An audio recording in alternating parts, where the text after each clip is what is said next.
Remind yourself that overconfidence is a slow and insidious killer.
How quickly the tide turns.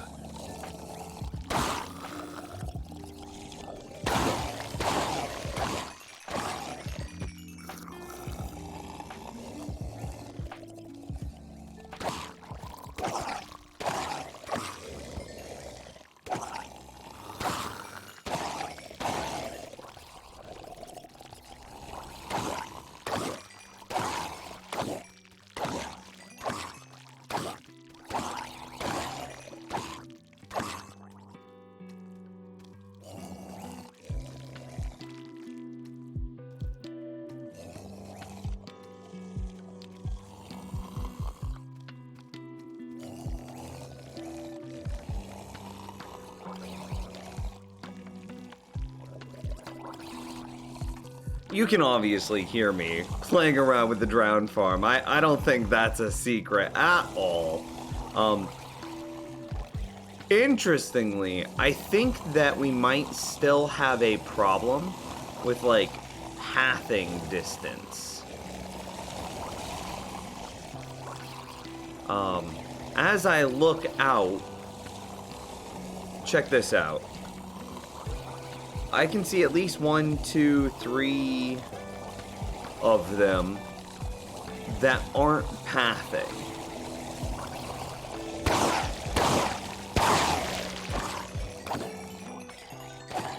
At least 3, maybe more. But, like, is this guy really more than 47 blocks away from the egg? I don't know.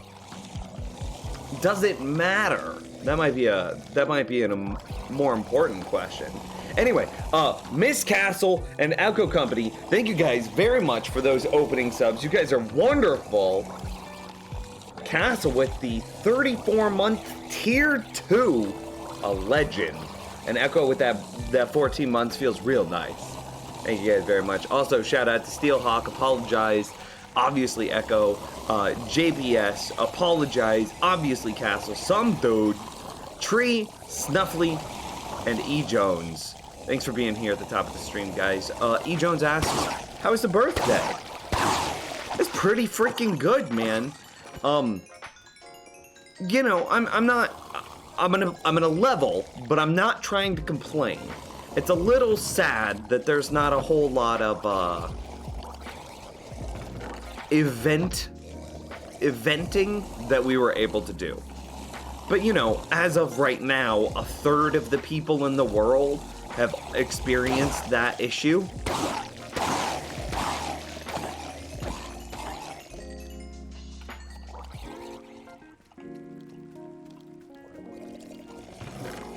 So here's the chest, as it's full. Today we've got to get a storage done. I'm also very curious on, like, this dude in that spot.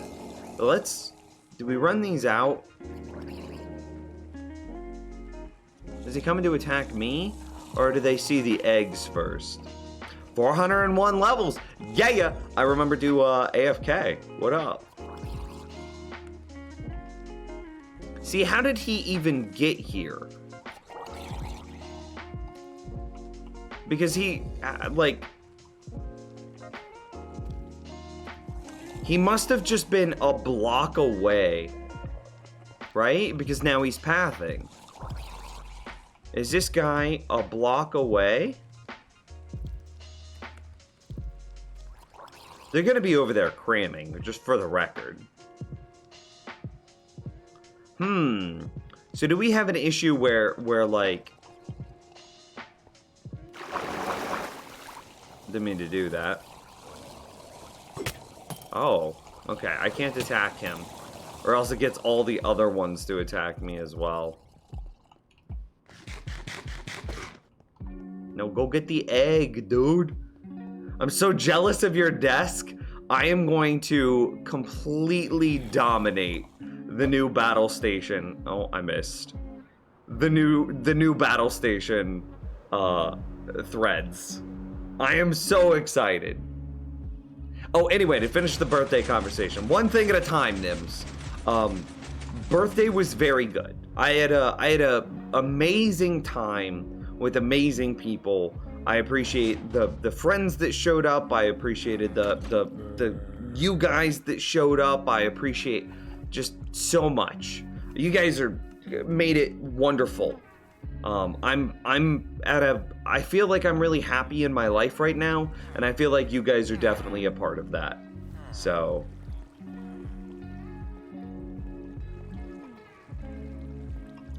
it was good. Okay, so battle station conversation. Hang on, let me show you this photo that I got here.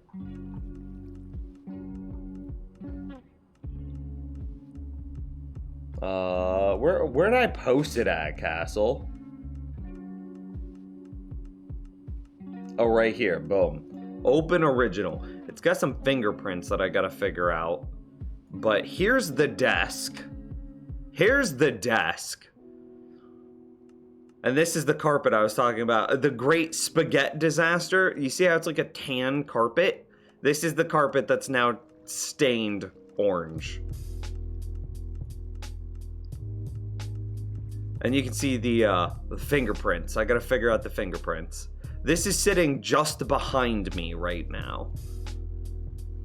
And you can see the box that it came in and blah, blah, blah. So it's gonna have a triple monitor mount, and I've bolted this onto the desk proper.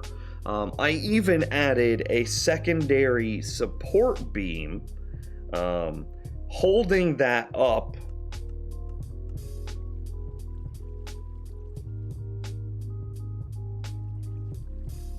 Here, I'm gonna send two work in progress photos to the Discord as well. Also into the I'm gonna post them into the behind the scenes. Here, I'll just post all 3 there. Okay, I'm gonna post 4 there. Okay, it said my files are too powerful. Look, at the size of that thing. Dude, what is this? Eldrian with the $50. Mr. Birthday, be happy and enjoy life. Thank you. What a legend. Open in the stream. I'm just trying to show you guys pictures of my desk.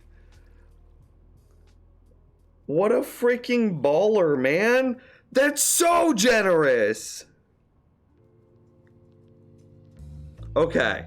I posted a ton of photos to behind the scenes. Can we get some party phoenixes for Eltrian? That's so... Oh, just... Oh!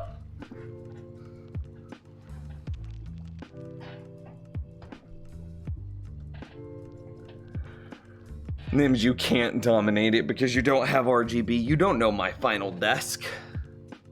You don't know the final... Okay, so you can see in here a little bit. You can see how messy the back half of my office is. I don't care. It's fine. Open original. So that was a work in progress photo right after I got the desk set up, but before I bolted down the arm. I was like, how do I mount, do I mount this? You can see that the desk is asymmetrical. So there's your desktop sits here, but then the opening where the person sits here. So do I mount the arms true center, which you can see that I did go true center, or do I mount them center of the opening? And so that's what this photo was, with all of the tools and the vacuum to clean up, because I ended up drilling holes in it. The brand new desk, I drilled a hole in it, so that way I could mount and you see that I just added another piece of, this is a 1x6 here. So I mounted a 1x6 because you can see there's a bolt that basically screws into the bottom of this pole here. So this bolt into the bottom of this pole, and it's basically just a really fancy, what are those called? Washer? This is just a really fancy washer to distribute that pressure. And I was like, I want a larger pressure distribution than just this. So then I was like, okay, I'm gonna take this 2-foot section of 1x6, and then I added that in there, so that way I'm distributing the pressure here a little bit more evenly across the surface of the desk. And then I was able to bolt the pole onto that bolt, and then, it's got a little shield so I don't see the crappiness of it. And then on top of that, this arm then gets bolted onto the pole itself, like this. And so then the monitors that I have picked, hang on, let me see. The monitors, let me go to Newegg.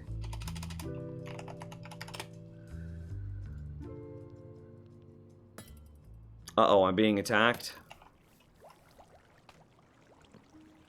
Run away. I bought them on Newegg because they were sold out on Amazon. Welcome, Nims.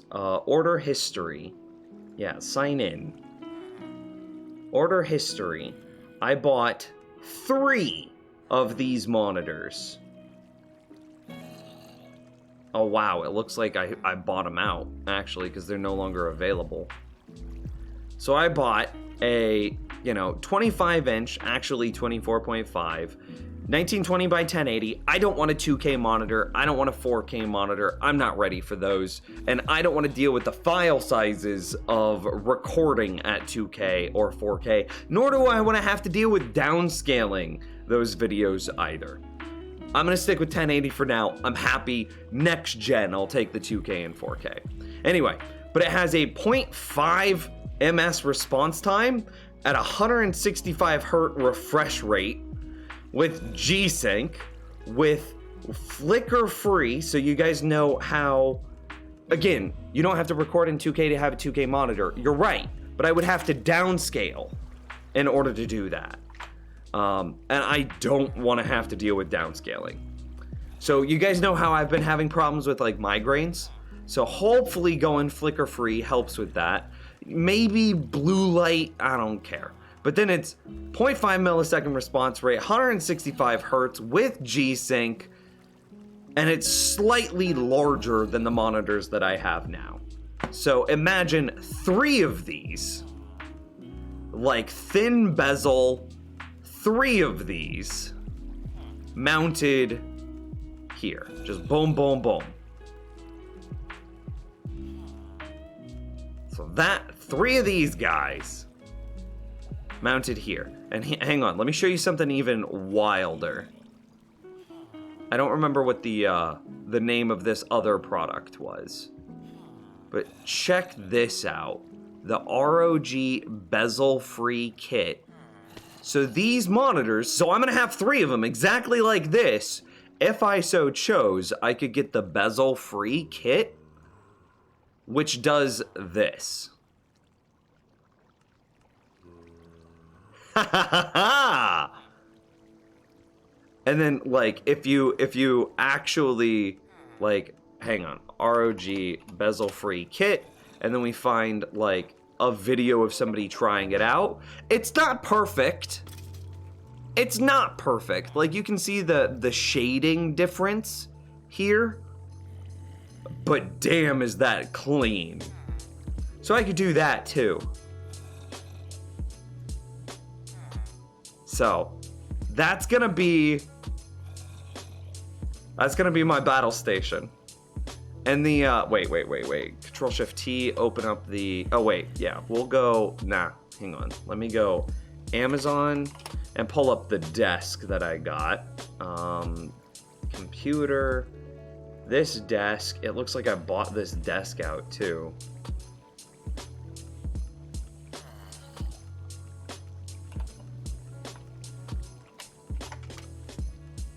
So this is the desk that I got, and it looks like it's unavailable. But I put a hole in it, so I'm not gonna be able to return it anyway, it's fine. And so it will look something like this. Can I just open you in a new tab? Yeah, this will be very comparable to what it looks like by the time I'm done.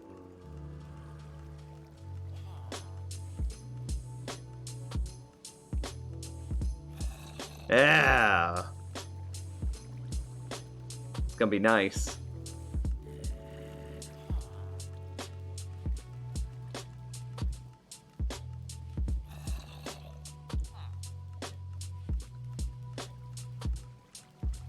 You're syncing between 3 monitors, you're not going to get perfect. What do you mean? Syncing what? Anyway, that's what I did. Is the chair included in the final setup? Let's take a look. Oh, hey. Here's my current setup.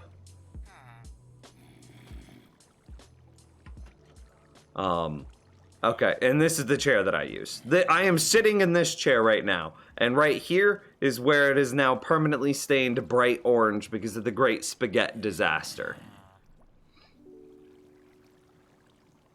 So.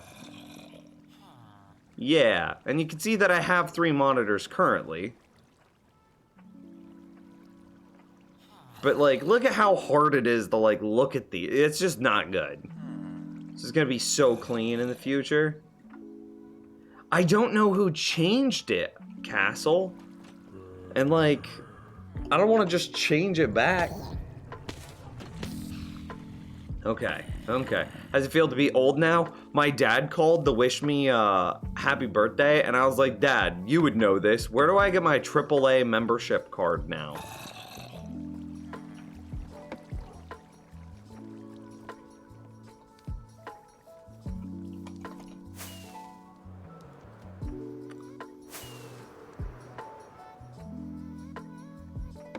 My dad was a little offended by that. He was not happy.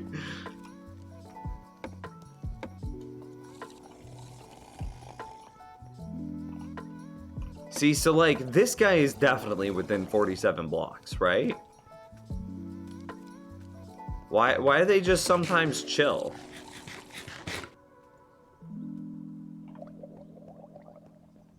This one might not be. Hockey Dad, how's it going? And thank you for the birthday wishes.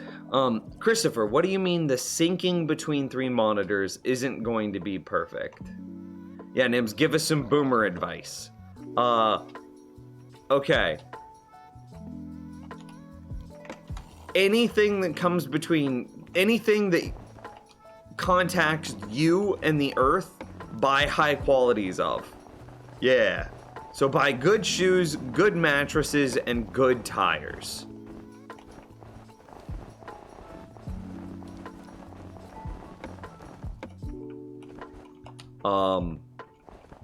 You can never over-communicate, but you can under-communicate, as opposed to popular beliefs.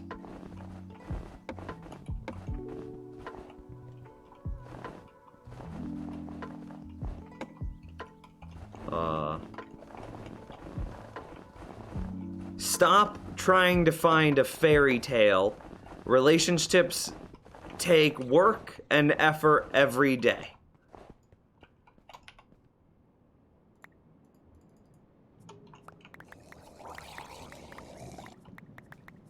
And if you put in the work, then it becomes a fairy tale. The trick is finding someone who's willing to put in the same amount of effort as you.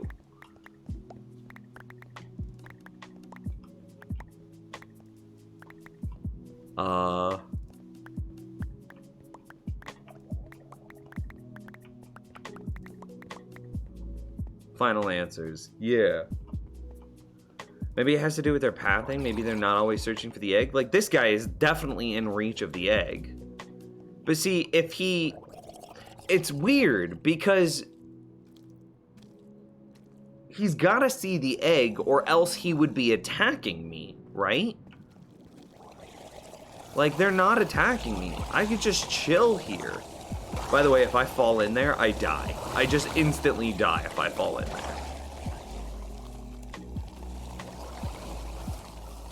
Like, they're just not bothered by me. I'm just chilling. So they have to be seeing the egg.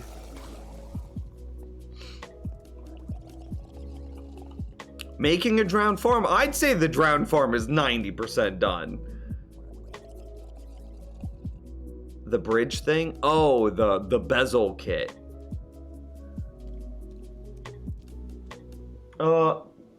Yeah, I mean, I'm not super on board with the bezel kit. I was just flexing a little bit, if I'm being honest. Just wait until you start making noises, standing up without knowing it. That's how I'll know, right?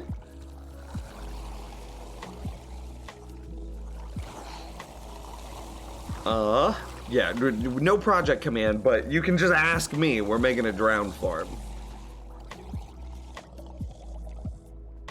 Have you ever tried a vertically oriented modder for search, chat, code, and the like?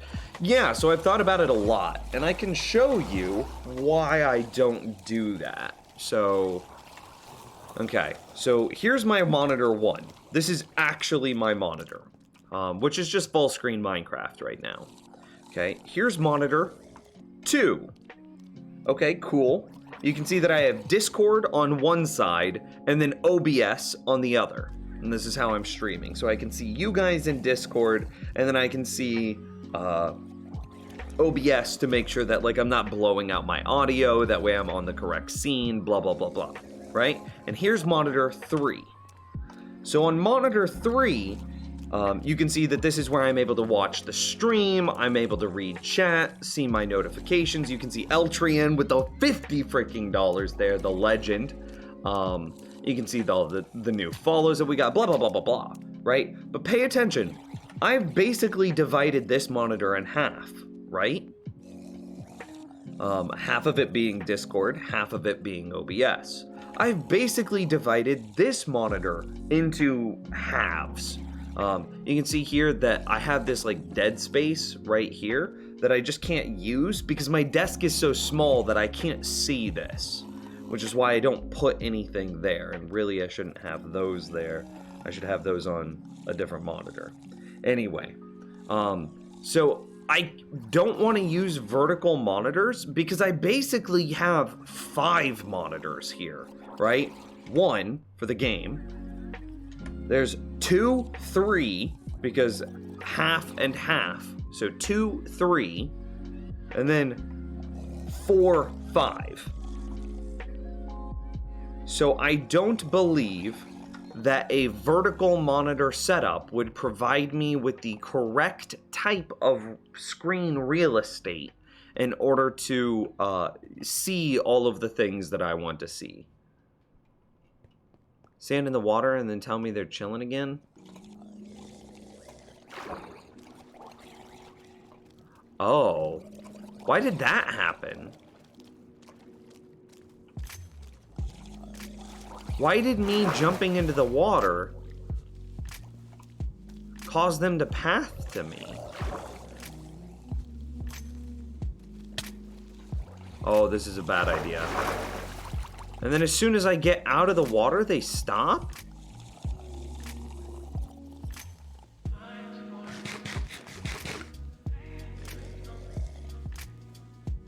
They can't path to you if you aren't in water during... Oh! Dude, big brain! Oh! Dude, brilliance! Is that the actual issue? Ow. Oh my god, I popped a totem! Clip it! It gets added to the list!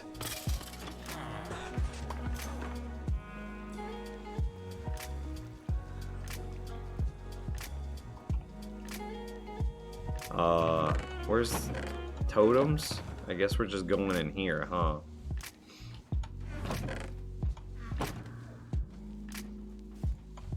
Where do we put snow? Is that like a water thing? Yeah.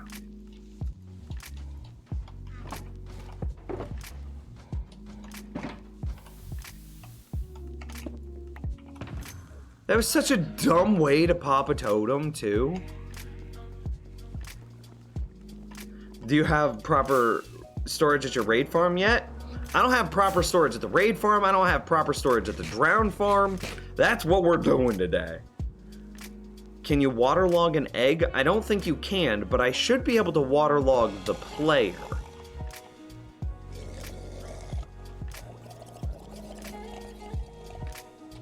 Okay, so this is... Okay. Hell, maybe I could just waterlog that block directly?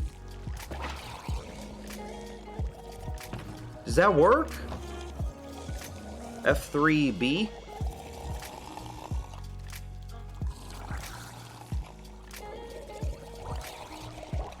Does that need to be... By standing in this, am I considered in water, allowing them to track me?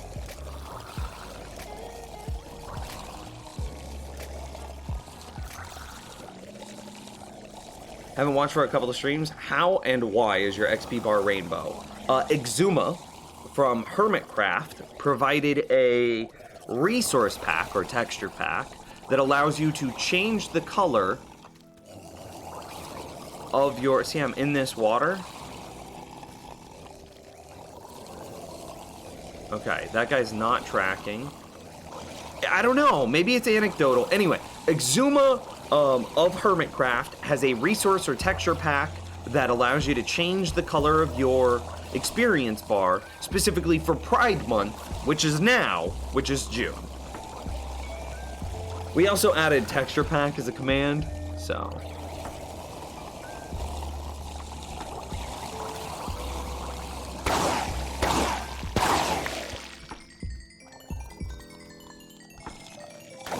Look at my experience bar barely moving.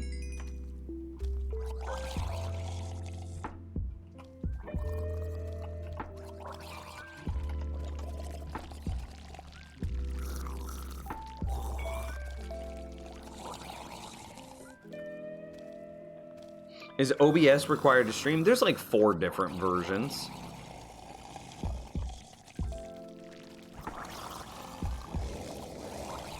Like, is this working?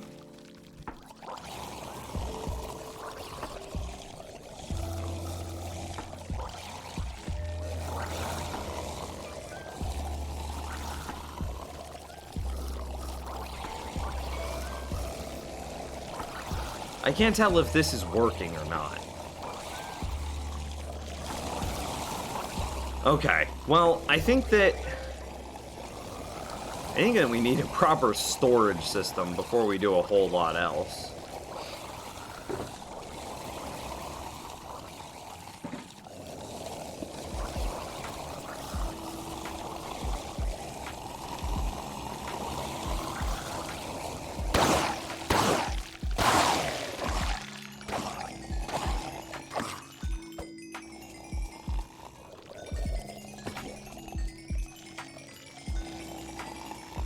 Crazy, crazy.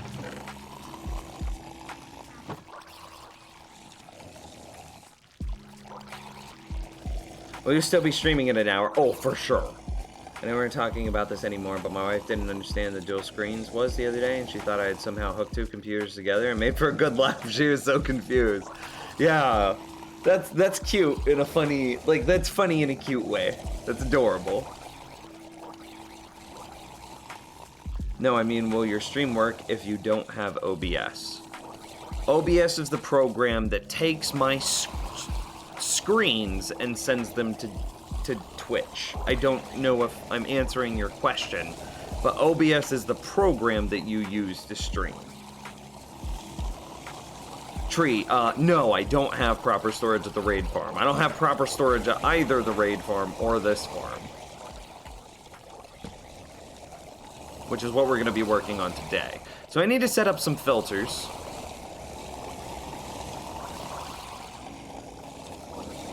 See, so is that guy... See, that guy's not pathing. Is he outside of range of the egg?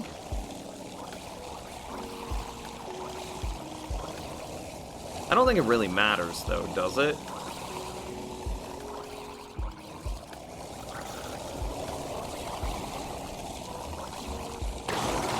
Oh, they're cramming. See, I don't think it really matters if we lose one or two.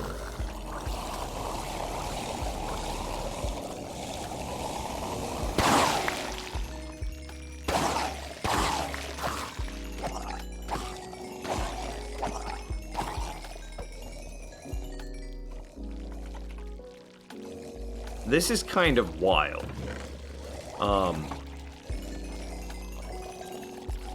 Okay, so let's get a proper storage set up here. So I'm gonna reset a lot. So we're gonna come back down to normal. No, wait, the bed stays in there. That's part of the thing. So I'm gonna reset most of this.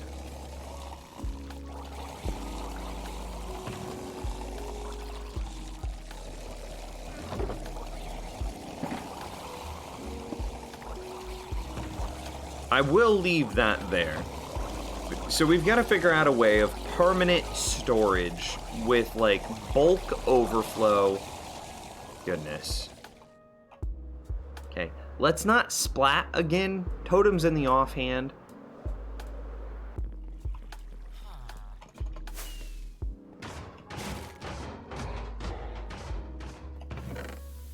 Slime blocks.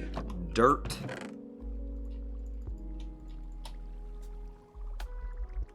Scaffolding. That's a tool.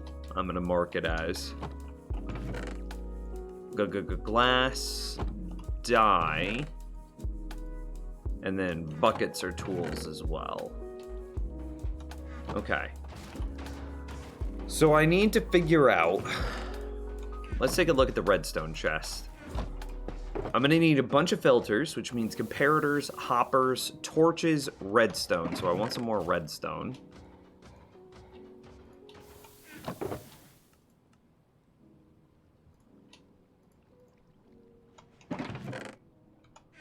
we'll just put that back in there. By the way, I think reinforcements can spawn on bottom slabs. Well, it hasn't happened yet, so...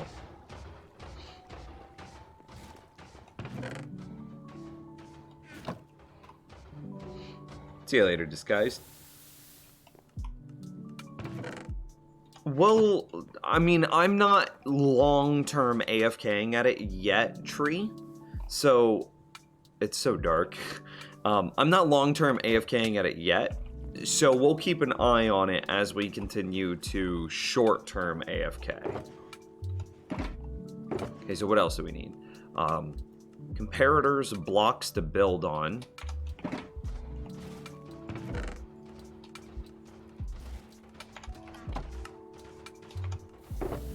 Blocks to build on.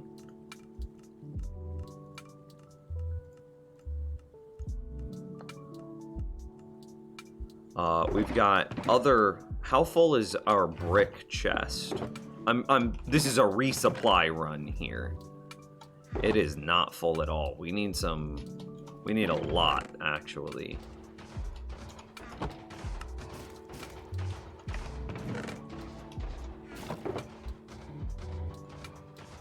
It is very empty, and we're gonna need a lot of those.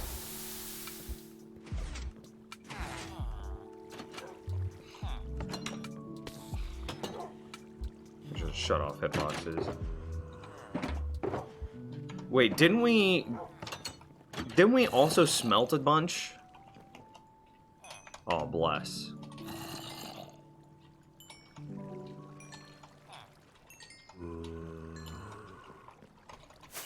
Then we might hit 402 today.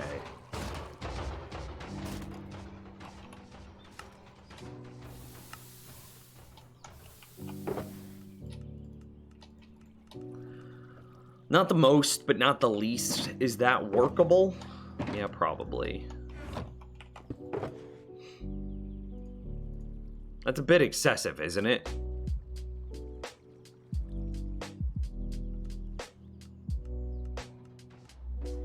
We made maybe a few too many oak fence gates. Maybe one or two too many. Let's go get some more logs.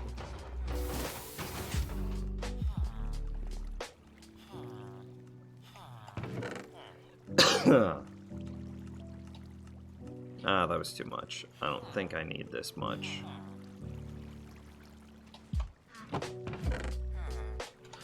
For my own drowned farm, I'm really torn between throwing rotten flesh on a cactus versus trading it with a cleric for a little glowstone or ender pearls. Decisions. That is some decisions. What I might do is I might try to move my rotten flesh from the drowned farm into my rotten flesh chest proper here. That would be pretty sick. So what does the drowned farm give?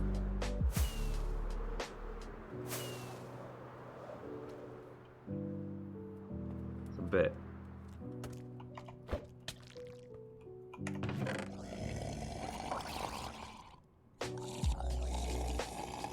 Rotten flesh gold, Trident's fishing rods, salmon. We could build us a system that filters out the salmon and the fishing rods for us.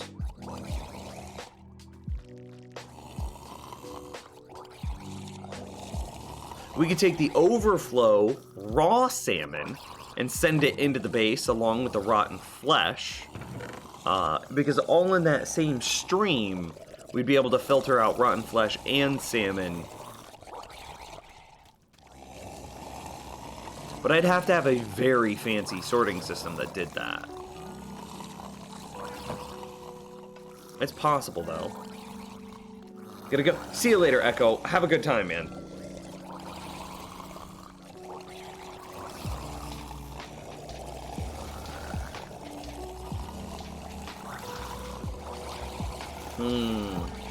Rotten flesh, gold, trident, fishing rod, salmon, knot shells. Knot shells or something else. So we should store the knot shells up here. Because this is the only spot in the game that we're going to get knot shells from anymore.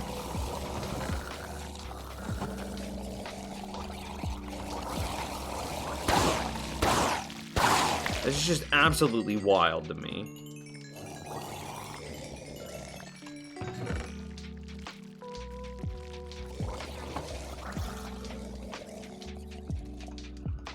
Okay, so we could take the overflow, so we could get rid of the fishing rods by using a furnace system to then check the fishing rods, or yeah, okay. I have that already built. I've already built such a system.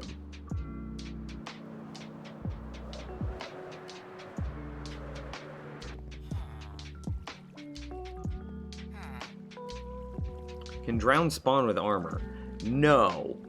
But the reinforcements can, I believe, but we'll just put that into the overflow chest for that the tridents will go in. That's still good, that's still fine, that's still fine. Still okay. Okay, all of that looks good.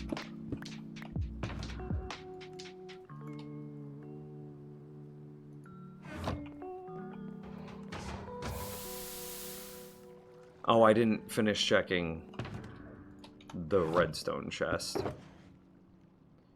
Okay, so we would need lots of hoppers, comparators. We'll probably need some dropper dispensers, some jack-o'-lanterns. We probably need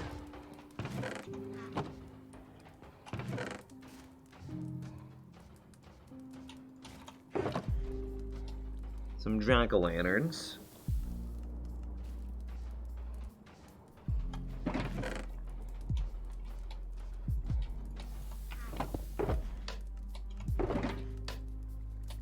Let's get a full stack in there.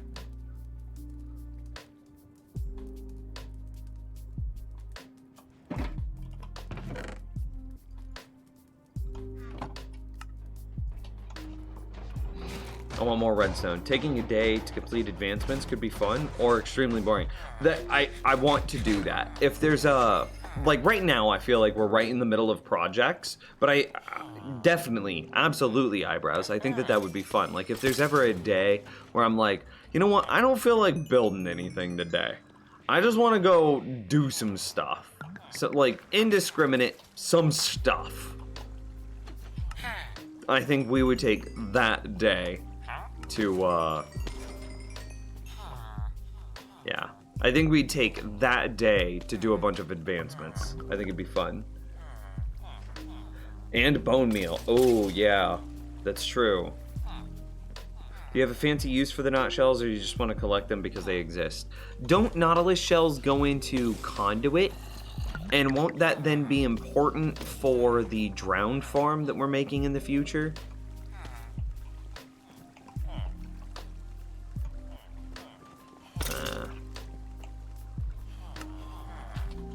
Or, excuse me, not the drowned farm that we're making, but the guardian farm that we're making. Yeah, I misspoke. I pictured the guardian in my head, but then I said the wrong word.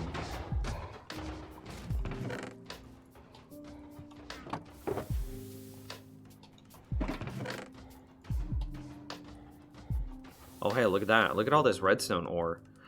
Do we want to convert all of it? It could be useful sometimes. We'll convert most of it.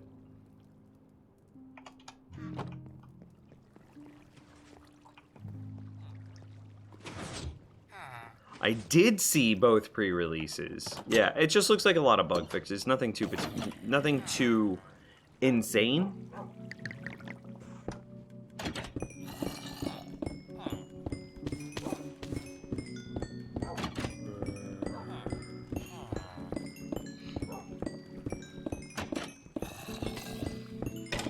This thing is so cool. I love my little cobblestone generator because it also converts ore.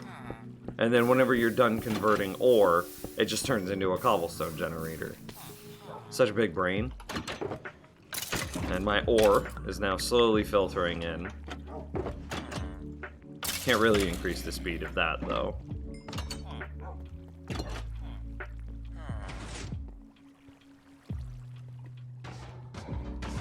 Heart of the Sea, and you only need a couple. So we probably, what you're telling me is that we probably have more knot shells than we'll ever need. That's what you're saying, low key.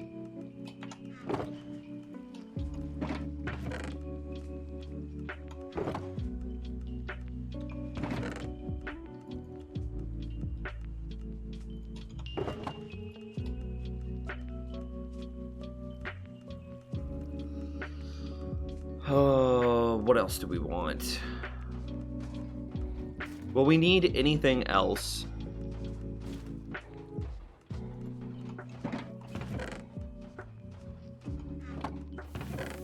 I mean, I know that we're gonna need a bunch of water.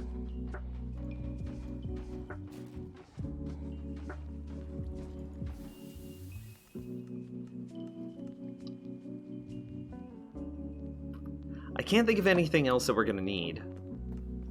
More slabs, maybe? 53 should be enough, right?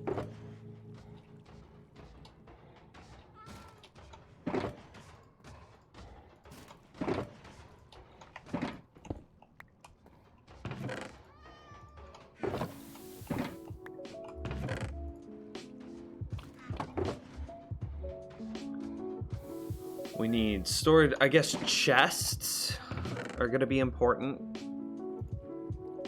We'll need a bunch of those. And then the blocks that we're going to use to denote what's in the chest. So rotten flesh. I guess we also need sand and cactus. How much iron do you have? Like infinity iron? Iron Golem Farm. And like 4 double chests that I keep. Each light here is representative of a double chest, so I have 3 full double chests, plus a shulker, plus 2, 3, 4, 5 hoppers. So 5 times 5 is 25 more inventory slots, which is pretty analogous to a shulker box. So yeah, 4 double chests worth of iron that I keep there, and then I still have, you know, like blocks of just infinity iron. Infinity iron. Ain't TNT a little risky chilling at the base like that? Not unless I'm dumb.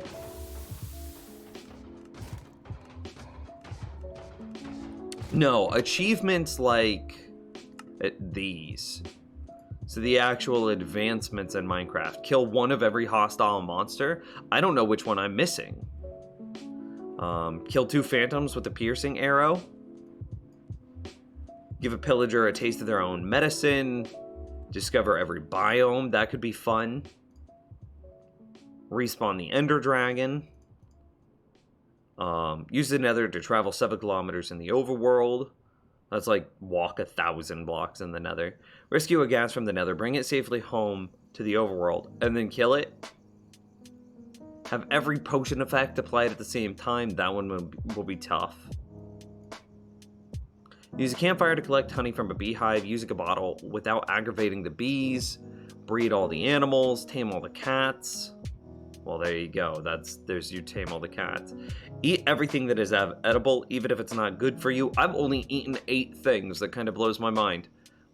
Completely use up a diamond hoe. I could build a farm that could do that for me. Where's my diamond hoe? Yeah, right there. Chat room. The hoe. The Elder Guardian? Maybe. So, these advancements, yeah. What is this? Enchant an item at an enchanter table. Well, we could go do that one right now, but...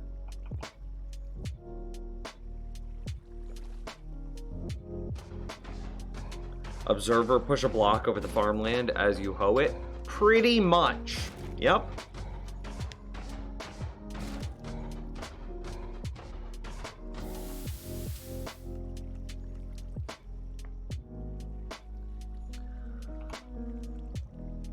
Okay, what else do we need? Oh yeah, the blocks to denote what we're storing.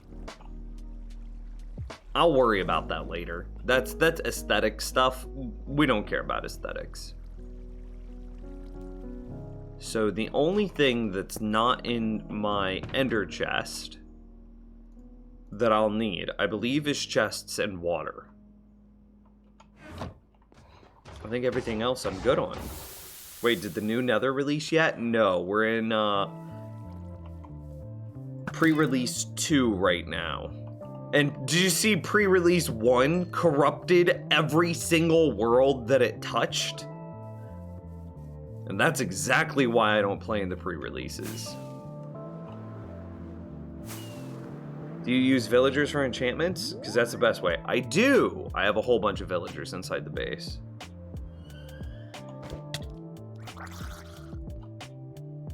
Oh, cacti and sand. Yep, you're right. I'm dumb.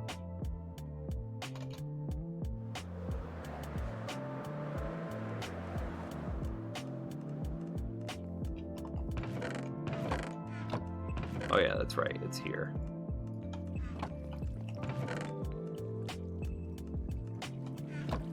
To destroy the items. Is this world years old? If so, how many? It's not years old. We started in January, but I see, measuring it that way, I know why you're measuring it that way. Measuring it that way is dumb. what you should do is you should measure how many days are played in the world, and not like Minecraft days, because these can be gamed, but you should measure how much actual time has been in the world. So right here, let me find the true statistic. Time since last death and time played is the exact same thing. So 3.125 real life days played. So if we go calc and we go 3.125 times 24, I have played exactly 750 hours in this world alone. Now again, that can be gamified a little too, because you could stay AFK quite often.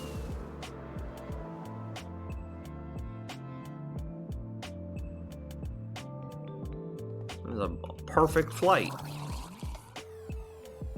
So, looking at a combination of I started this world in January, combined with 750 hours, combined with day 2483, that's probably those three things together.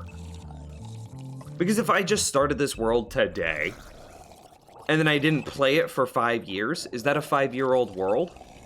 No, it's definitely not. By that logic, I have some worlds that are like 10 years old.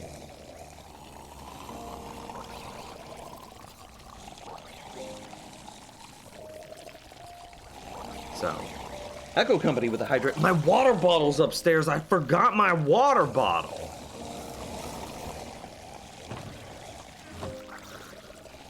Okay, so what I'm thinking is we're not gonna have the storage system on the same point as this.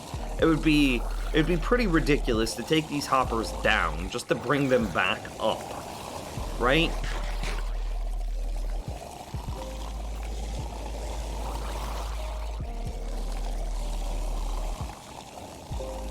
This is weird.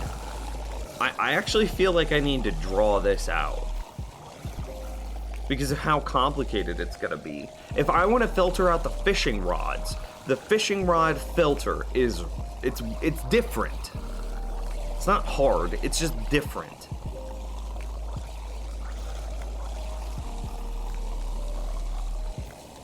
Goodness gracious, they're so loud. I could say I have an 8-year-old world, but I haven't played on it in like 6 years. Exactly.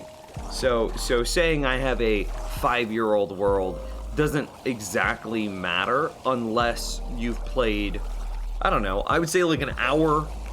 I would say like 5 hours a week for 5 years straight.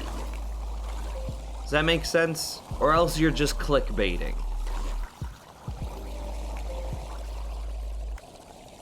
How do you filter fishing rods? I'll actually show you. I have one built here. So this is it's old, but it's a filter everything fishing farm. So you have clearly a fishing farm right here, blah, blah, blah. We take the items out via some hoppers, and then we go up a dropper chute, and then over this way. And then basically what we do is we attempt to place every item into this smoker, which the only items that can be placed in the fuel slot of a smoker are things like fishing rods and sticks in the case of a fishing farm. So the fishing rods will get cooked, be used as fuel. The fishing rods will be used as fuel. Sticks will be used as fuel. Bowls will be used as fuel. And so they're just immediately destroyed, basically. And then everything else, so things like your cod, your bones, your leather, your tripwire hooks, your enchanted books, none of those can be used as fuel, so it doesn't hurt them. And so that's basically, it's a destructive filtering process, but it is still a fuel filter. So I plan on taking that system and applying it here to destroy the fishing rods. How do you filter things so it keeps the rods? You can't. you just filter everything else, and then you'd be left with the rods. But because fishing rods are non-stackable, you can't filter them directly. How do you sort the saddles? Yeah, saddles would also go into the enchanted chest. Or cramming. Respect the hydrate. Yeah, I need to go get my water bottle. But I'm trying to figure this out. Here, I'll set this up. We'll kill a bunch of dudes. I didn't think they dropped knot shells unless they were killed by the player.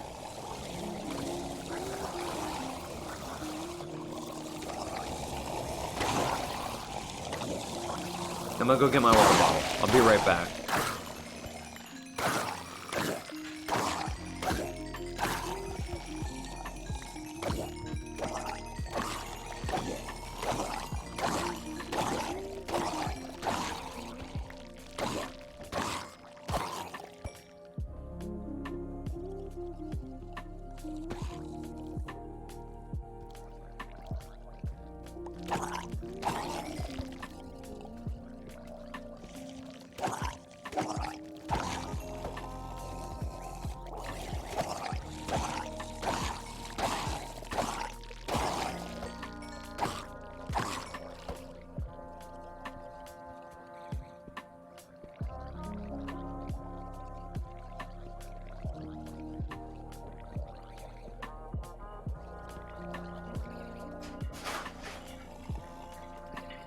Okay, I'm back. How did it do?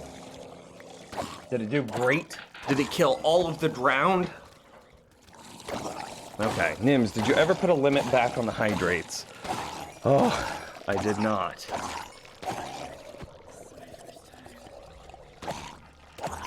When did he hit 400?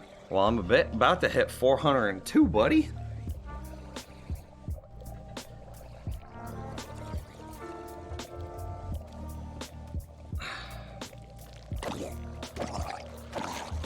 All right, so what I need to do is we need a filter for each one of these things. I think do we have it be a hopper filter?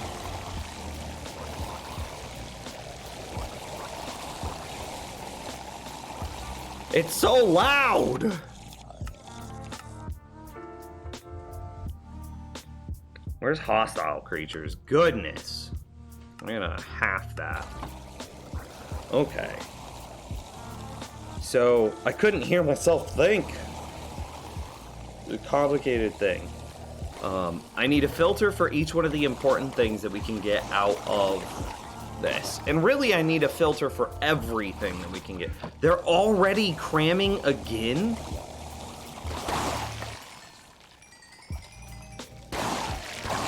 $402. Hog.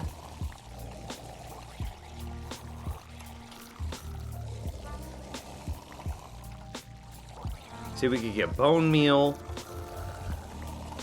I've gotta be able to filter out a lot. Okay.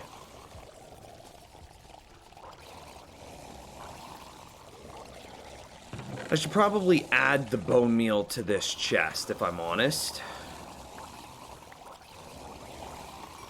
That way I can keep proper track of it in my mind.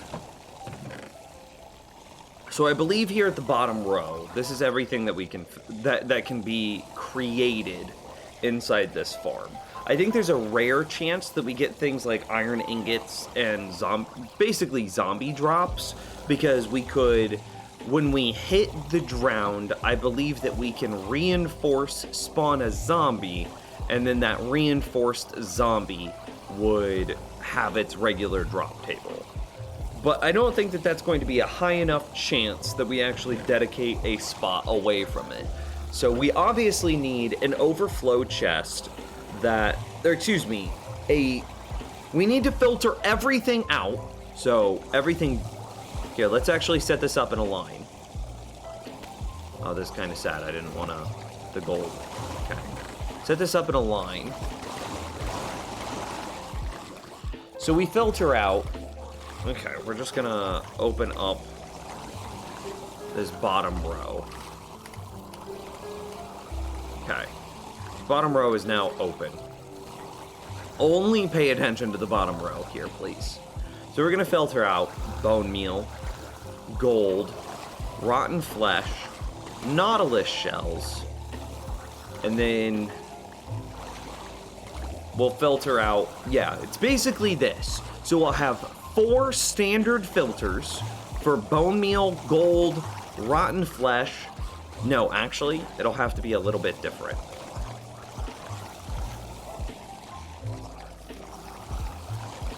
It'll be 3 standard filters for bone meal, gold, and knot shells.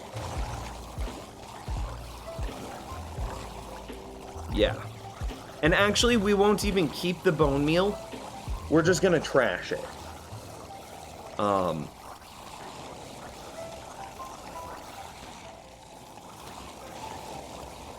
Yeah, we're just gonna trash the bone meal immediately. We'll still have the filter, but it's not gonna go into a chest. We're just gonna dumpster it. Then we will have a chest dedicated to gold ingots and knot shells.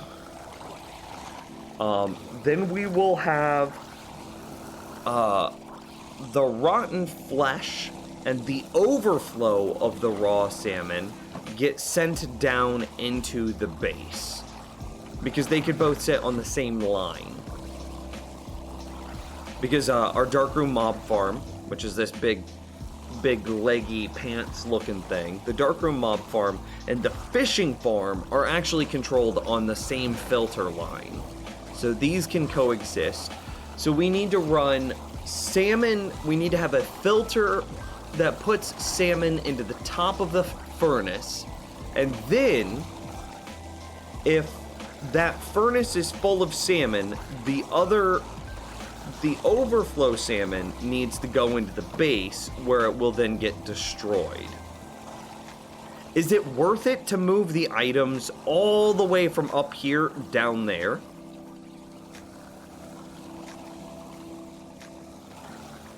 I don't know if it'd be worth it, but it'd be sick.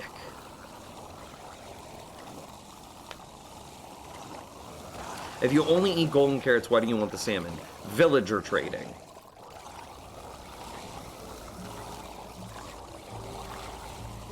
Are you, Jenna, how old are you?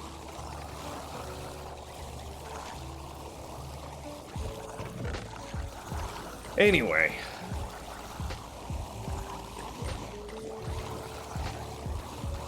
I'm 23, you're acting like you're 12. You send the rotten flesh and the salmon into base for villager trading. You destroy the cooked salmon that would be cooked by the fishing rod being used as fuel inside of the furnace destruction filter. And then the only thing that should be left would be tridents and the occasional super rare zombie reinforcement drop. Yeah? So after I got a mending villager, I found another zombie villager. I don't know what to make him. Should I make him feather falling or ender pearl? You only need 1 pair of boots ever. And it's these boots. The Feather Falling, Protection 4, Mending, Unbreaking, Depth Strider 3. There's no other boots that you will ever need to make. So definitely not Feather Falling. I'd say, do you have a Golden Carrot Villager? That'd be the next one that I would do. So this is what we need. How did he drop a trident from cramming?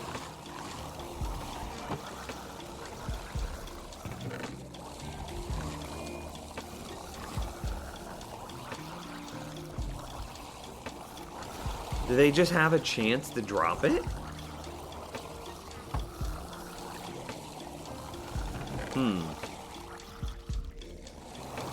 But they sometimes drop carrots, or is that only zombies? It is only zombies, but we do get zombies because of the reinforcement mechanic. So then we have 1, 2... So, logically, it's not worth it to move the rotten flesh on the salmon from here into the base. It's just not. But, y'all know how I really like those diagrams of the base. Like, here's the latest one that Dawes did, which is now very out of date. But, like, look at that, dude. And imagine if we could fishing farm right here that has, where is it at? Yeah, fishing farm is feeding the, I think this is supposed to be the fish farm storage right here. And then add another line into this room that is from the drowned farm. I think that would be sick.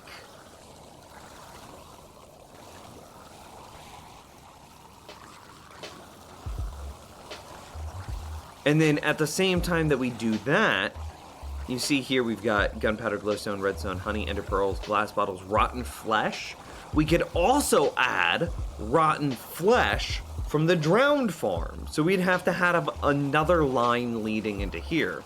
Because as this thing sits, it's basically the villager breeder up here with absolutely no connections to the rest of everything else in my base. But the idea of this world is to build one giant interconnected base.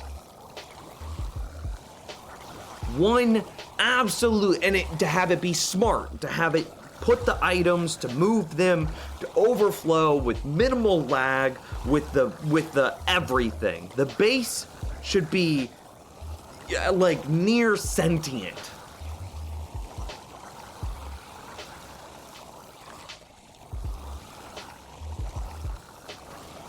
And if I don't connect this,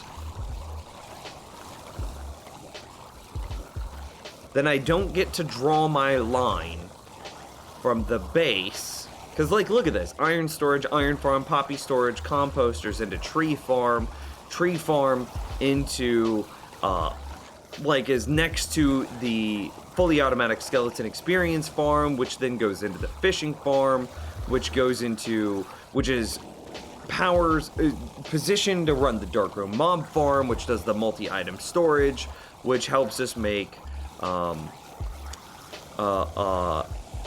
fireworks. Fireworks are provided. Wait, why is this? Oh.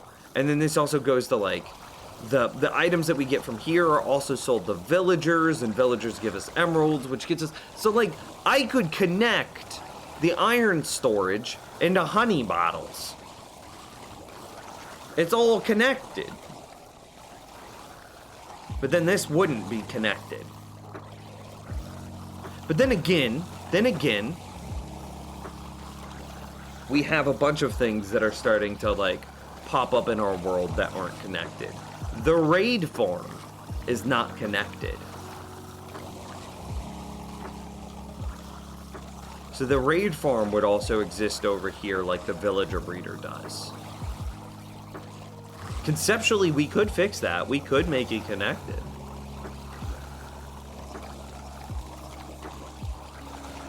I don't know if it'd be worth it.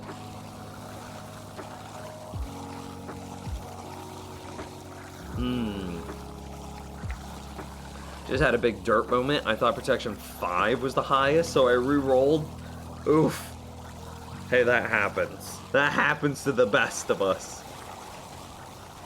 Is sharpness sword stronger than a smite sword? Smite is better against zombies, skeletons, and other undead monsters, but it does nothing when you're fighting something like a pillager.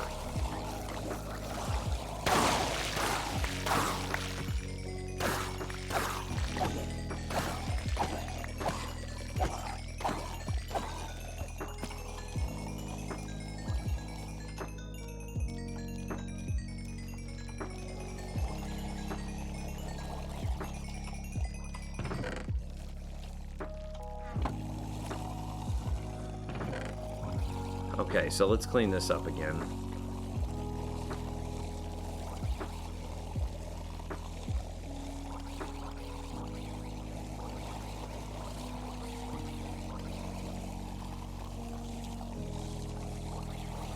I believe that this is how we actually will filter it.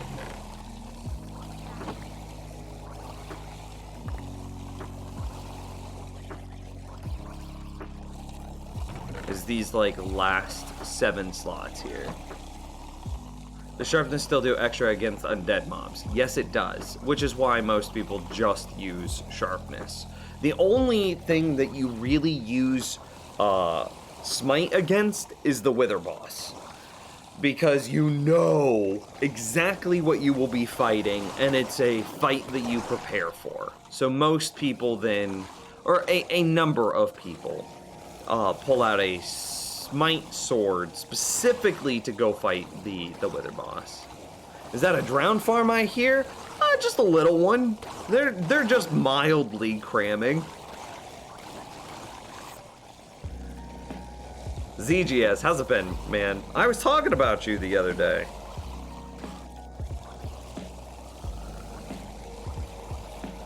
So I need to set up a filter for some things.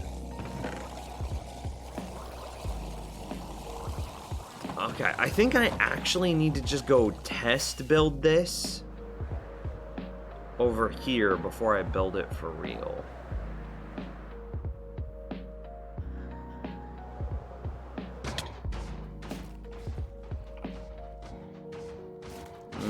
Yeah, we can just start building.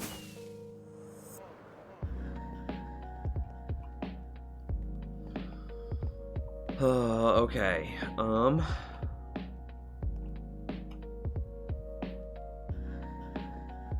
I actually really want to build it there, but there's holes in the ground.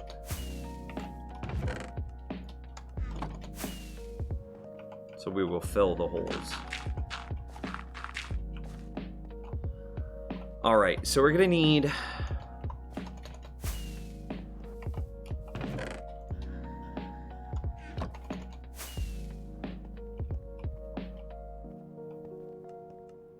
Let's build it here, actually.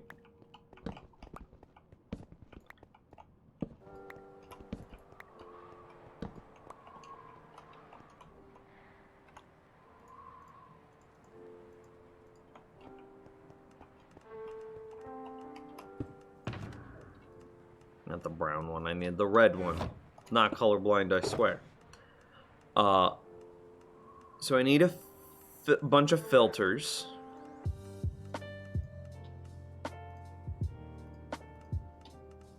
Should be everything I need for filters.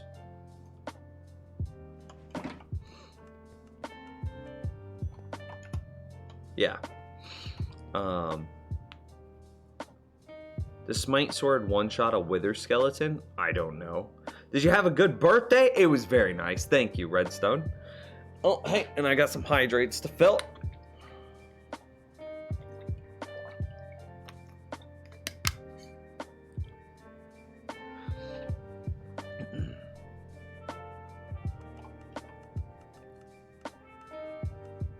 Okay, so we need...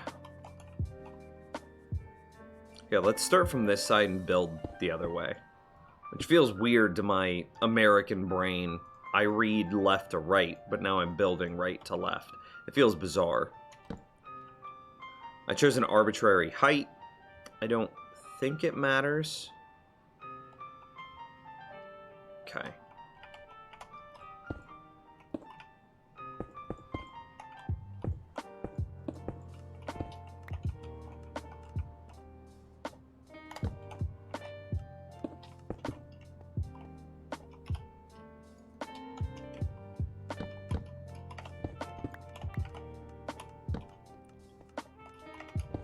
Shouldn't have placed those yet.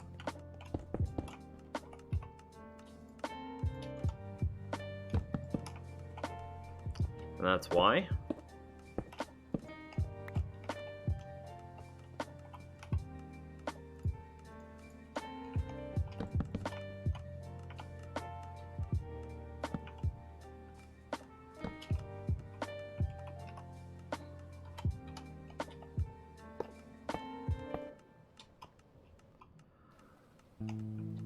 Okay, and then these guys would just be the outputs. They don't have to be anything fancy for now. This is just clearly some sort of demonstration.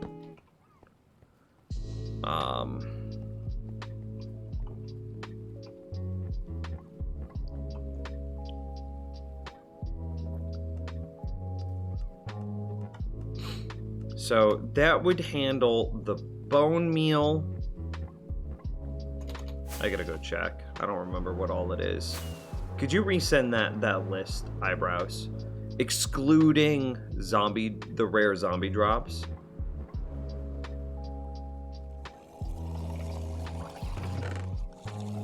Bone meal, gold, not shells. Okay, so then I've got to figure out how to put salmon and fishing rods into rotten flesh, gold, trident, fishing rod, salmon, not shells. Okay, cool. You're a legend. Have you been playing Minecraft Dungeons? I played it on my birthday.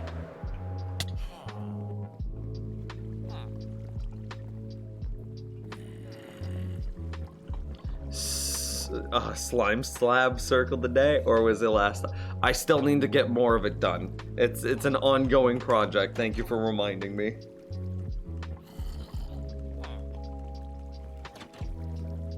What are you doing? I am working on the storage system, a prototype for the storage system that is going to be inside of our drown farm. The Big Pancake! How's it going, my dude? Okay, so Eyebrows' message. Where did it go?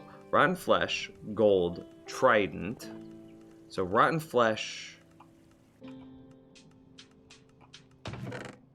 I was thinking about labeling it somehow, but I don't know. Rotten flesh, gold, not shells. So now I've got to figure out how to do salmon. So I think salmon's just a fourth filter.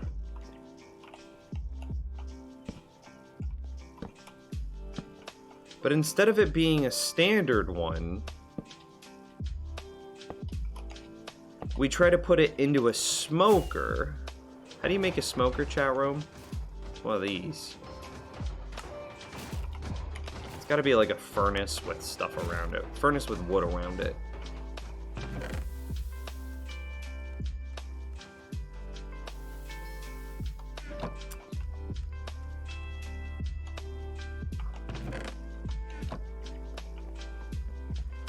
Matt, how's it going, dude?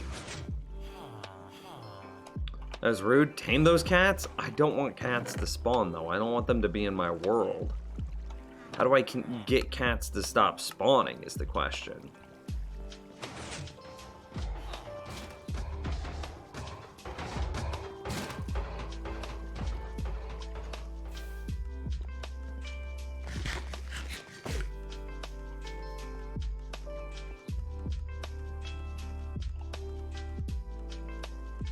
What did 50 Cent do when he was hungry? I have no idea, man. So,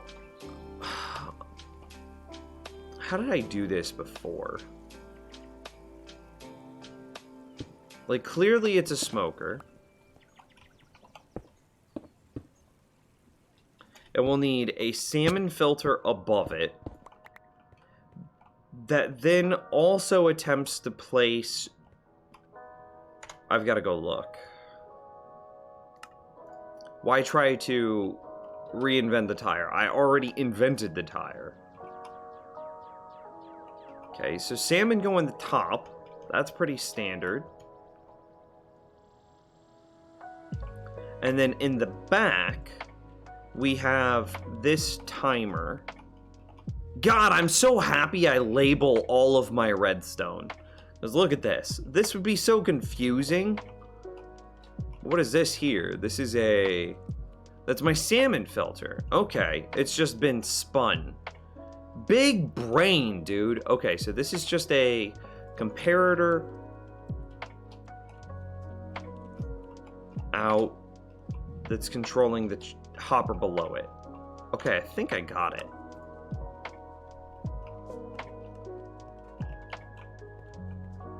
It's build it a little lower to the ground so it's easier to interface with. All right. So we have a hopper here.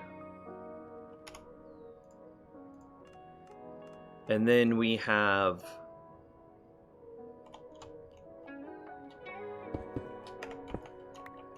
a comparator out the back.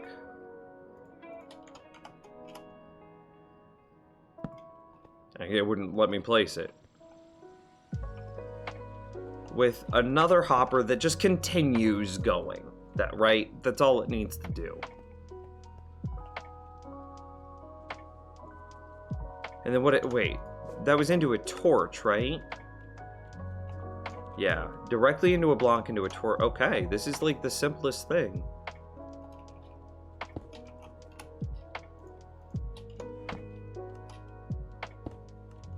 Oh, duh.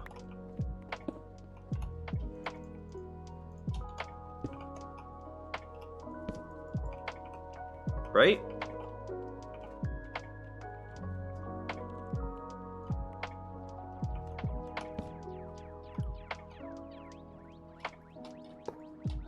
Okay, so the idea is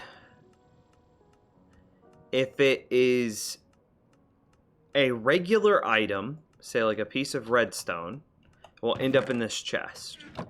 But if it's a fuel source, it ends up in the fuel spot of the smoker. Does that make sense? Nibs didn't read the answer.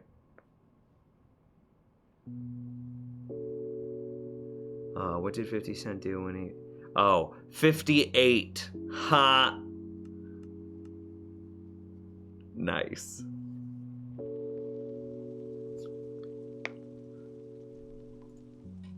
Does this make sense to you guys? Makes perfect sense to me. So there's obviously some sort of threshold. There's a limit on how many items that you can push through this at a time, because you need to have enough time for the item to attempt to be placed in the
Couldn't we overflow directly from this point?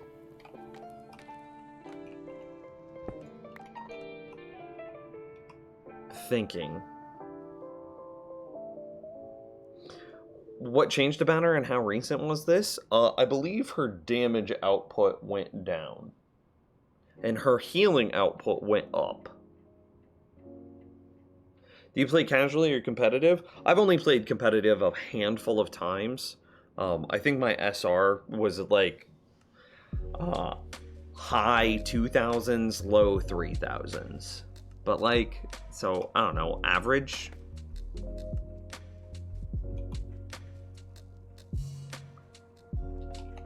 Okay, so here's what I'm kind of looking at.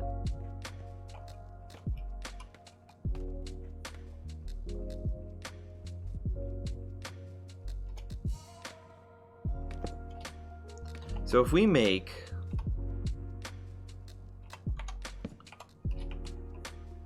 but not facing there,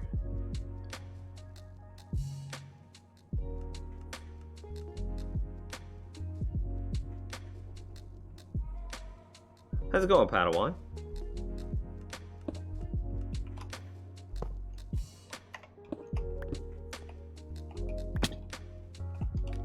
And set this up as a filter.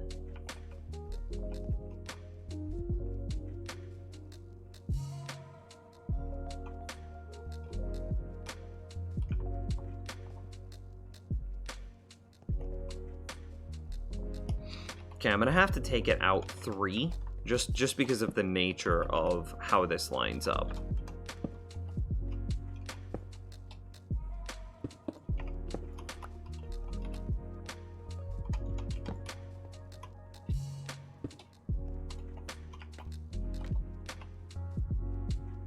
Normally, if it's a single thing that you're filtering, you don't need to take it out this far, but... Alright, so this should be a filter. Now, what happens if this is completely full?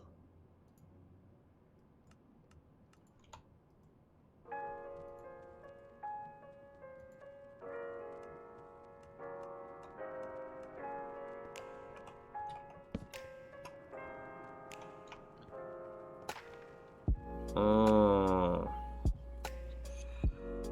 Okay, so I can't take it out of the top. Okay, duh, I see it now. So this is just gonna have to increase in height by 1.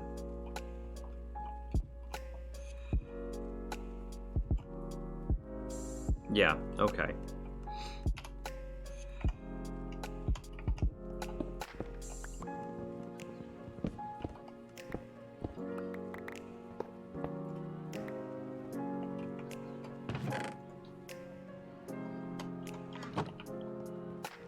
Just got here. How's it going? How many different items am I trying to filter? Eyebrows, will you hit me with the item filter list again?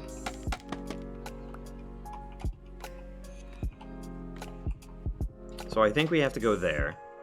I think we then have to go rotten flesh, gold, tridents, fishing rods, salmon, and nautilus shells. There you go. That's what I'm trying to filter. So I think we go 1 here, like this. And that'll be our overflow protection hopper. And then that leads to some sort of item, either item destruct. Wait, this is for salmon. So we either take that to item destruction, or we combine the drowned farm with the fishing farm, which is right here. And then the...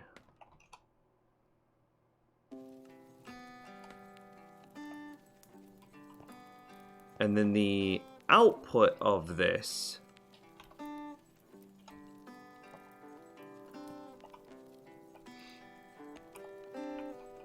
It's almost 1 wide. I don't know if it can be 1 wide.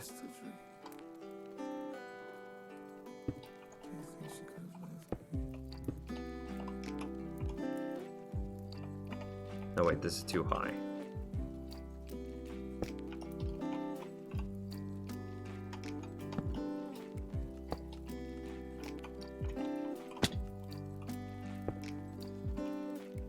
No way. Nope, because it would shut that hopper off. Okay. NBD.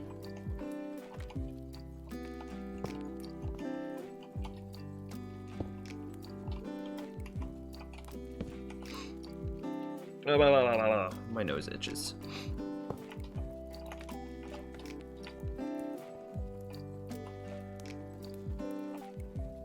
Is there a way that I could power that hopper itself without powering its neighbor?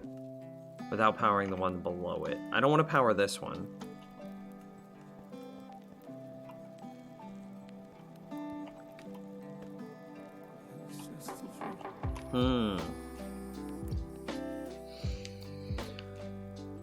Yeah. Oh, yeah, that's true. Round flesh gold trying fishing rod salmon's not shells. Yeah, bone meal. Yep, because we want to destroy the bone meal.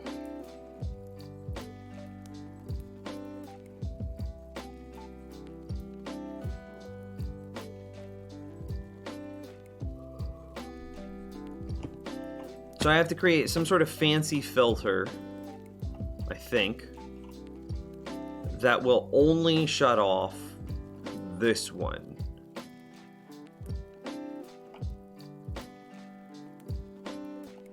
Do I have that correct?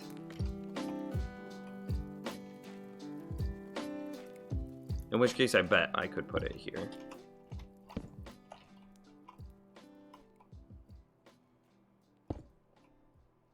What's the signal strength of that gotta be?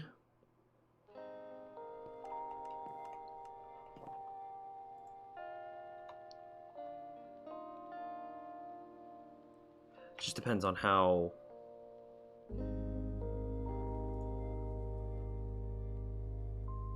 I don't want it to be like... It doesn't really matter, does it? Like if we put in, I don't know, I can't do anything yet. Okay, time to go take a nap, it seems.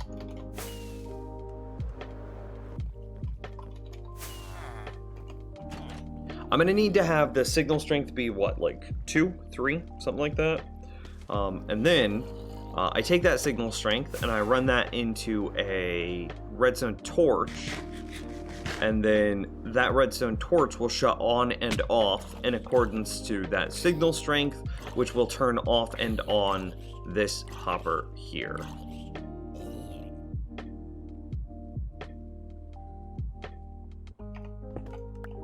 Is that, do I have that right? I think I have that right. So this should be a signal strength of 2.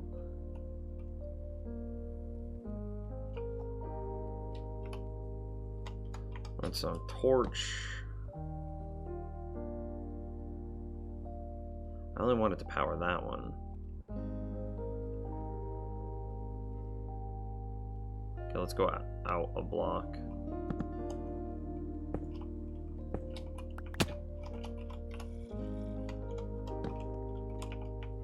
I'm very happy that I decided to build this as like a prototype first and not while I was up there.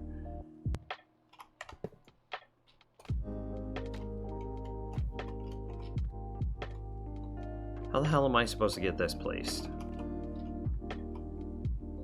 Got it.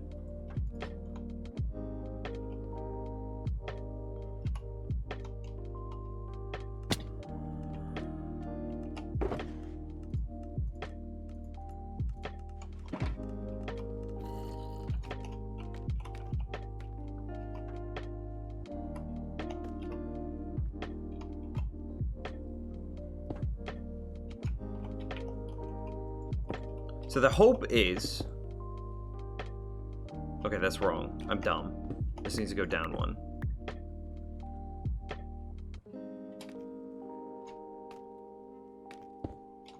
I hate having to shift on, whatever the hell those are. Scaffolds.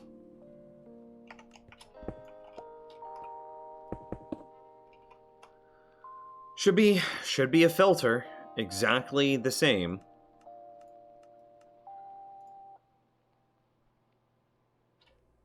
So the hope is that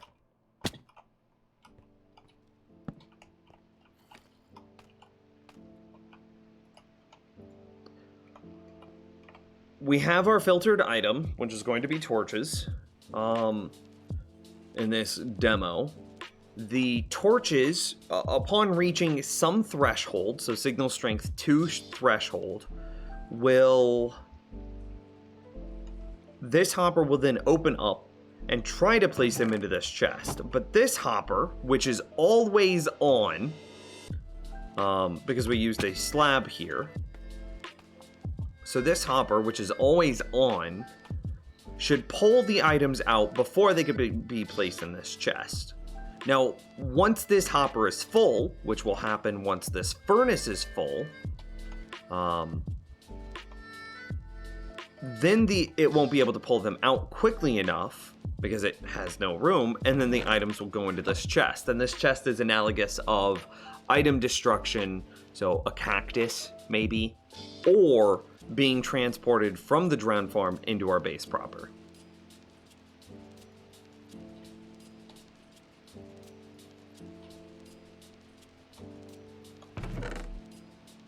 Awesome. So there's our torches. None ended up in the chest. So if we put in another, say, 13.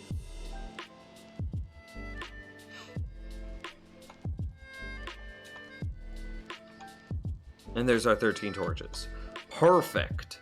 So with this system,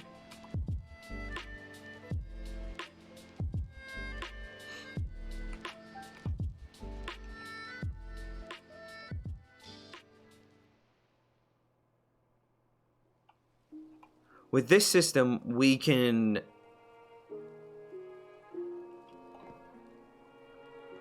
we'll check. Yeah, I think this is it.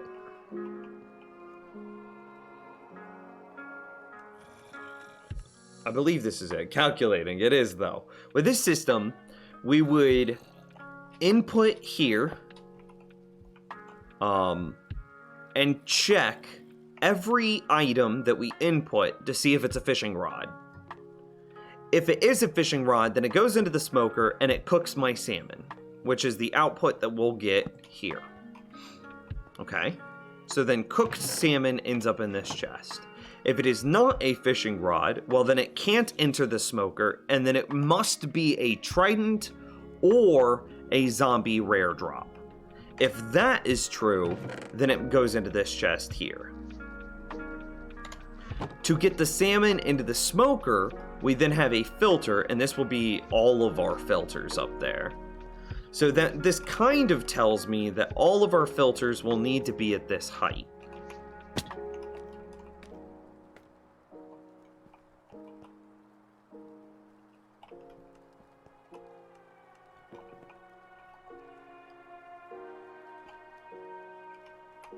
So is there a way that I could set this up?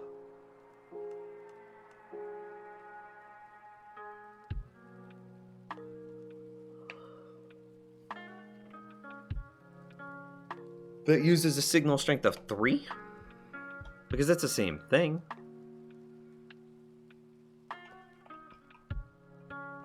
And then I could have them all in line with each other.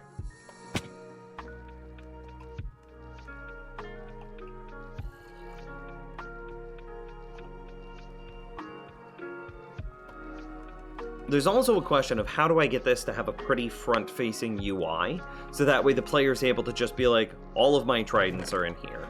All of my, this is going to, the cooked salmon is just instantly into garbage, right? Along with the bone meal. But then, like, how do I get the tridents out of here?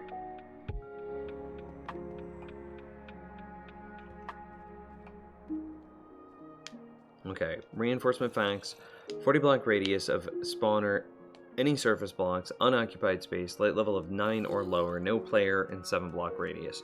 So I could keep the area the player's on safe by using light level of 9 or higher. Or 10 or higher. How's it going, Siren? Good information, thank you, Tree. So this is the brute force redstone. Now there's the question of how do we clean this up? So this chest here is overflow salmon, which should just be garbage, right? This chest here will be cooked salmon, well, raw salmon, cooked salmon. So cooked salmon is always garbage. Raw salmon has an argument of, do we garbage it or do we add it to the base?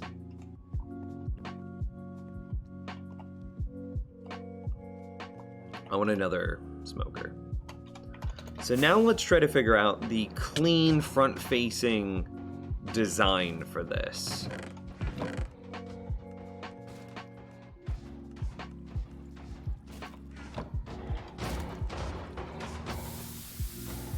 And then we can build it up there. So that was prototype 1. Now we're going into prototype 2. And then we should be able to build.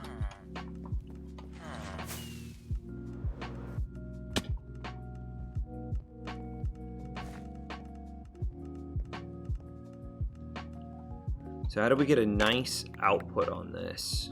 And this is still conceptual, right? Because these chests are just representative of item destruction, not of it's not the actual thing.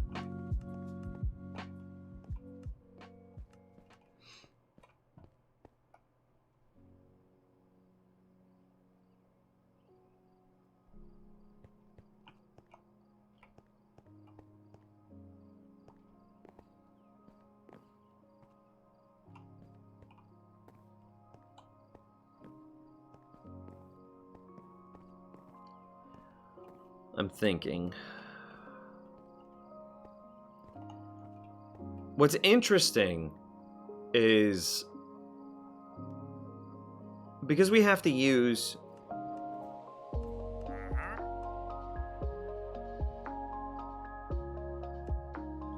the type of filter that this requires is basically an everything but filter.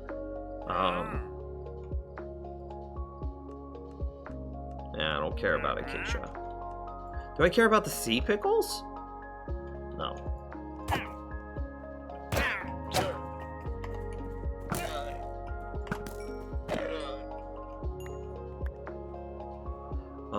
Is an everything but filter. So we filter out everything that we can because we can't filter out the tridents. So we will filter out everything but tridents. The problem with these types of filters is once one of these storage chests is full, so I'm looking at the rotten flesh chest, once the rotten flesh chest is completely full, it will then go into the trident chest, which isn't that a problem?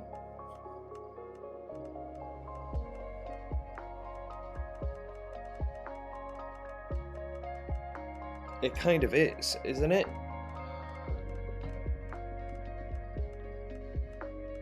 So we have to decide now, if we want the rotten flesh. I think we're just gonna destroy everything. I think that we just accept that that's an island. Yeah, cool, okay. Which means that this needs to get changed too.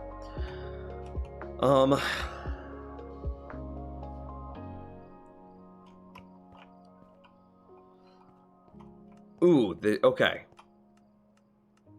How do I get this to have a nice front-facing design? So what are the final products that we want again? We want gold. Let's move this over a little bit.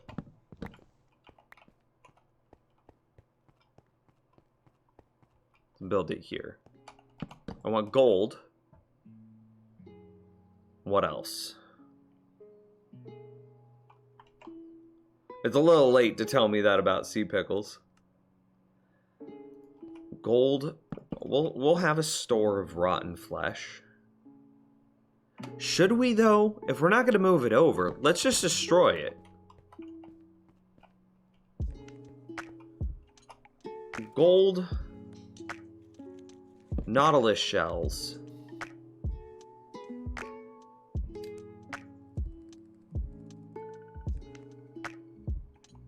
Tridents?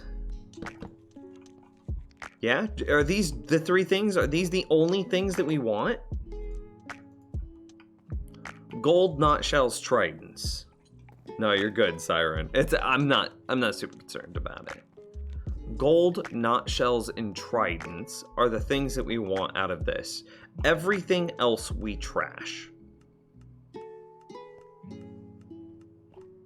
So the rotten flesh is going to be an easy trash. Bone meal's an easy trash. Oi, that wasn't very nice. Aw, but didn't I just... by attacking him, I probably just reinforced.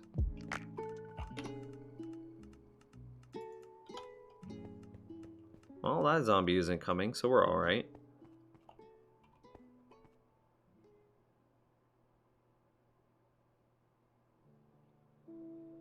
Okay, so we want some type of filter into these, along with some sort of aesthetic.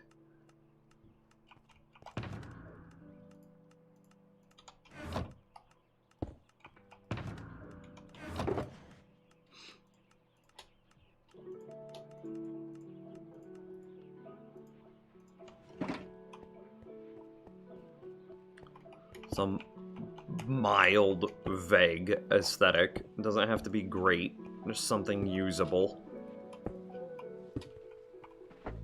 Works for me. And then, you know, a wall that we would align this against.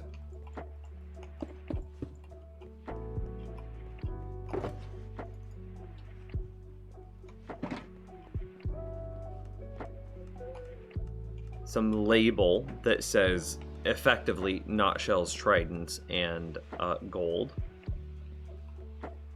How's it going, Turnip? Dude, do you have pictures of your paintings? In order to match the other storage that we do.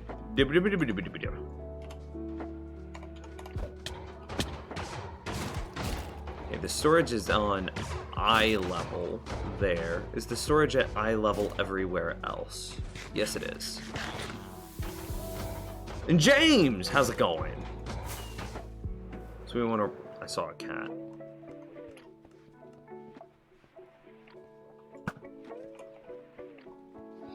So we want to align these one up.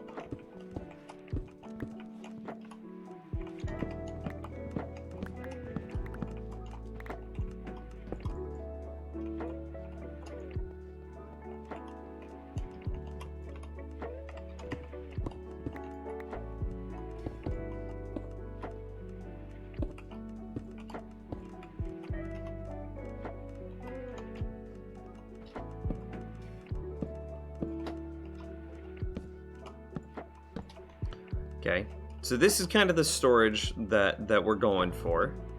So just a little 3 for not shells, tridents, and gold.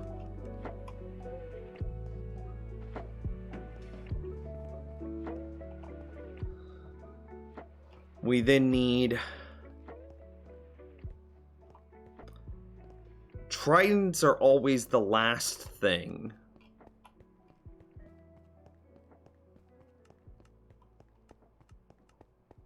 Oh, painting the shelf and cabinet. Dude. Right, is that like a kitchen revamp? Candy and I were talking about it. We really like the house that we're in. And if we got to buy it, then first thing we're doing is the kitchen.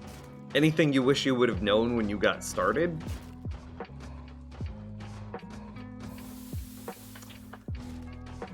Items that will denote gold. I mean, I could have a gold block. That seems a bit, like, gaudy, though.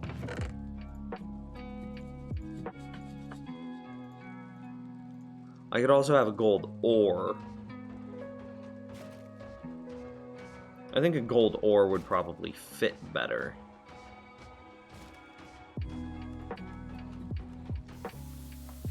What, like prismarine something? How do you get this prismarine? The clean looking prismarine. That could represent tridents. And then what would you use to represent a nautilus shell?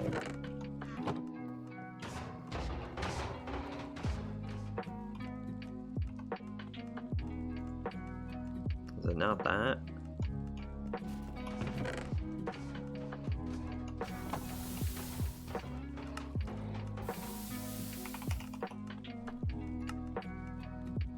More shards, of which I don't have.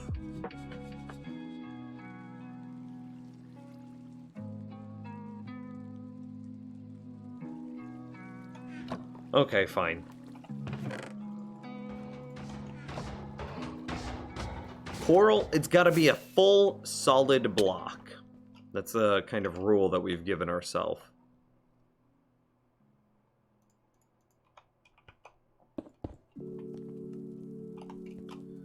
So it'll always have to go...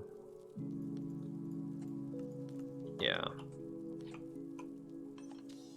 Is this the stair I'm standing on? Okay, it is. Stair, prismarine, and then whatever we use to represent a nautilus shell.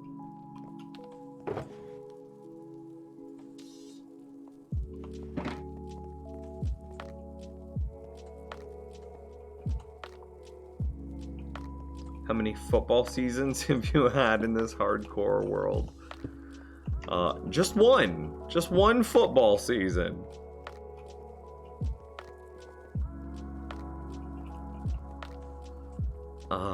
Okay, yeah, let's just keep going up.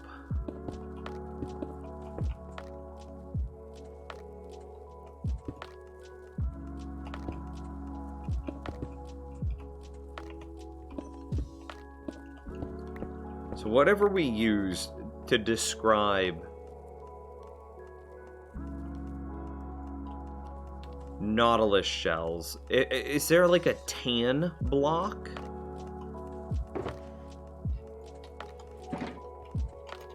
Like maybe bone meal, or the bone block, upright? Is there a block that's like tan with some like red flecks in it? Nims, I know you don't play Bedrock, but I seriously need your ideas for XP farms. The one I've been using is an Illager spawn area. It takes like 15 minutes to full repair one tool. Isn't shifting tridents the best tool repair? Like, you throw a trident, the player throws a trident, and then you use some pistons to, like, shift it left and right, and it continues to damage a mob over and over and over and over.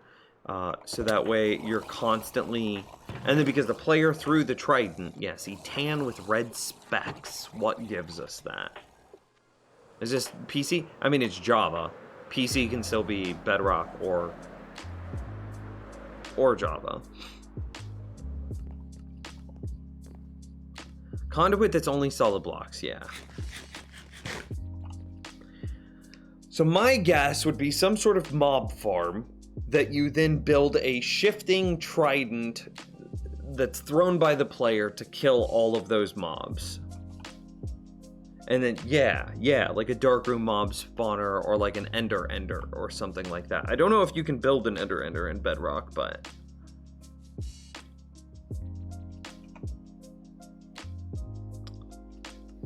I am not interested, and, yeah. My mod confirmed that. Thanks for the thought, though.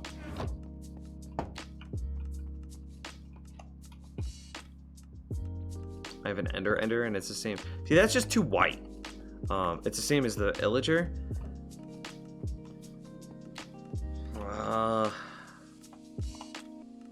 Is this console? Like, are you on Windows 10, at least? Do you have a keyboard?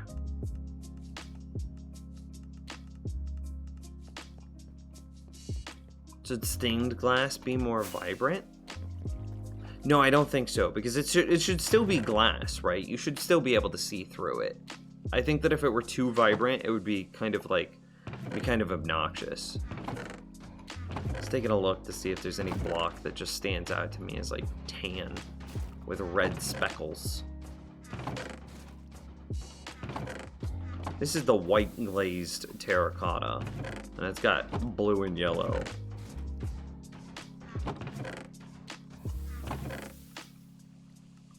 Something that could be representative of a nautilus shell.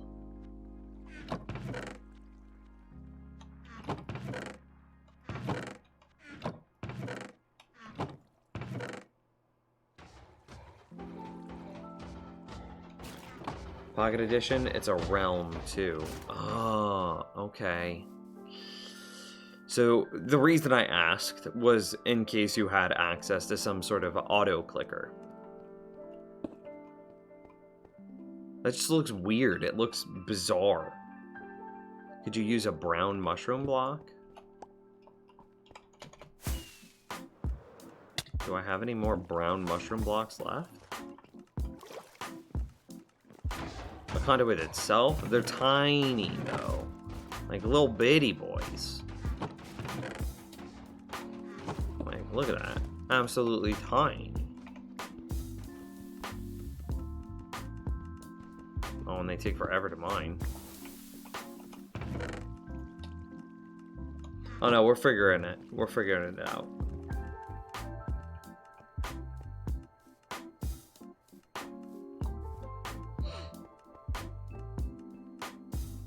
Part of your issue, Turnip, is that you're on a server.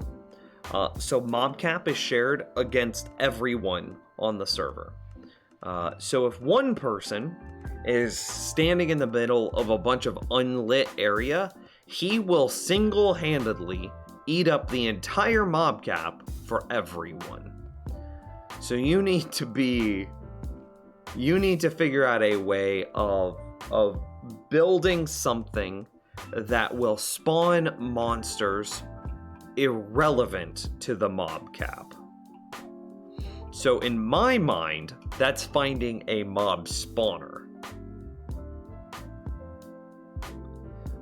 But JPS also has another suggestion. You could make furnace for XP storage.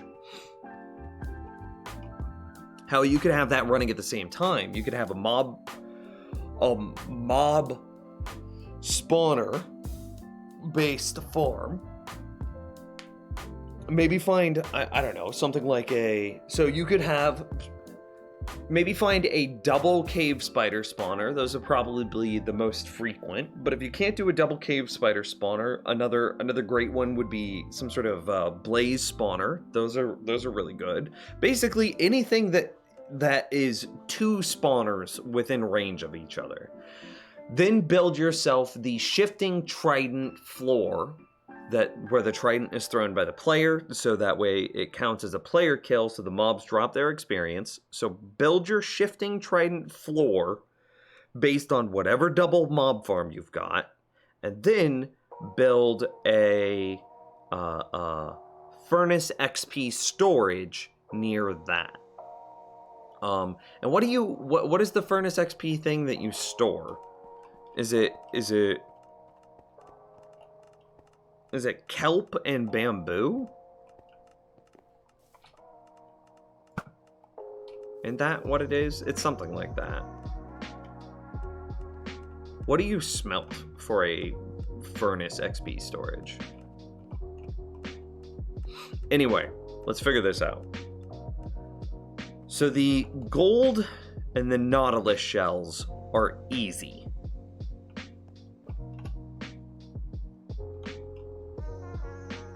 Do we go straight up?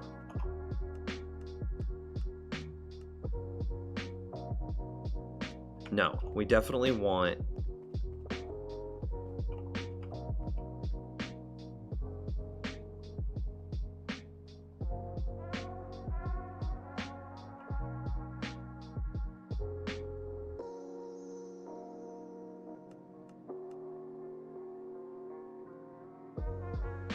there's multiple ways that we could do item overflow detection.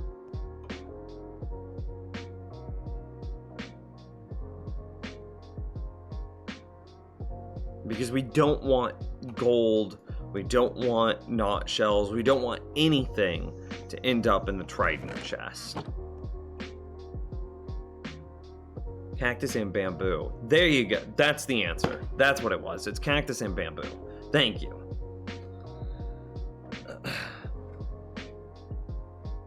So build yourself a cactus farm, run the cactus in through the top of the furnace to smelt it into green dye, use a bamboo farm to act as the fuel source to then smelt the cactus, and so then just build those two farms next to it. So find yourself a double mob spawner, and then, in addition to your double mob spawner, build the XP furnace array. Boom, big brain. You should have all of the experience you need. Don't, because you're on a server, you can't rely on darkroom mob farms. You can't rely on anything that has anything to do with the mob cap. That's just how it is. So you have to figure out another way of doing it. Had your morning after the night go? I was perfectly fine. Zero hangover. I was a very pleasant drunk, too.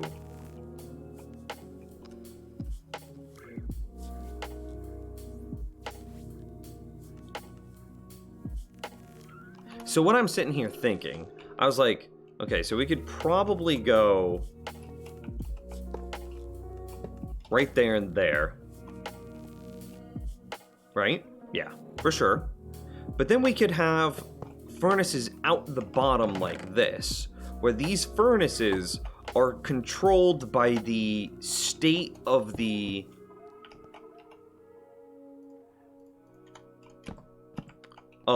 state of the chest. So these furnaces will be off until the chest reaches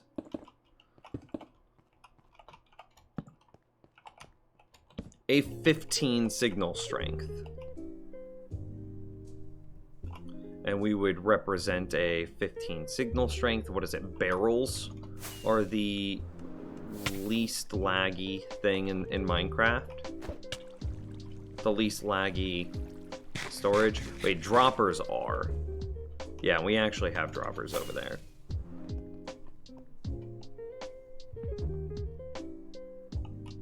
Now, barrels have to be cheaper than droppers. It's gonna take more to fill up a barrel, but it should be less lag.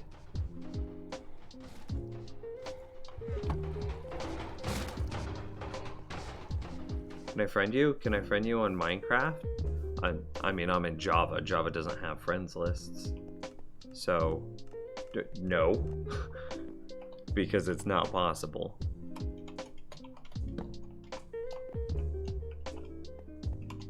Okay, so then we would fill this up completely with some items, right?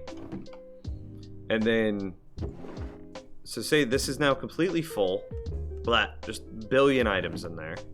So now this can't turn on until it reaches the signal strength that's being created by the barrel, which will be 15. And then we need to go, what? Probably down one? No, that wouldn't work.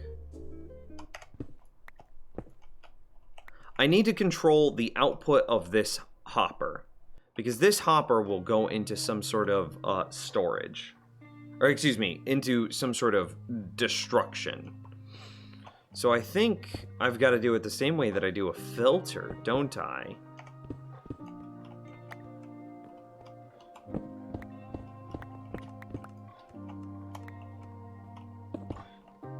But it doesn't have to be particularly huge.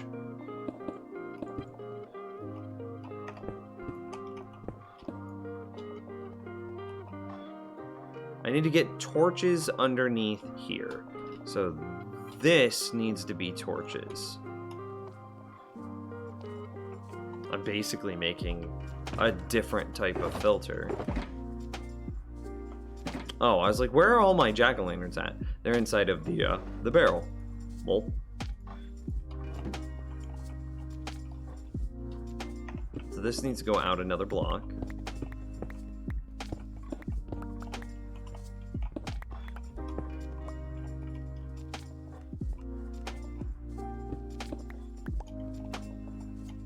Signal strength.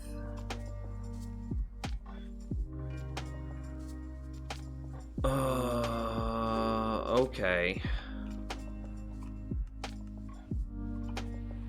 It's not gonna be this easy, actually. I think I'm gonna have to spin it.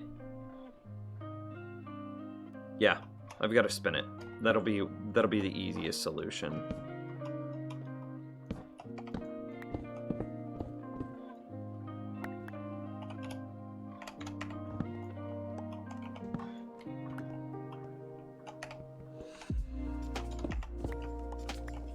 And now I need to get power off of this back and do this block here.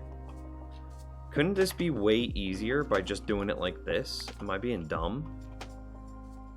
No, it has to be inverted. Okay, so doesn't this do that?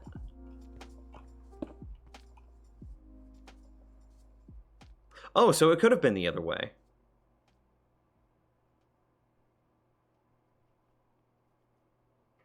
Okay, and that makes this way easier if we build it this way. Okay, cool. So we go here, into block, into double torch, into...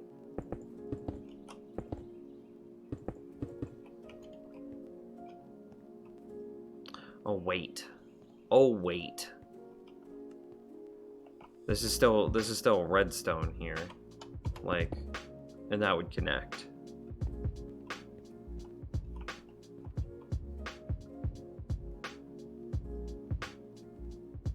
This is Sunday built your skeleton farm, and he said your name.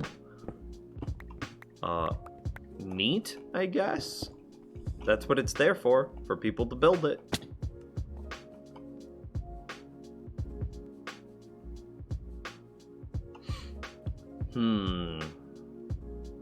Because I was looking at this and I was like, I guess we could just do this a slightly different way.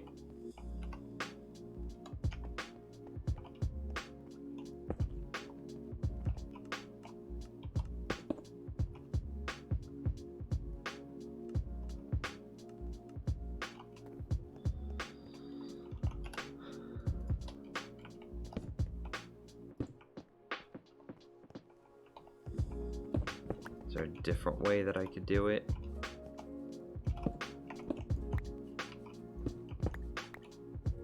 That way one goes up and one comes like over or something.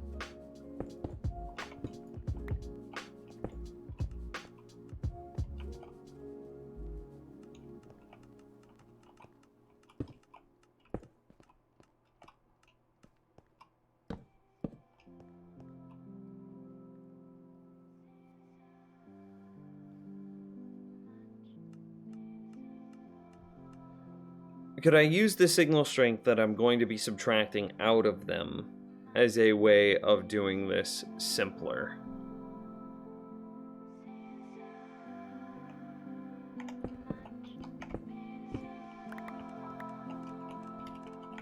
What am I making? The item storage system for a drowned farm. You can't really see my drowned farm right now. Like, let me go take a nap. I need to sleep anyway. I don't want phantoms to start spawning. Did you ever do the hydrate? I did. Imagine properly setting your resources. Yeah! That's the thing I'm excited about. But I don't know. I don't have any...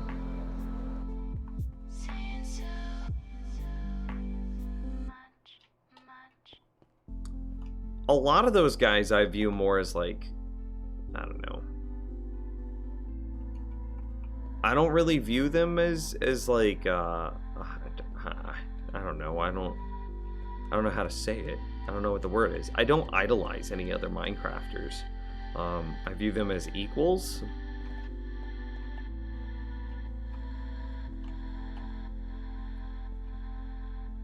So the problem is the torches. Oh, I skipped that song.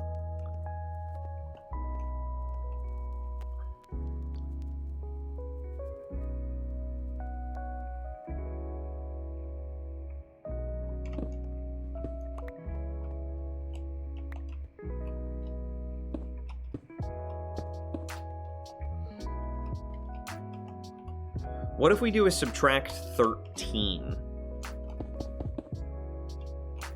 Right? So signal strength 1 wouldn't turn it on, which would be 14, and only whenever it's 15 would it turn on.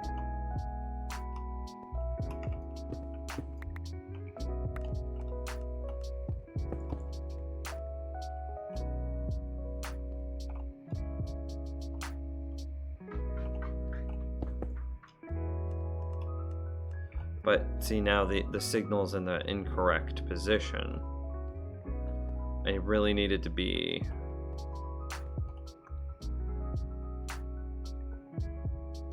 So then this just leads me to basically what I had before.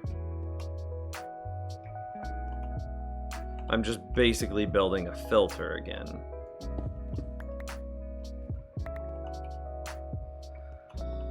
Okay, let's do this a little differently. I have the solution. I see it. Let's look at the other. Let's look at the other items that we're gonna have here. So that's the entrance. So before we continue looking at this, let's look at some of the other constraints that we're gonna have in this build.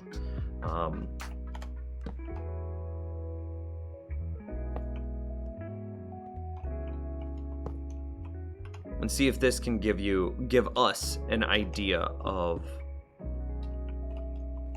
how we need to be building it.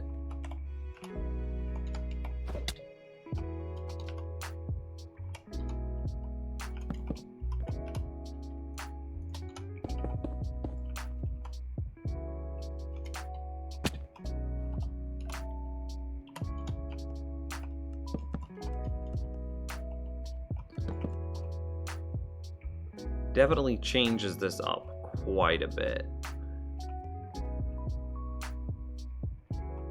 So we might have to change.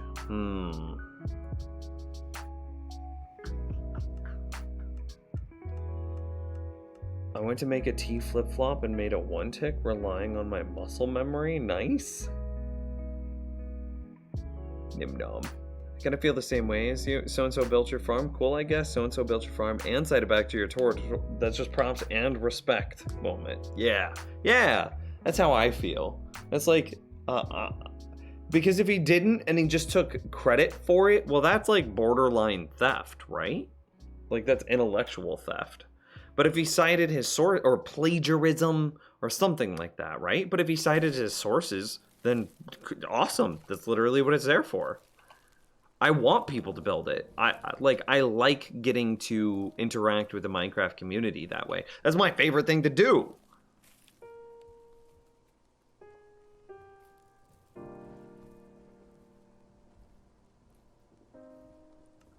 How did I get a filter built on the glass bottle farm?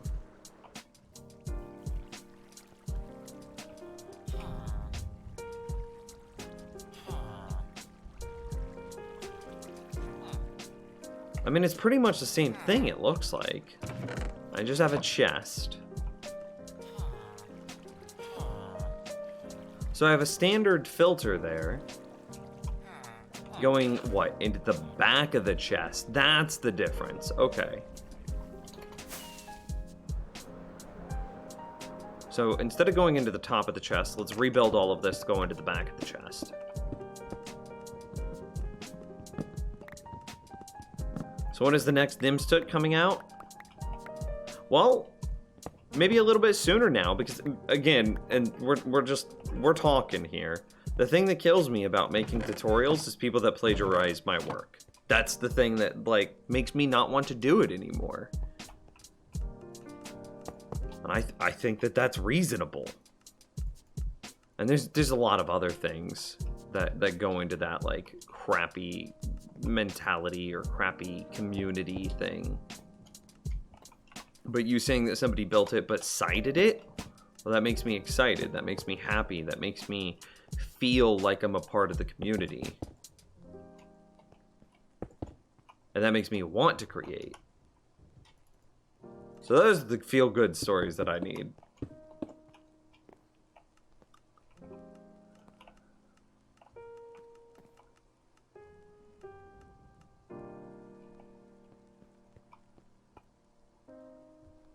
Can I actually do this inside of just a little chest area, or do I need a break in between each chest?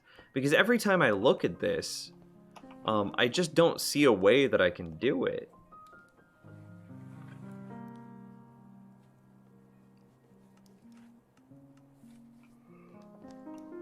Because this would need to go there. We need our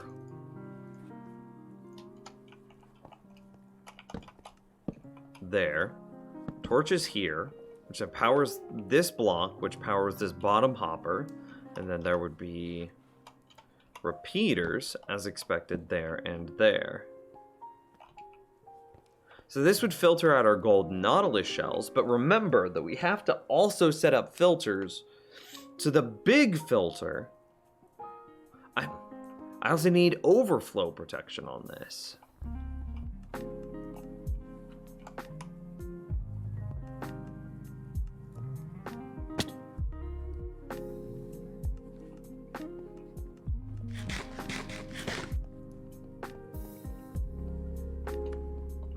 Do we just give up on the overflow protection and just say, like, the tridents are just gonna be full always?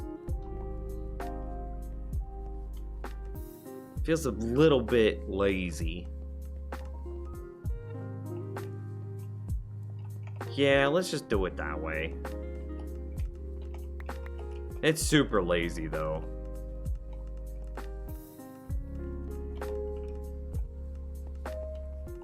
What's going on here? So I have a drowned farm. It's a really good drowned farm. It's such a good drowned farm that I really need to get a better storage system. So here in a moment, we'll get a bunch of drowned to spawn. And yeah, you can start to see them falling out. And then...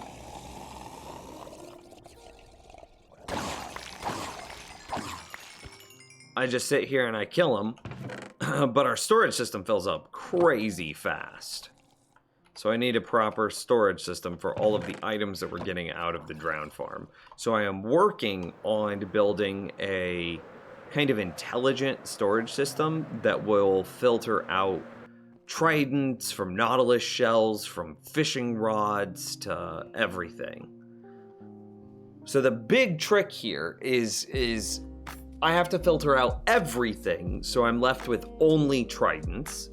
And then part of the everything that I need to filter is fishing rods, which it is possible to filter fishing rods, but it's tough.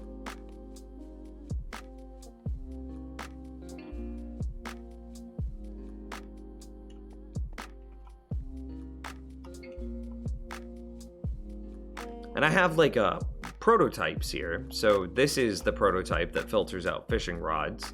So I would have a raw salmon overflow here, cooked salmon overflow that gets produced here, and then the tridents would go here, and the cooked salmon is being cooked by the fishing rods.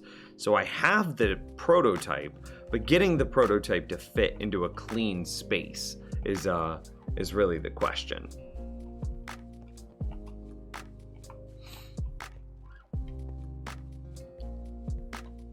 Can I get that list again, eyebrows?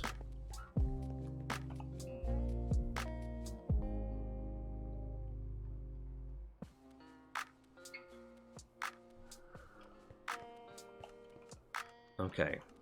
So I need a filter for rotten flesh.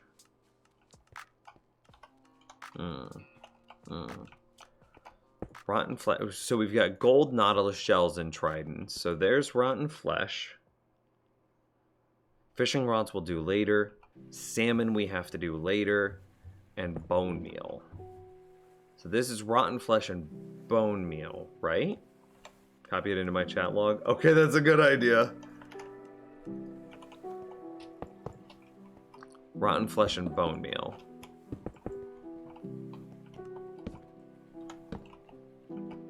And these will just go straight into the garbage.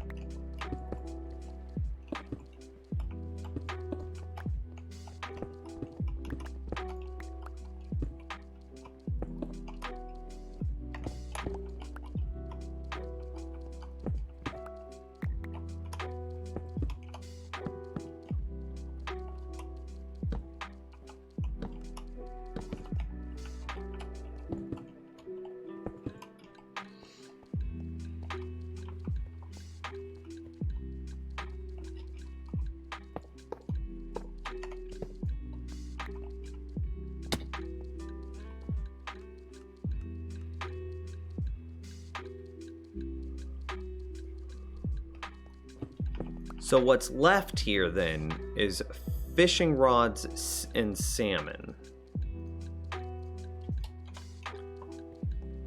My brain is getting tired. Like, I can feel the mental exertion that this takes.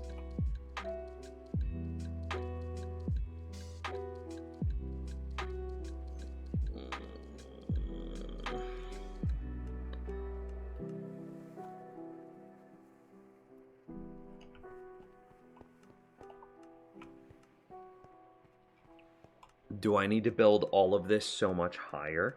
I might.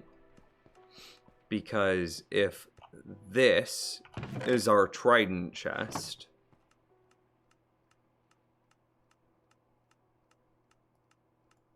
yeah, no, I have to have an overflow on all of this. I must. Oh, so the reason that I must have overflow protection on an item by item basis is because to filter out the tridents, you have to be moving slow enough that you can check the item against the smoker. And the only way to have your item flow be slow enough is to filter on to overflow on an item per item basis, not overflow as like an end all thing. If let's say my gold filled up, right? Well, then we would be filtering out nautilus shells, gold against tridents, against fishing rods, and that might be too fast.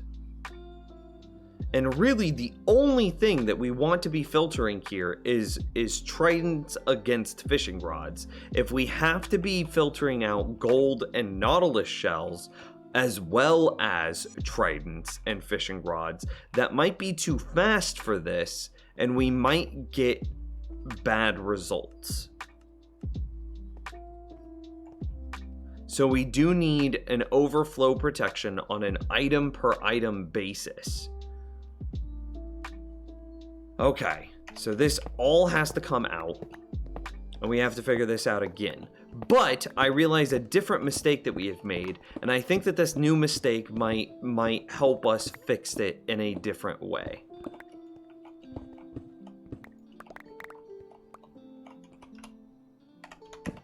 And see, this amount of logic that I put into stuff kind of loops back around. This is why I get so frustrated whenever people, like, plagiarize, if that's a fair word.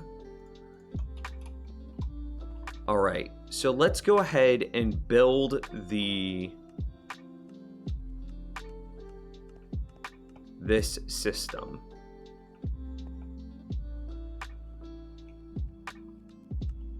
Could we come out? Let's go ahead and give ourselves a new constraint and say that we'll cup this.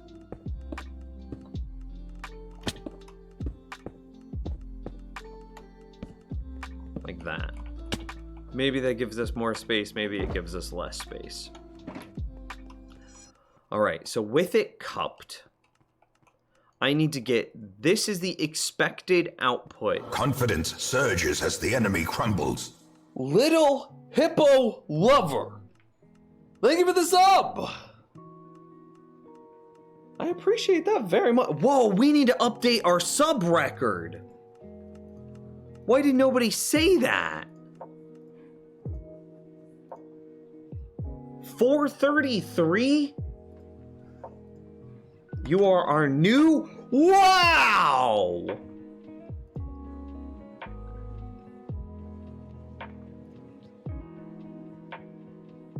Saved. Updated. You were thinking about it, but you didn't say it? My man. We passed our Minecraft level on subs. Is that the goal? Is to keep it above... to keep it above our Minecraft level? Ooh. It kind of works though, because it would be harder and harder to keep getting new Minecraft levels.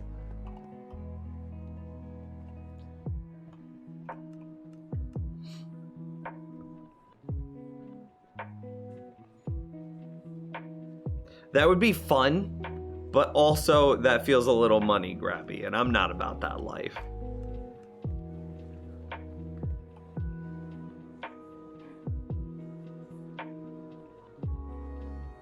So if I were to put, say, this smoker, it goes up, like 2 blocks above.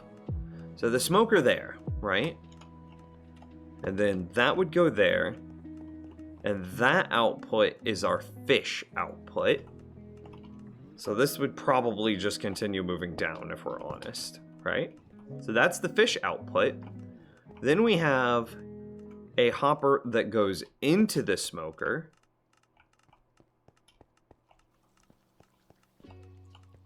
And then out of that hopper is... Okay, cool. So this can come down 1.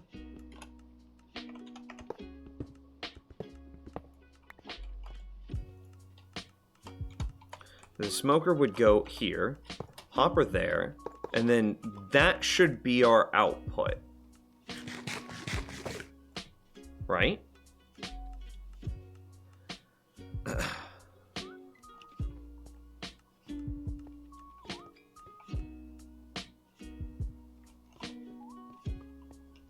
So then we need salmon to go into the top of the smoker. There.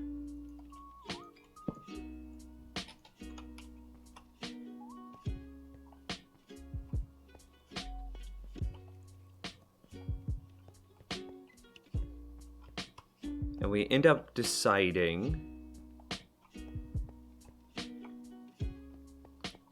that that needs to be 3 blocks up on top of the smoker. Okay, so that's doable.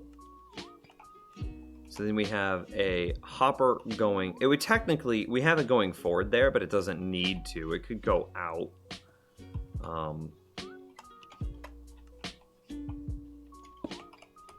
Something maybe like this. And then the hopper going out. And then we need another hopper going into our comparator. Okay, cool.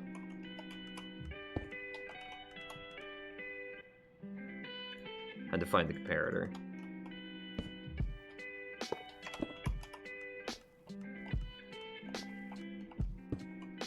And this is what? A slightly modified filter. We go out 2 blocks.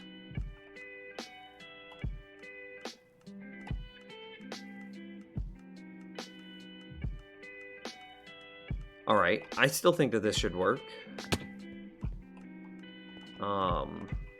I need to get back up there. I need some scaffolding. I have some scaffolding.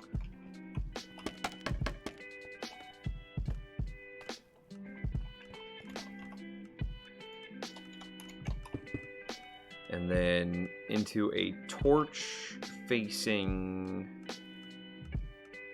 That torch needs to shut off what? The middle hopper. The one that should be facing out.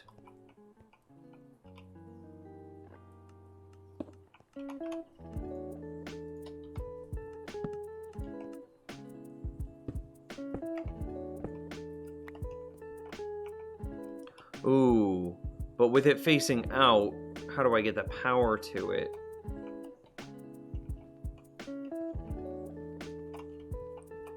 Alright, it just got complicated in a new way. This is probably one of the most complicated storage systems I've ever had to build.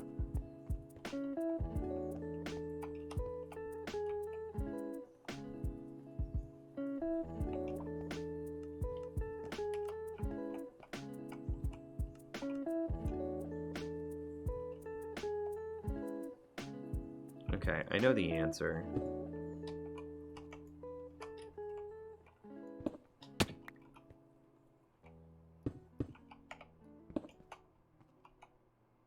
I just didn't really expect the answer.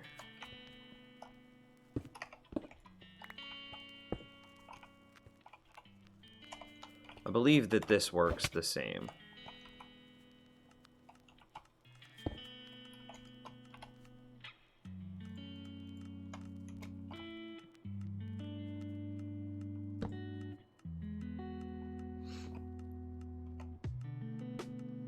So there's our filter. And we would set this filter up for salmon. So some number of blocks. Let me go grab some salmon.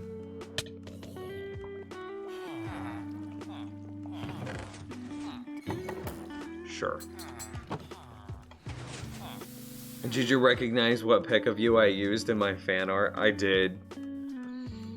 It was also terrifying, but I kind of appreciated it. I thought it was funny, and I went and showed Candy because she was the one that actually drew the phoenix. And so it's as much like her fan art as it is like her artwork as it is my artwork. So the fan art that you made, you know, she felt a connection to it as well. And so it was kind of horrifying, kind of hilarious, that piece of art. It was good. Anyway, salmon. So we could see that the salmon is not having a problem making it all the way through here, and then wouldn't have a problem entering the furnace. In which case, it then gets smoked, and then we would destroy, you know, the cooked salmon. Then we have to have an overflow, just in case. To destroy it.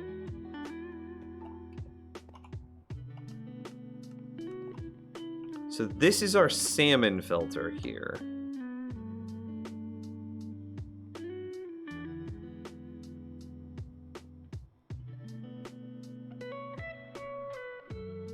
Ooh. This is such a complicated build, damn.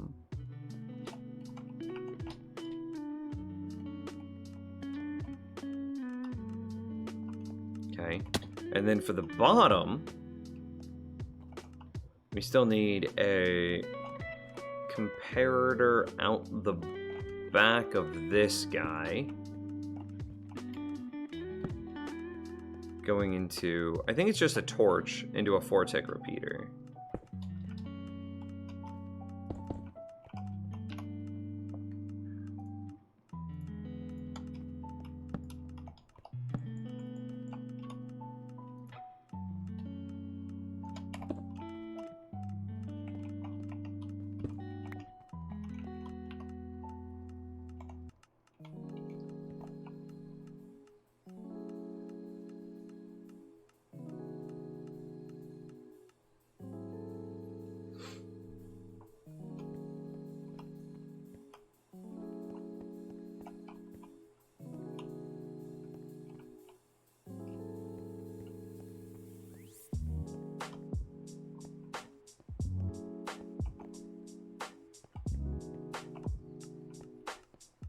Now, what would happen? Oh, my brain, dude. Somehow got a gift sub for your channel. We have a bunch of super generous viewers here, dude. So somebody, I mean, look in the about section and like, look at how many gifted subs that we've had, dude. It's wild.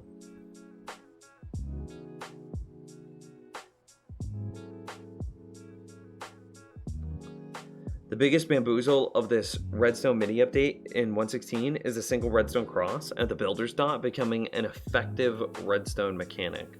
What is the builder's dot? I don't know what that means. Like, I know that there's going to be the difference between like the cross redstone and the dot redstone in the future. I'm really excited for that. But like, why is it called the builder's dot?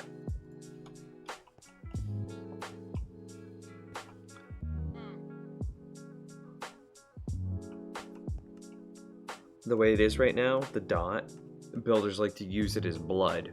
Oh, I see. Like a little blood puddle. I see it. I see it.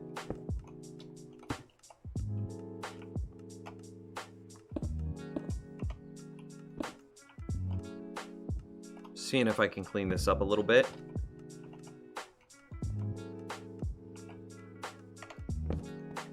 Yeah, I think I can.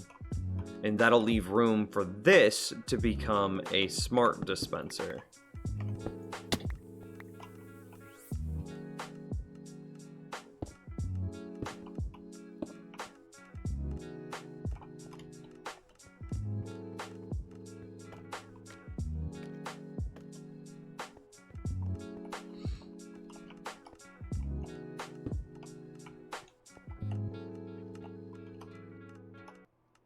Okay, so yeah, this actually kind of works out nicely, I think, because then we go repeater thing, and then this will be a redstone cross in 116, and this should do the same thing. This should act as a filter for my salmon farm.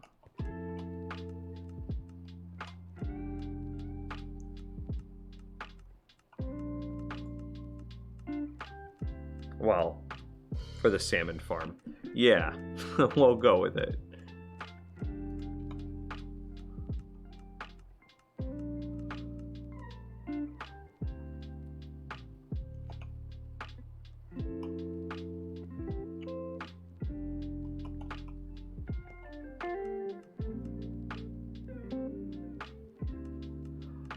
Been AFK, so I might have missed it. What's the longest you expect to AFK without dealing with the drops?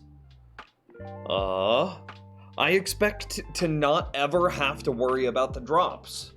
If I want, I'm stretching. Stretch. If I want to just go up there and farm some gold, I don't want to have to worry about the tridents. I don't want to have to worry about the knot shells. I don't want to have to worry about anything. I just want to go up there and farm some gold, which is what we're going to be using it as most of the time. Clawly with a 500-bit tip, says Nims.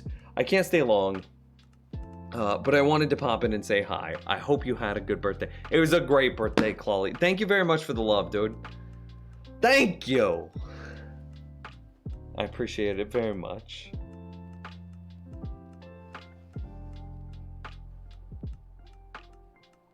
So, infinity grog?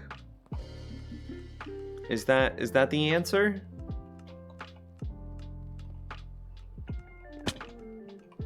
It might be the answer. Oh, happy late birthday. Yeah, it was Saturday was my birthday. And we had the birthday stream on Friday. So the 5th was the birthday stream, and the 6th was my birthday itself. And I hung out with girlfriend, and we had a nice time together.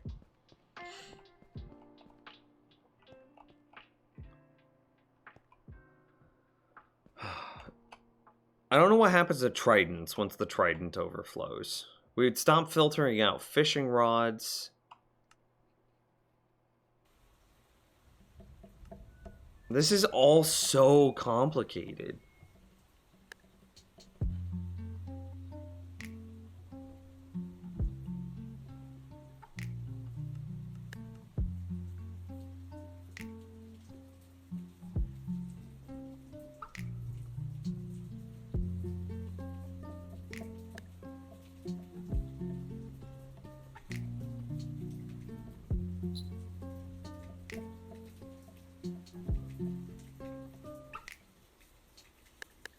This is so complicated because, like, what happens when the tridents overflow? Then they'll overflow into this hopper, in which case they overflow into this hopper, in which case they overflow into this hopper, which means that we're no longer filtering fishing rods either.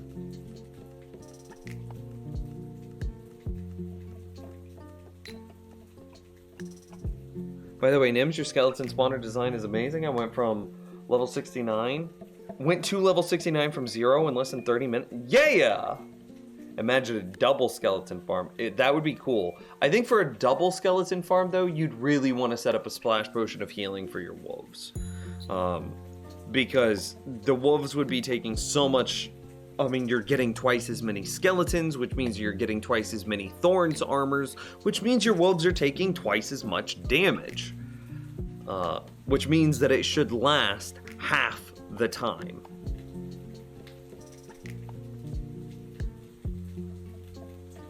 But yeah, out of curiosity, apologize. Did you build it with a fishing farm, or is that just the skeleton farm?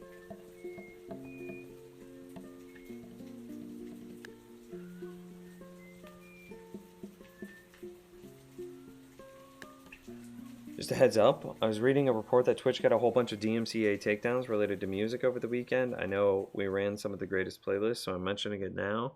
I mean, we're vulnerable to all music, aren't we? Because this is like a lo-fi playlist as well.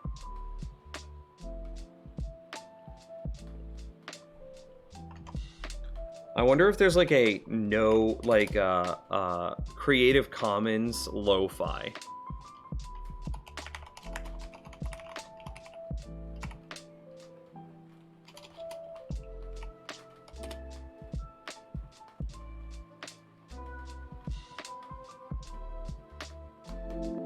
Oh, hey, I did a Google search, and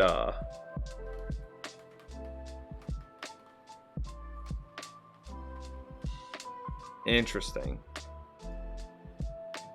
Lo-fi uses so many samples. Yeah, lo-fi might be dangerous. We might need to rotate away from lo-fi, or at least go find a bunch of like Creative Commons lo-fi.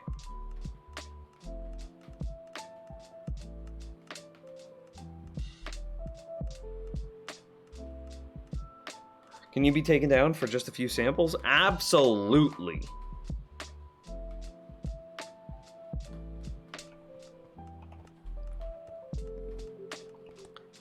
This hurts my brain. My brain is exhausted.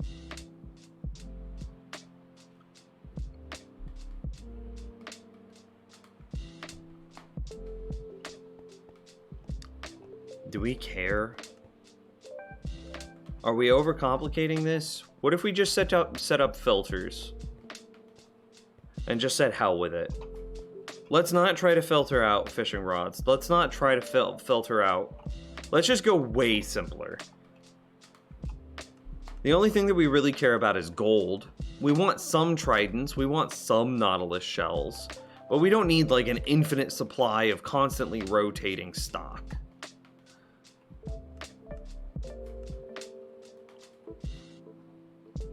Yeah, I'm gonna say hell with it. I'm super done with this. My brain is exhausted. If I'm mad at myself in the future, just like send me this clip of my brain just checking out. Like the fatigue that I can feel in my brain is insane to me right now. So yeah, we're gonna call that too complicated. We're gonna go a bit simpler. All right, let's try this instead. So we're gonna go here, into here, into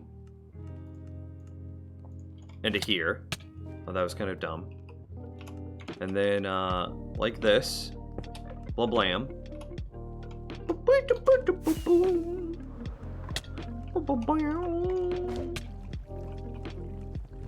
Try a new thing. I'm trying a new thing. You clip it. How's it going? Candy bacon. I get him.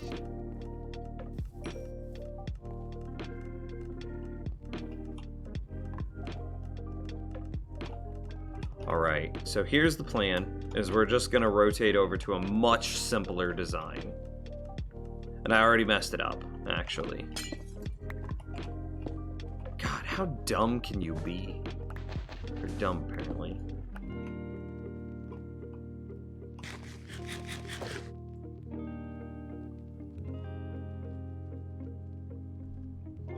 Alright.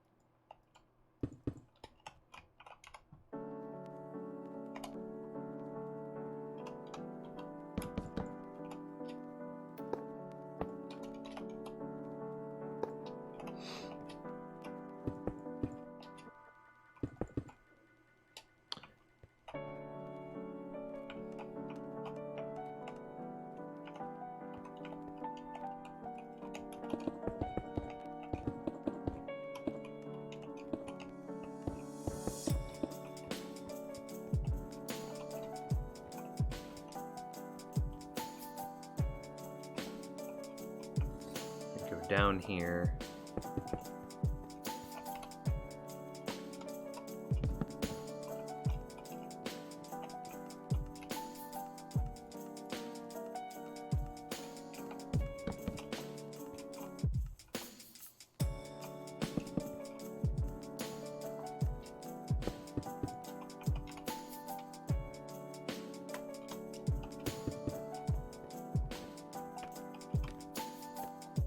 You missed a hydrate? Oh, I did miss a hydrate. Okay.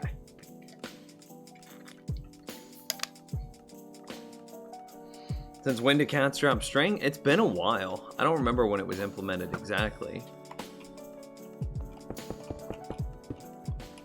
It's been a while though. Okay, so that is not shells gold. Everything else, which should hopefully mostly be tridents. Not shells gold. So we need rotten flesh. So rotten flesh, salmon, bone meal, filters as well.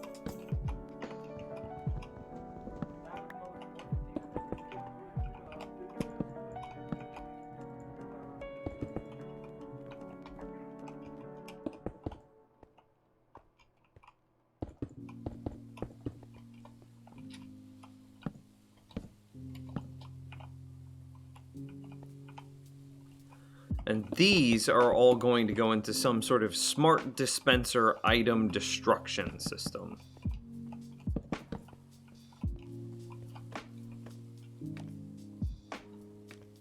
So we have...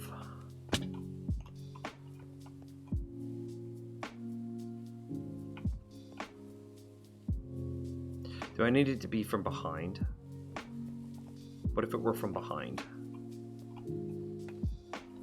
Hang on, I need to move this.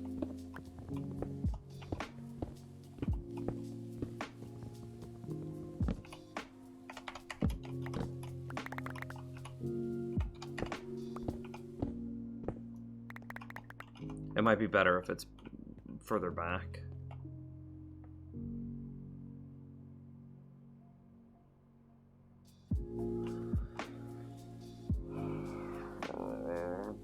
Nope, it would be exactly the same thing, wouldn't it?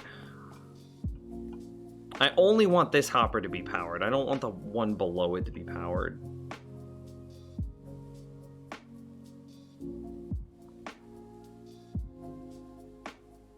Is there a way of doing that? Probably not. It doesn't look like it.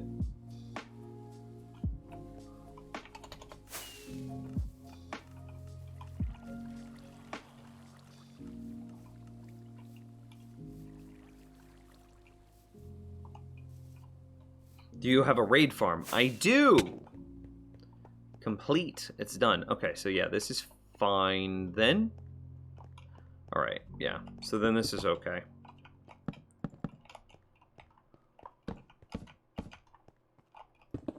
Why do you ask? I am curious.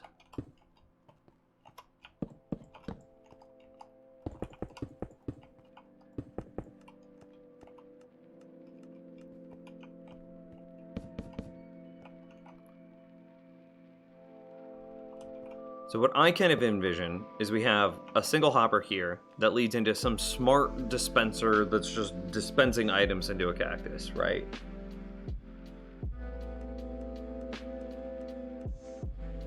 So we're gonna have two smart dispensers. Yeah? Yeah. One here.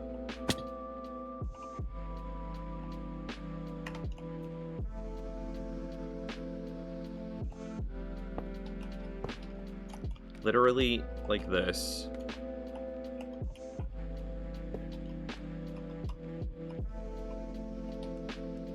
Could that go up a block?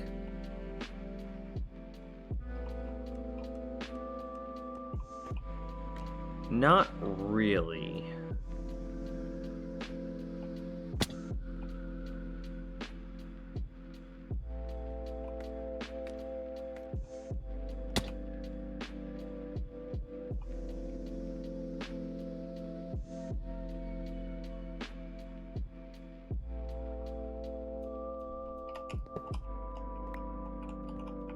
Let's try it a little bit different though. So we definitely have some... This must always exist. like this. And this will be the...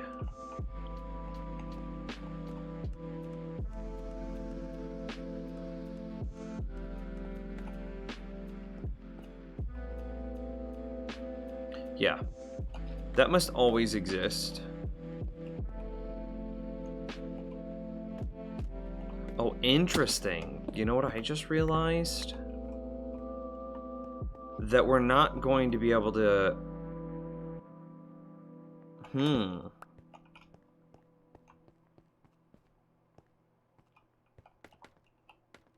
Okay, so those always exist like that.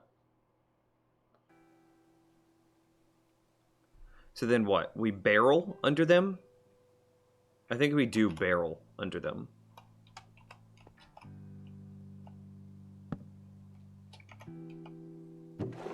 I'm pretty sure it's barrel. And then it's...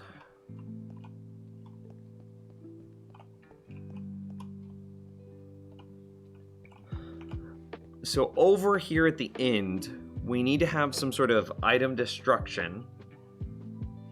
So it's a hopper. So this is not going to be a water-based filter system. This is going to be hopper-based.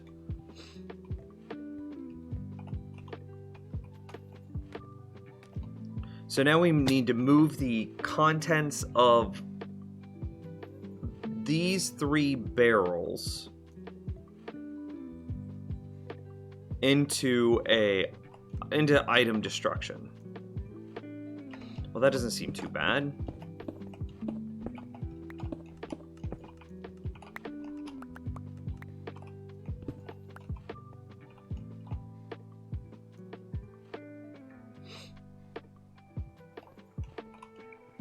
I think that what we do is this. Okay. And see, now these are always on, which is a little bit rough, but I don't think I can do much about it. That's my TPS. It's been alright. What am I working on? Hopefully a very smart item system for the raid farm.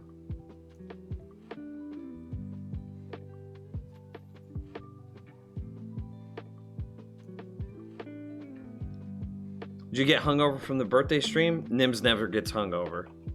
That's the truth.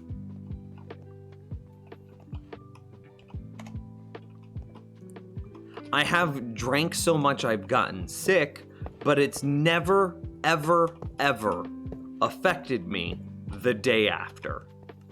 Right? So what's a definition of being hungover? Hangover. Not movie.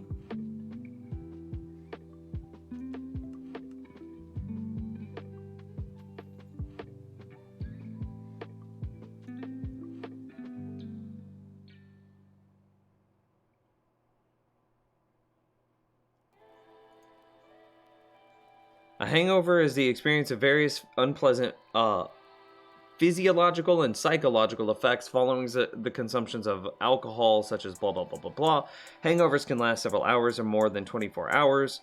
Hangover symptoms include headache, drowsiness, concentration problems, dry mouth, dizziness, gastro, blah, blah, blah. A bunch of problems.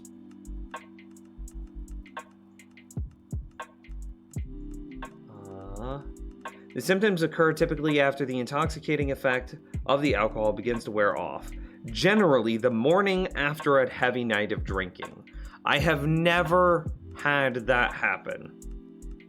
I have gotten so drunk that I've made myself sick, but I have never gotten so drunk that I was sick the morning after I drank. Like, this is a horrible story, right? I'm gonna tell you a horrible story. This was like a dark days. Nims was a sad boy. Very sad boy. Went out drinking with some friends. We ended up hanging out at their house first. We pre-gamed there. That is to drink before you go out. So we pre-gamed at their house. We went to a bar. We drank a lot at the bar. I get like anxiety from large crowds of people. And this was like a bar that also had like a dancing floor on it. And it was a very crowded bar. So I got anxious. I was also very drunk at this point. But I just wanted to go outside to breathe the cold air. It was like midwinter. Actually, no, that's very important. It was deep winter. It was like 10 degrees outside.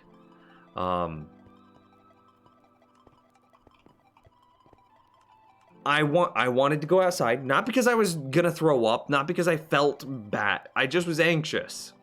So I go outside to just walk around the block and settle my nerves.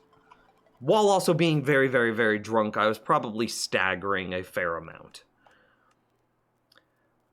At the door, the bouncers would not let me back inside. In hindsight, I don't blame them. I probably left the bar being very pale. I probably was not, I was so drunk that I was probably staggering. I was fine from an intoxication level. Like I wasn't gonna throw up everywhere. But I was just so anxious. But they didn't let me back in. In hindsight, that's okay. Pull up my phone. I go to call my friends. I'm like, hey, I can't get back in. I was in such a small, but they didn't answer. I was in such a small town that there wasn't like an Uber, and that the equivalent of the Uber for the town was only for the town's college students, and I wasn't a student there. So in my drunk state in 10-degree weather, I decided to walk home. It was like 2 or 3 miles. And that was very dumb of me. In hindsight, if I had passed out while walking home, I would have died.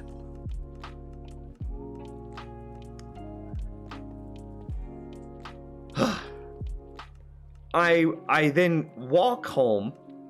As soon as 2 miles, like drunk staggering speed. So it took me like a full hour to walk home. As soon as I got home, I threw up. I didn't throw up on the walk, but I threw up immediately after getting home. I went to bed. I woke up and I was perfectly fine the next morning. I made myself some breakfast. I watched some shows. I went out with some more friends the next day. No problems. But that was so dumb. That was so dumb. But that's probably the drunkest that I've been in recent memory. And I had no problems. Yeah, again. So like my level of inebriation was not at a point at the bar that I was gonna cause a problem. But again, I was probably pale. I was very anxious. And like, yeah. So like, I don't know. Never been hungover. I've done some dumb things while I was drunk, but I've never been hungover. Anyway. Candy gets mad at me and she's like, oh, you got sick while you were drunk. That's hungover. No, that's being sick while drunk. It's not hungover. The different things, girlfriend. When did this happen? 3-4 years ago.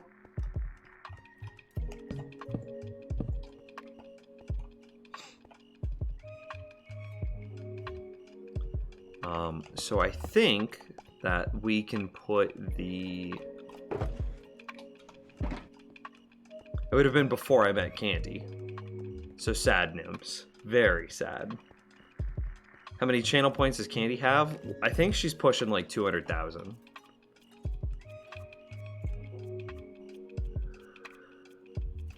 Okay, so we filter out the 6 things that the 5 things that we can filter, which are rotten flesh gold, salmon, nautilus shells, and bone meal.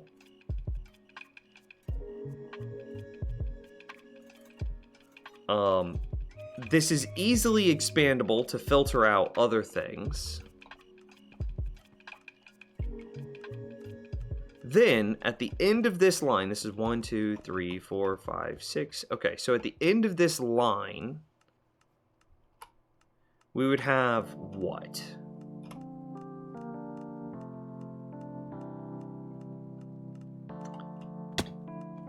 think we'd actually go here.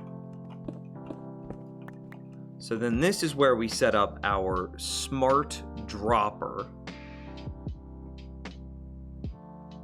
Nims, how have I been? I'm very good. I'm very happy. Next time, Nims, at me and I'll drive from Cali to wherever you are. Okay, rural Missouri. Okay, hang on. Let me see.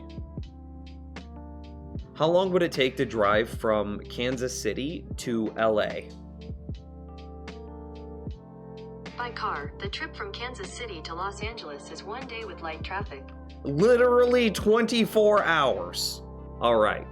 Next time, Candy.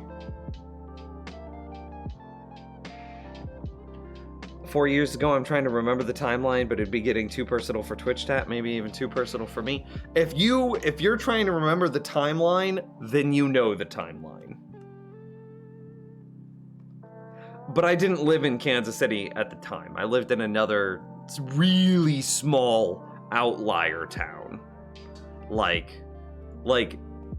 seriously, small, rural, tiny.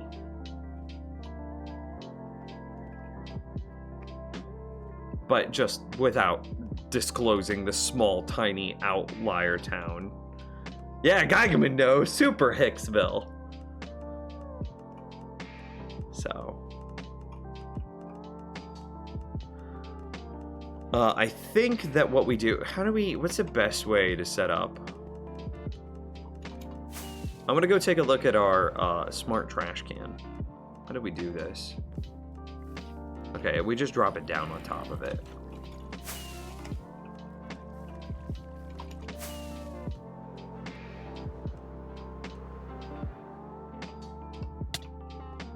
And then 4 years ago, that also 3 or 4 years ago, something like that, give or take.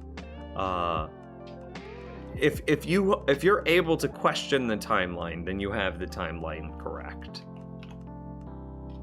Your suspicion is true. What's your best tips for starting a new hardcore world? Oh, buddy, do I have some tips for you. Okay. It depends on what your goal is, Levi. Are you just trying not to die? Or are you trying to build this? You know, not necessarily this, obviously.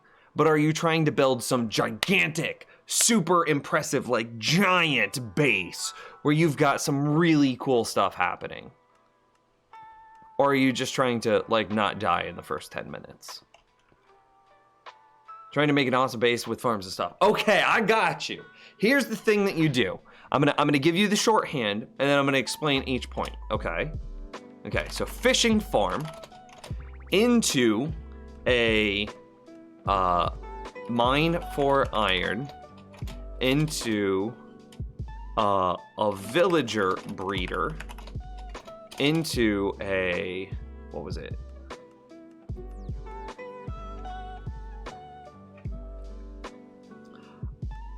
It depends. You either go villager trading hall or iron golem farm.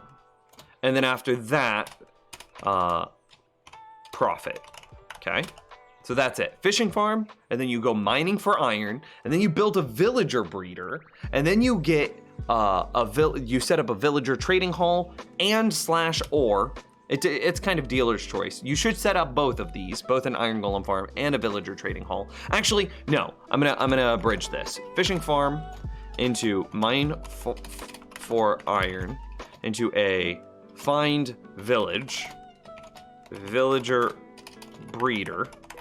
Okay. Then villager trading hall into iron golem farm into profit, right? And then whatever you want from this point on, okay? So that's what it is. Fishing farm into mining for iron, into finding a village, into a villager breeder, then a villager trading hall, and then an iron golem farm. Fishing farm's no longer a thing in 1.16. Ugh, I swear, the number of times that I have to explain this, whoever you got your information from lied to you. I'm just gonna say that right now. Fishing farms 100% still work in 1.16, okay? The thing that got changed is the treasure loot table is no longer a part of the standard fishing farm's drop chance. Okay? So let me say that again very clearly. Fishing farms still work. The treasure loot table was removed from a standard fishing farm. The other things inside of a fishing farm, namely the fishing or the fish drops or the fish loot table and the junk loot table, still exist. Whoever you got your information wrong, you should go yell at them because they lied to you. Anyway, this fishing farm into here, I'll even copy paste it and put it in chat room. Boom. Fishing farm into mining for iron, into finding a village, into setting up a villager breeder, into a villager training hall, into an iron golem farm is the play. That's how you, like, look at what I'm telling you to do. Okay, so a fishing farm, boom. From this fishing farm, you know what? I want the mental break from doing this, so I'm gonna explore this a little bit. I'm gonna explain why it's so strong. Okay, so the first thing that makes the fishing farm so strong, and it doesn't matter that we're losing the treasure drops, the first thing that makes it so strong is the salmon. Salmon is such a good food source. It's not a tier 1 food, make no mistake. It's not as good as steak, it's not as good as pork chop, it's not as good as golden carrots for sure. But salmon is definitely like a tier food. It's not S tier, but it's A tier, maybe B tier, depending on how you want to cut it. Big, I got your hydrate. So right off the bat, you've now got one of the hardest things covered for a hardcore world. You don't need to set up anything else. You don't need to set up some like cow breeder. You don't need to set up some sort of wheat farm. None of it. None of it. You get all the salmon that you need, which is a very good food source. You will also be able to set aside cod, clownfish, and pufferfish, okay? Which are also very important. You'll probably also be able to set up some tripwire hooks, some ink sacs, some string, and some leather, which we'll come back to in a bit. Okay, cool. So now you have a fishing farm, which even after the 116 nerf is going to provide you with all the food that you need, no questions asked. And if you're playing before 116, then it'll also give you your end game bow, as well as all of the enchants that you'll need. But let's just assume that this is 116 because the pre-releases are out. So let's assume that this is post-nerf, okay? So all you get is a bunch of fish. Still amazing because salmon is a very good food source, especially in the early game.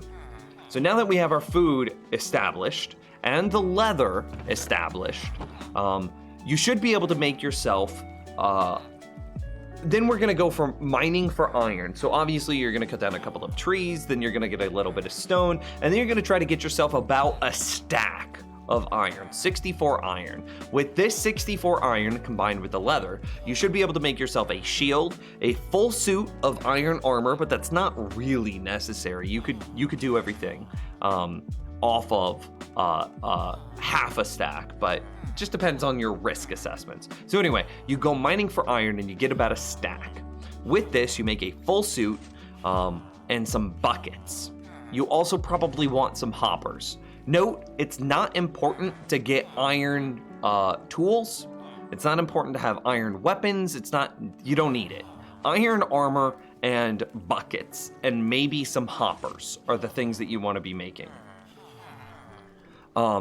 Now that we've got the iron, now you're gonna go exploring for a village. Hopefully, you've caught a bunch of salmon and you can explore for days, okay? So now you find a village. So you're gonna manipulate this village, probably destroying a lot of the villager huts, and then you're gonna rebuild it and you're gonna set up a villager, Now you're gonna set up a villager breeder. So I have my villager breeder right over here. Villager breeders, when done correctly, shots fired, I don't care.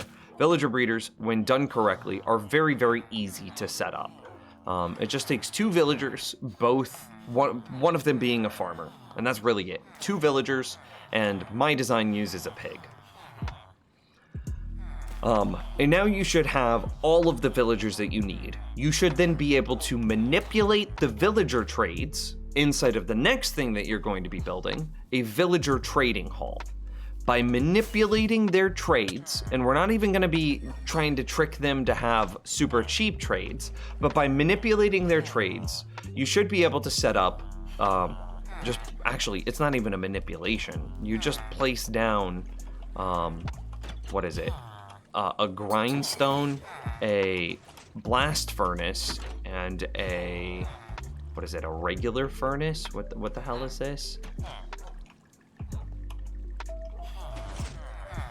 What is that? I don't remember what that is. Anyway, just by placing them down, you should be able to get 3 of the blacksmiths. We're gonna come back to them in a moment. The other thing that you want is a fisherman with a barrel.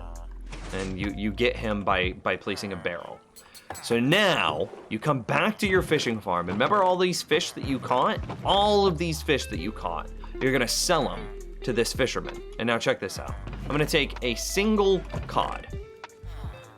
A single cod. I accidentally picked up 3. I have 1 fish. Boom. I come over to this guy.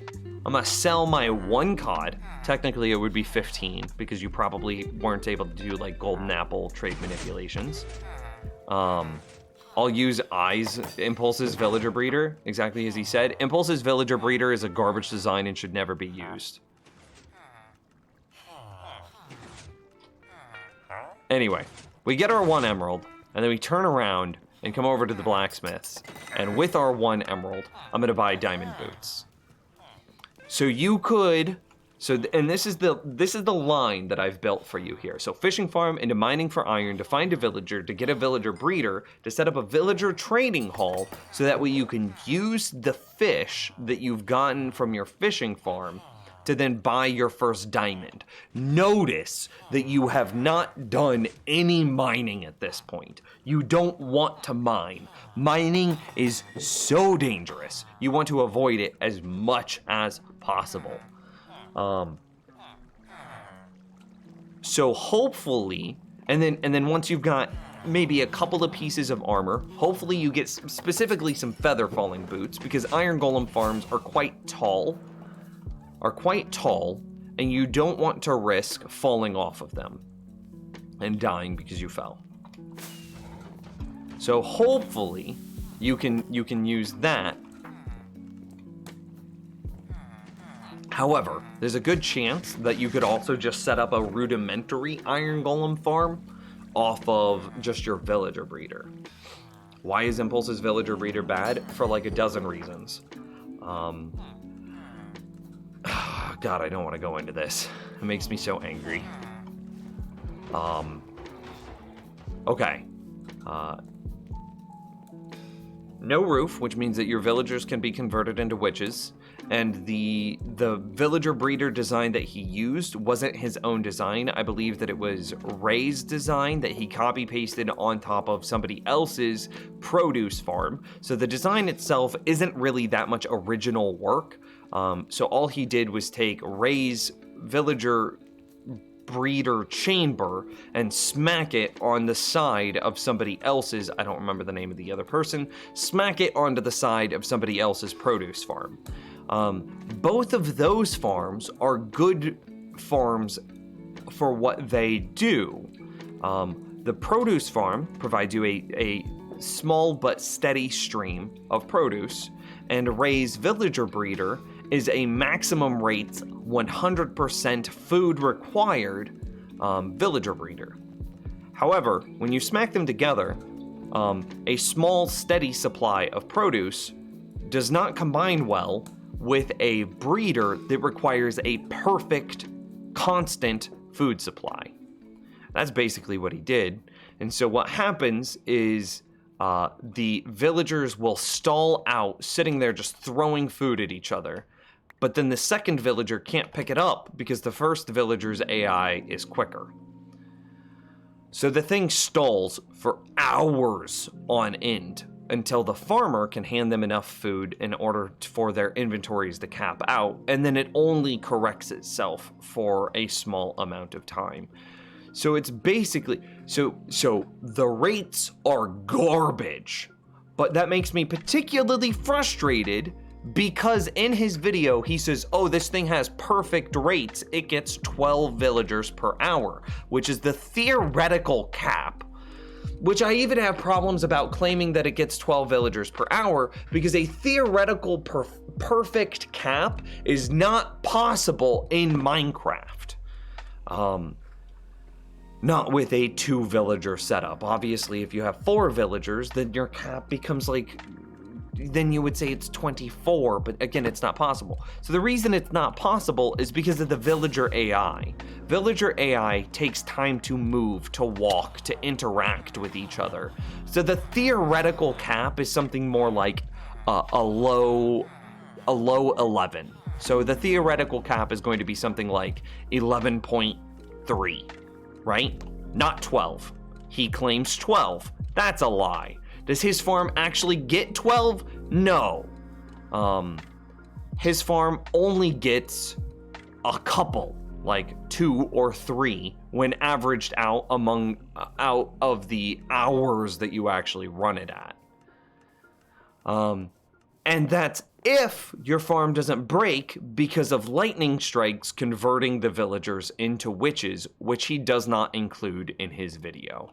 It's a bad design after bad design after bad design choice.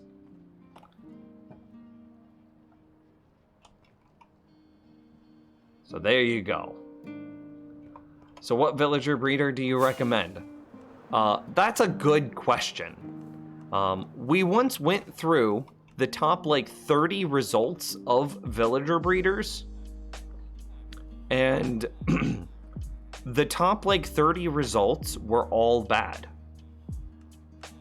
Like, it's a very sad, and like this then ties back into the, I have 0 villager breeders that I can recommend because all of them have glaring flaws. And this kind of then loops back into like why I feel disenfranchised from YouTube as a platform, because there is so much gross, like there is an overwhelming amount of misinformation. P.S. He smacked it on top of Ilmango's layout for villager farms, if I remember correctly. I think that's what it was.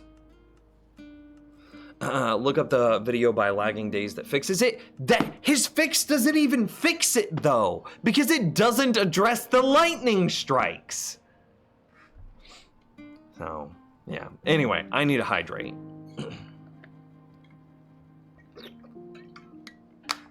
Beckon, what texture pack are you using and what does it change? Vanilla Tweaks. So here, I can pull this up. So it changes exactly what you want it to change.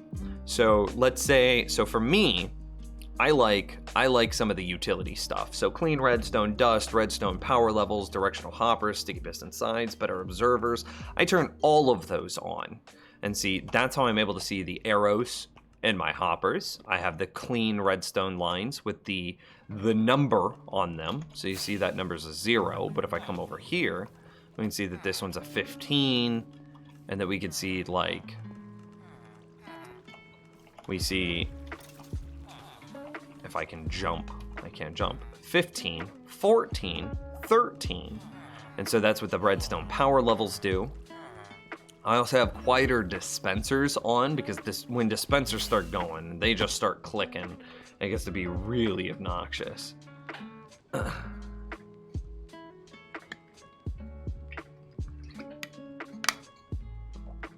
I got the second hydrate there. And, you know, a number of other things inside of here. So peace and quiet, so quieter dispensers. I also have, where is it? Somewhere in here there's like lower fire and lower shields. So that way when the player is on fire, it doesn't, oh, right here, unobtrusive, of course, that makes sense. Lower fire, lower shields. So that way you can see through it better. HUD, so the Rainbow Experience bar is what I'm using right now. So that in representation or in solidarity with Pride Month. I don't think I have anything else. I was thinking about using the dark GUI.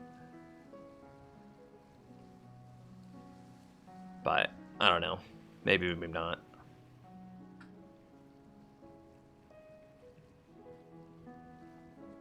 Anyway, so that's the texture pack I use, and that's, so what does it change? It changes exactly what you want it to change, and that's kind of why it's such a cool texture pack. What does sleeping in the nether do? Explodes you, you die.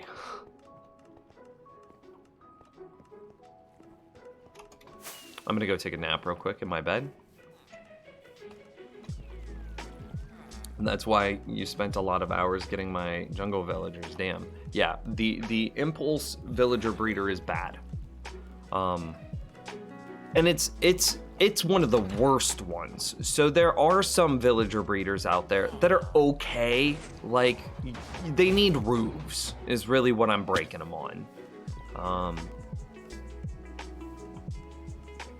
Because lightning strikes, and this has happened to everybody here knows Mumbo Jumbo, right? So Mumbo has tried to build Impulse's villager breeder 2 different times, and it's broke 2 different times.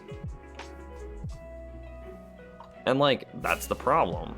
And like, if Mumbo Jumbo, who we all know, who is a very proficient redstoner, is having problems with his design, you know it's not Mumbo's fault. It's a problem with the design. Release a tutorial for yours? I really should.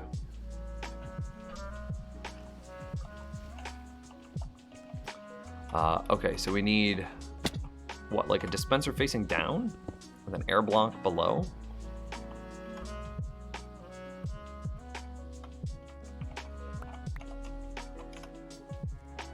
A dispenser dropper, it's all the same. In this case. Droppers are cheaper, so I'd go with the dropper.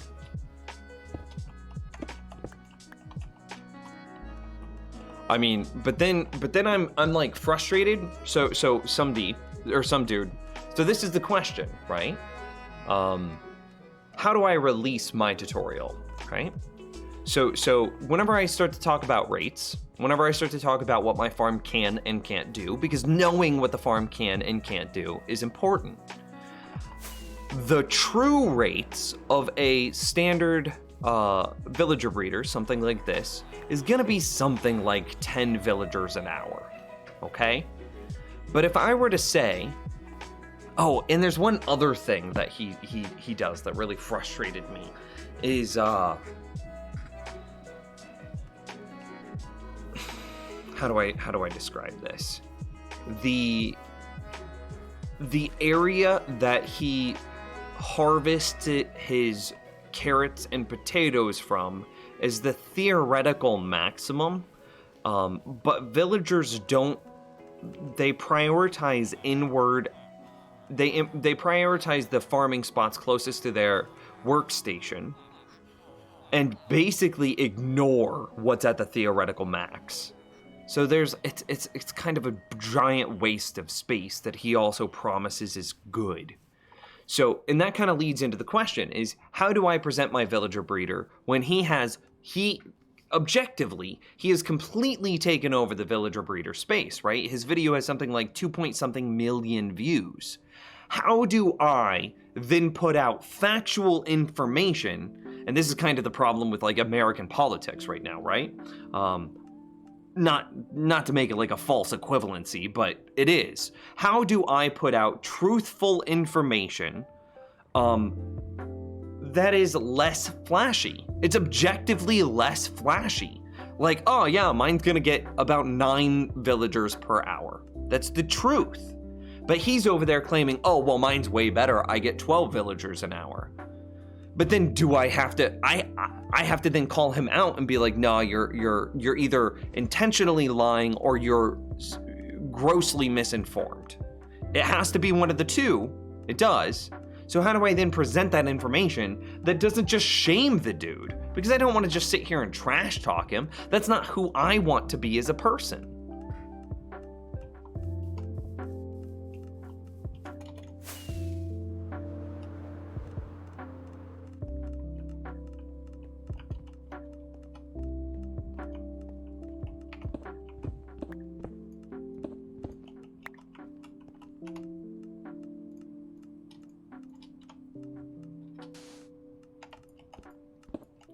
So therein lies my conundrum, is how do I present my information that has like an objectively interesting video while I know that my comments are going to be flooded, absolutely destroyed by people saying, oh, Impulses is better. And like, that's gonna drive me up the wall. And every point in my village or in my tutorial is going to be compared against his, and whether they be lies or they just be misinformation, accidental misinformation. We don't know. We don't know the inside of his brain, and therefore we shouldn't presume to either. But what we do know is that it's a bad design. That we can say is objectively true.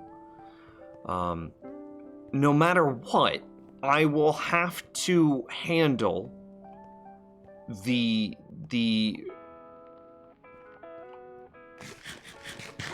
let's just call it misinformation. Let's give him the benefit of the doubt. I will be compared against his misinformation. I will be. That is also an objective truth.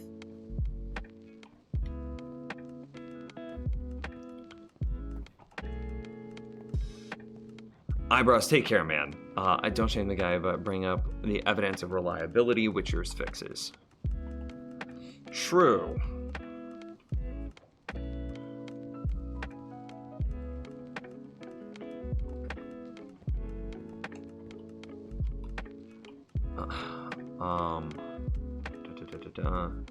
We've had this discussion before, trust me. He's obsessed with the simple things like that for days on end. His struggles are more esoteric and ethical. I don't know what the word esoteric means. I didn't go to college. I barely graduated high school. Intended for or likely to be understood by only a small number of people with specialized knowledge or yeah, exactly. So for 90% of people, just the fact that it makes a villager is good enough for them. And so if you come up behind them and say, you were promised 12 villagers an hour, but you're only getting 2 villagers an hour. For the vast majority of people, they don't care. They just don't. And like, being honest, they shouldn't. At least in this specific case, a villager breeder, once you set up your 8 to 10 villagers, that's it. That's all you care about. So only getting 2 an hour, does that really break your game? No. And the likelihood of a lightning strike breaking it in the, say, 10 to 20 hours that you need it running is pretty slim. Not that slim, because it did happen to Mumbo twice. But it's still pretty slim. I mean, it's a chance of lightning strikes, right? It's a chance of lightning strikes hitting within 5 blocks of your villager, is what it is. Which isn't tiny, but it's not huge either. So the number of people that care about it, the number of people that it actually affects, the number of people that watch tutorials for the sake of building them and not for just their entertainment value, is it worth that fight? And then, is it worth it becomes like the ethical question. So yeah, I agree perfectly with what Grog says about it. But this conundrum, these questions are why I feel disenfranchised from the Minecraft community on YouTube, and why I drag my feet to make new videos. What are redstone power levels for? Understanding redstone power levels is one of the biggest hurdles for any new redstoner. If you have an interest in learning redstone, I strongly suggest you turn on redstone power levels. Hey, Ghost Region with the new sub. Thank you for the sub, man. I appreciate it, especially right after that rant. I appreciate it especially. Comparators are a huge part of modern Redstone, and the whole thing of comparators is Redstone power levels. You are either comparing power levels, or you are subtracting one power level from another. So if you have any interest in Redstone, you will need to learn comparators, and comparators are all about power levels.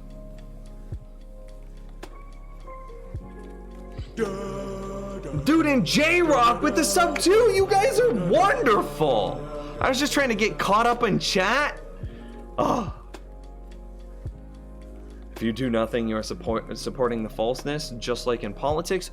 True, but then it's like by calling him out, am I shaming someone that made an honest mistake? So you're trying to say that filling a box with villagers and throwing a bed in isn't good enough? Not for long term. That would be perfectly fine in short term. I just saw that your XP bar is pink. Is that Vanilla Tweaks? It's Vanilla Tweaks, yes. And it's actually not pink, it's rainbow. It's just we're at the beginning of the rainbow. So it'll go red to pink to like yellow to blue to orange to green to everything. Yeah? And that's in like solidarity with Pride Month. Okay, well, thanks. I appreciate it nonetheless. Can we get some party phoenixes for both Ghost and J-Rock? That's awesome.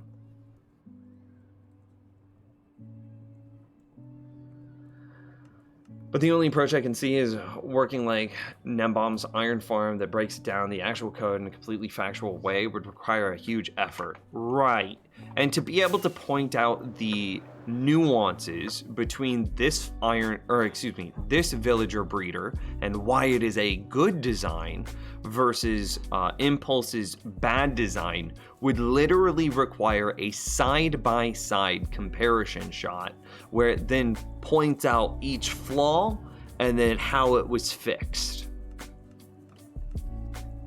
So it would require a in-depth breakdown to do that, where no matter how nice I was, it would seem like I'm calling him out. Longtime viewer of your YouTube channel, you've helped me build hundreds of farms across dozens of servers. Thank you so much you've done. I've never watched your Twitch channel, but glad to stop by. Thank you so much for the kind words. I really freaking appreciate it, man. And like my birthday was 2 days ago, and you just pushed the sub record even higher. It feels so wonderful. Like, I was talking about this earlier. You guys were asking about how I'm doing. I'm happy, chat room, and you guys are definitely a part of that happiness. So, like, thank you. Thank you both.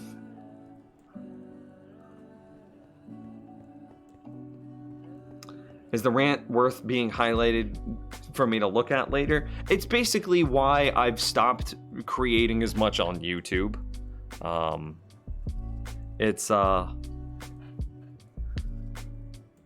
How do we paraphrase it? Some of it is disingenuous creators. Some of it is creators accidentally perpetuating misinformation. And some of it is creators that create specifically to make money, not caring about the community at all. And so it's a conjunction of disingenuous / lying / like volatile things being in one hand. And you've got another set of creators that just accidentally perpetuates misinformation, but that does hold the community back. And then you also have people that are just outright vile business practices. Like an easy example of this is like Elsa Gate, right? Where you had people making effectively pornography on YouTube Kids. And like that's objectively just a vile thing. So just a combination of all of that garbage has left me feeling very disenfranchised.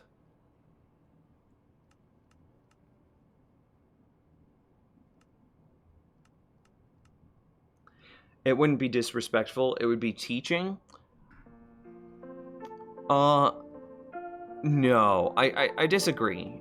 It would be a well actually. It's very much so the idea of I'm correcting him, but he never asked me to. So I'm interjecting into a conversation to then correct him. And that's a well actually kind of thing. You say something, and then you go, and then somebody else goes, well, actually, you're wrong because of this, this, this, this, and this. The person saying, well, actually, is right, but holy heck, do they look like a giant douchebag when they do it. What are you working on? I'm finishing up the storage system for the raid farm. And I think this is how we're gonna do it. I think we're just gonna go a super simple design. I tried to make it smart, but then the smartness I was not happy with.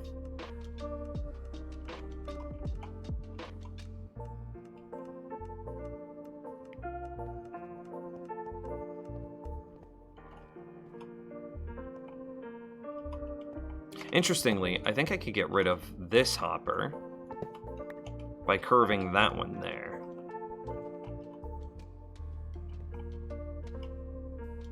Isn't that roughly the same thing? And same thing doing it this way.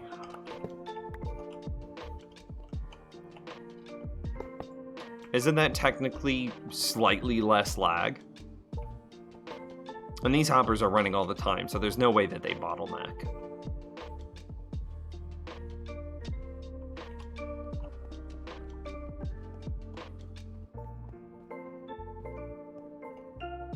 And then we run a stream of hoppers over the top of this. So this is our smart dropper that's going to spit the items out into a cactus. And then we need storage options here. So we need droppers facing down here. So Nims, is the new toot going to be a villager breeder or a honey farm thing?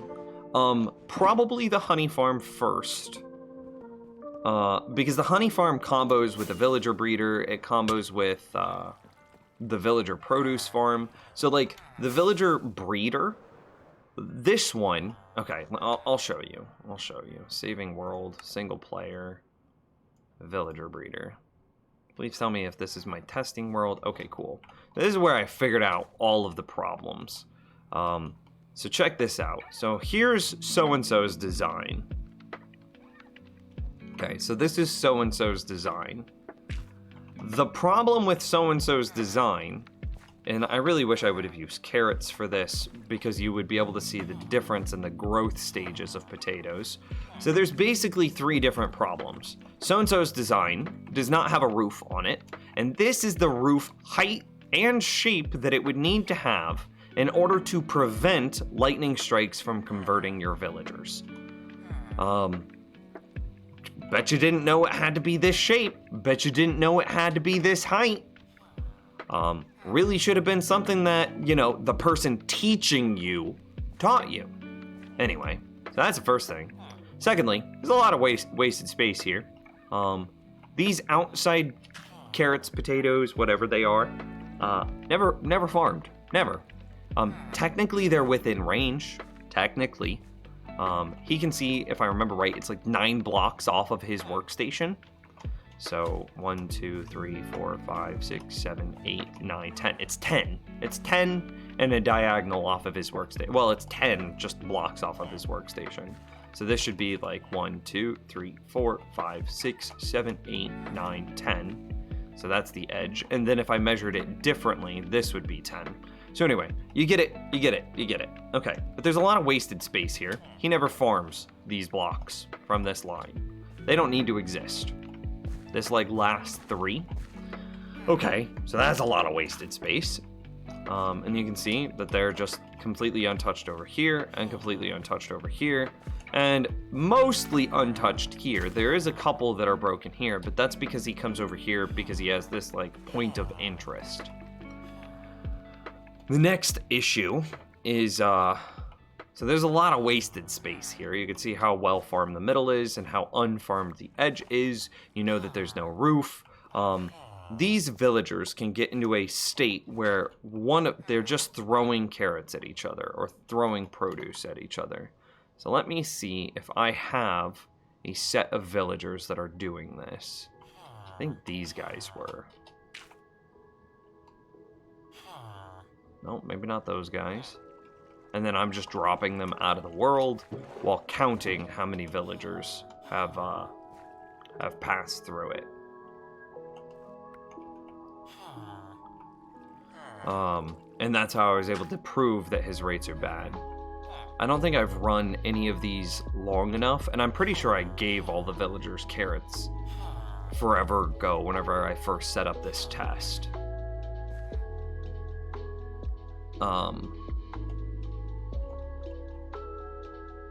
Yeah, I'm not hearing any just have the stall issue. I tried a bunch of sizes, shapes, trying to tease out the correct rates. No. So what is mine design? So what was this?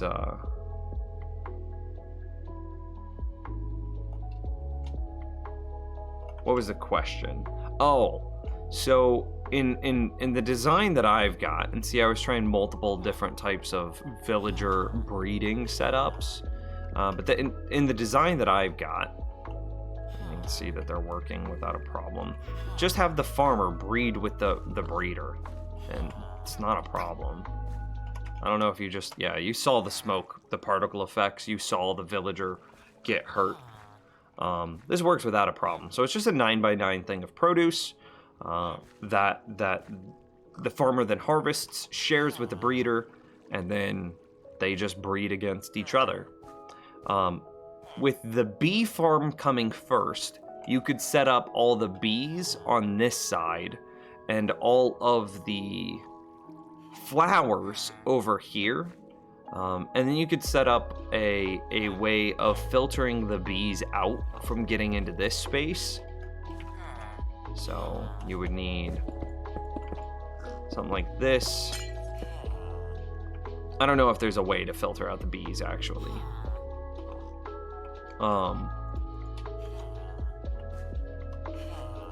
Yeah, definitely not with... Maybe not with this design, but with... So I could do the villager breeder first, actually. Or is it my bee farm? So the bees would need to come before the produce farm. That's for sure. But the bee farm is so simple. Like, this is literally a single bee farm. This is it. It's real nice, real clean, real efficient, real good. Never breaks. Doesn't require you to have a perfect supply of glass bottles. I mean, it's just good. And it's going to be so much simpler to build a bee farm. So I'll probably do bee farm into villager breeder into produce farm. What the hell's up with the pig? Sure, it's a good question. So the reason we have a pig inside the villager breeder is because when you only have the two villagers, the baby villager has a 50-50 chance of spawning under each villager, right? So a 50% chance under the farmer, a 50% under the breeder. When it spawns under the farmer, it quickly jumps in this hole because it wants to get on the bed. You know, it sees the trap door as a full block, and it wants to get down there so it can get to the beds. But then it just falls in the hole, and then it gets processed, right? And that happens very, very, very quickly. Now, what if it spawns under the breeder villager? Well, it would stand on top of this fence post until it tried to walk off, in which case it would fall down here. But the problem with that is sometimes the villagers don't move at all for a long period of time. When that happens, there's a small chance that the villager could get could reach adulthood while still standing on the fence post. The pig is there to provide a hitbox to bounce the baby villager into the water. Can you see the bed set up? Sure.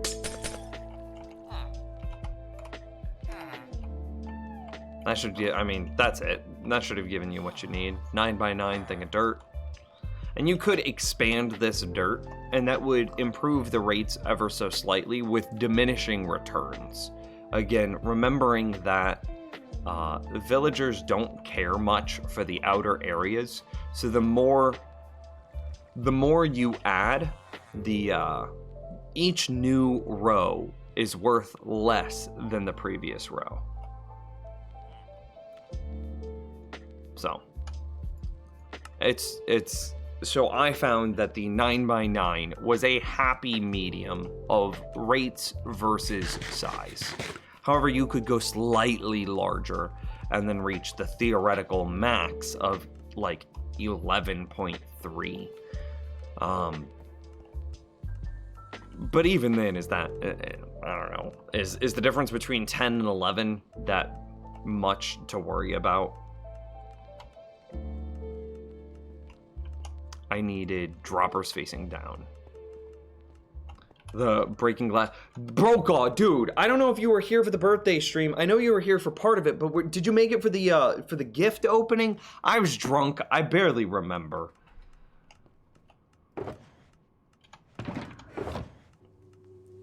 But thank you so much. We have the speakers set up along with the speaker stands that Nico got in the living room now. And then I watched freaking Harry Potter, and it was nice. It was so nice.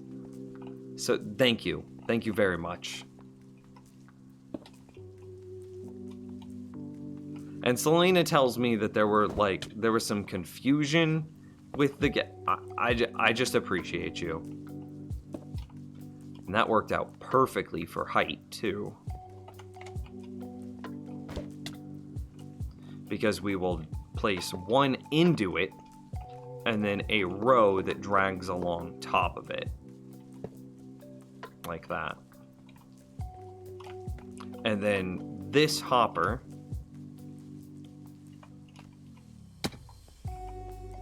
we need composters here.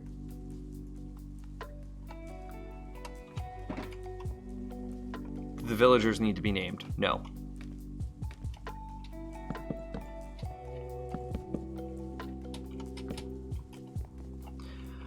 So this is the idea. So we drag along the top here, and then the filters that are below will pull the items out and put them into their correct position. The only 3 positions that we really care about is Nautilus shells, gold, and tridents. The tridents are just going to be a everything else chest, which we will have tridents in it. But the first 3 chests will be the, what is it? Bone meal, rotten flesh, and something else. Bone meal, rotten flesh, and salmon, that's right. And then those will go underneath through this system and down here to then get placed into the dropper to then be, and this is going to be a smart dropper, so then we'll have some intelligence here on the back, basically a comparator facing out of it, spitting it onto the cactus, thus destroying the item, whereas, well, that's kind of annoying. So the cactuses do try to grow in this position. Could I put a string on top of it? What happens if I put a string on top of it?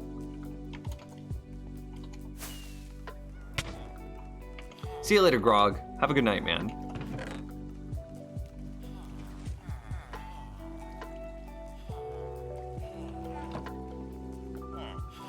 I heard a cat. We're role-playing right now. Our character is allergic to cats. Okay, cool. My character can live another day. If I put string on top of it, does it stop the cactus from trying to grow? I have no idea. I would assume that it would. I'm allergic, though. Oh, the kitty was just bringing you the string that I needed. That's true!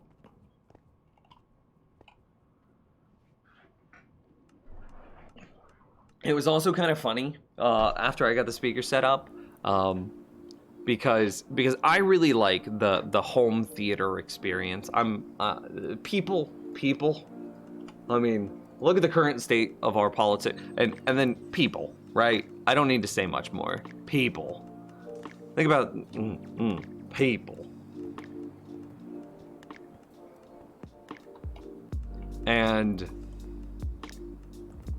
But I really like that movie theater vibe. I like the big speakers. I like the all-encompassing like field of view. I like the I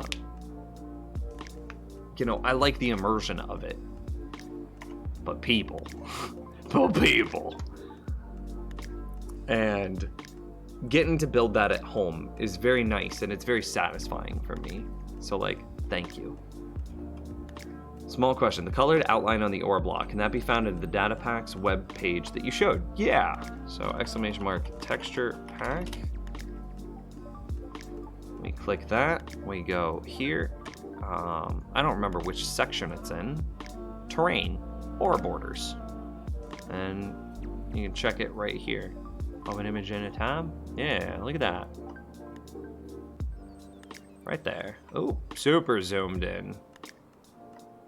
So, yep. The only texture packs that I have installed are Vanilla Tweaks. That's it. And it's just all of the different packs inside of Vanilla Tweaks.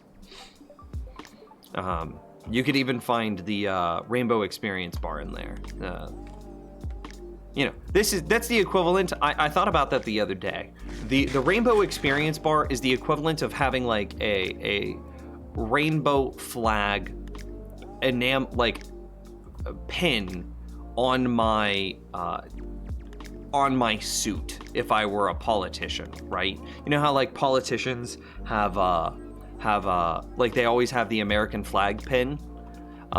This is the Minecrafters version of having a rainbow flag pin.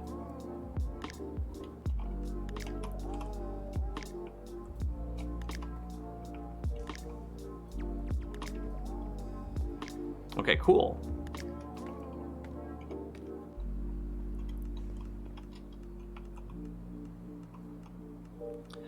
Does this work? And then I just run it into the back? I think this is it. I think we could build from this point. I don't think that we're going to do anything as fancy as we originally thought we were going to. Yeah.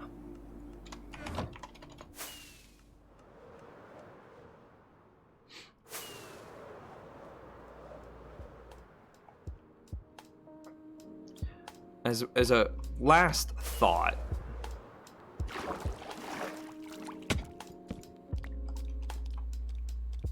is there a point of AFKing splat? Is there a point of building that on the same level that I'll be AFKing? So basically bringing the items which are currently here up higher.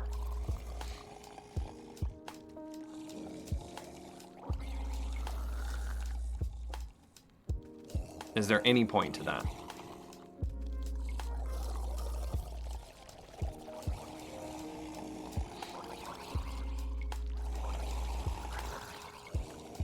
I have to do some essays for my English lessons, and I'm really struggling. Well, I'm not going to do it for you, but I'll help answer questions. But I'm not English. It's a tough language. I'm still learning.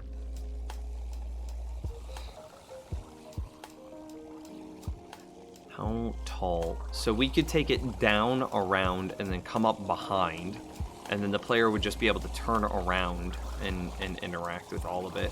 Or we just put it a couple blocks down here off of this platform. For usability, I really like it to be just behind me here. Wait, Nims, do you speak any other languages? Please. No.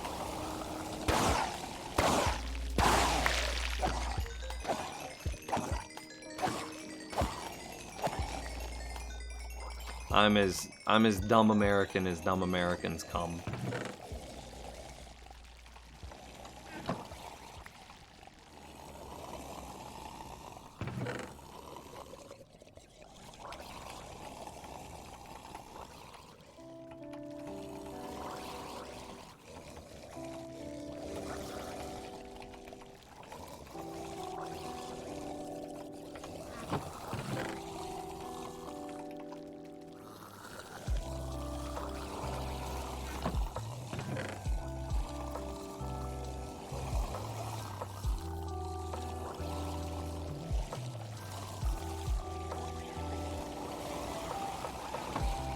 I really like the idea of it going down and up and around and behind.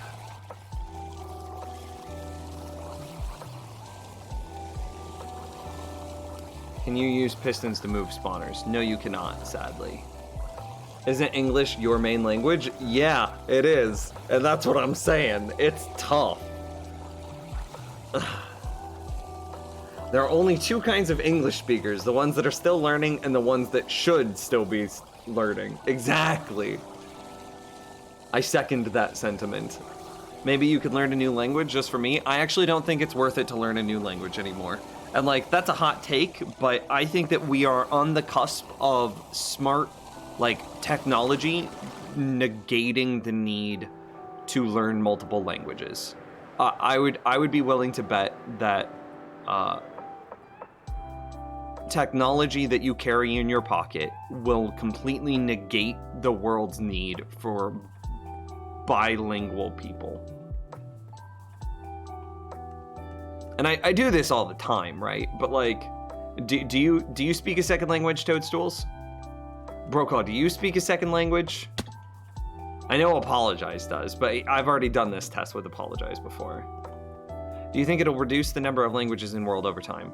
No. I don't think it'll, if anything, I think it'll increase the number of languages in the world over time. Because you won't have like languages eroding other languages because everyone will just speak through translation services. So there won't be a need to learn a second language. So there won't be like, you know, Spanglish that happens. There won't be, which might be a good thing, might be a bad thing. That's some ethical implications of this. But I don't think that there will be a need to.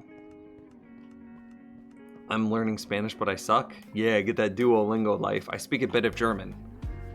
Okay, I'm gonna pull up my phone. Okay, Google, be my translator. Okay, what language should I interpret to? German? Sure, German. Let's start.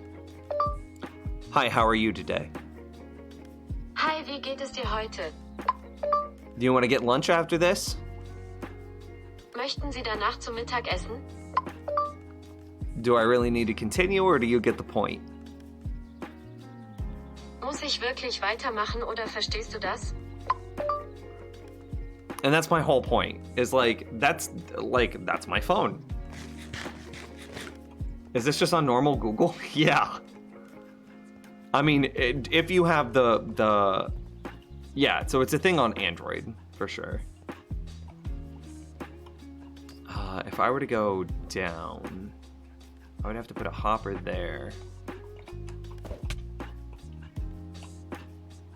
So I access it just by pulling up my voice assistant. I access it by pulling up my voice assistant and then just saying, be my translator, and then it'll ask me what language I want to speak, and then I just go. Sure, Yeah, I just told it to stop, and now I'm clearing it. So Google Home blares, what language do you want me to translate to? I'm sorry.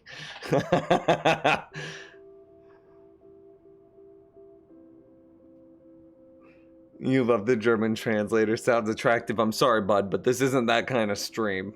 You might be better off on OnlyFans.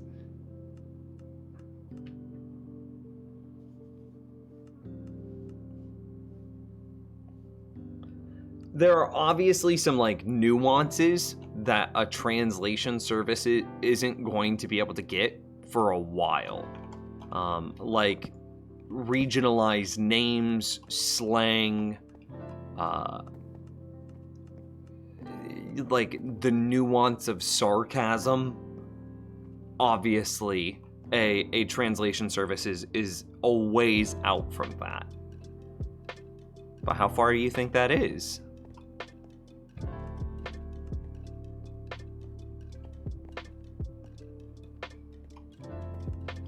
Exactly. They're probably already collecting it. They're probably already working on those things. So, I don't think it's too far in the future. I mean, before the 30s, for sure. Within 10 years would be my guess.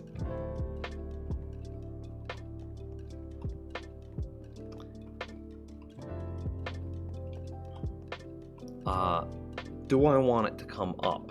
Is the question I'm struggling with. What's the height of this? So we would need composters from the place I stand. 1, 2, 3, 4, 5, 6. And this will tell me if I need to go down or up.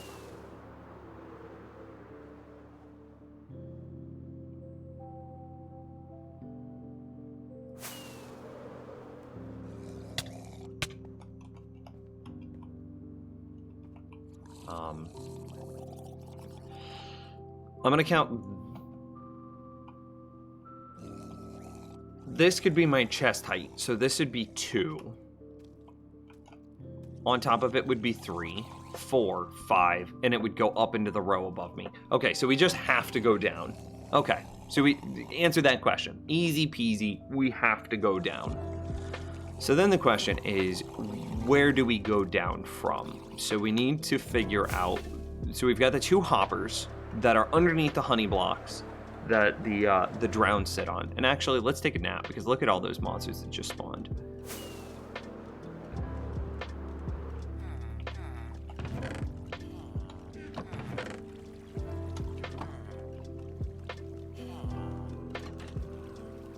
My cell phone and Home Mini just started talking. I disabled the OK command on my phone, specifically for that reason. Girlfriend would just use it to troll me all the time. I'd just be sitting there watching a movie, just hanging out, and then she just yells from the other room, "Okay, Bing." And then I'm just like, stop. And then I'm like trying to get my phone to just ignore it, and it just doesn't. Yeah.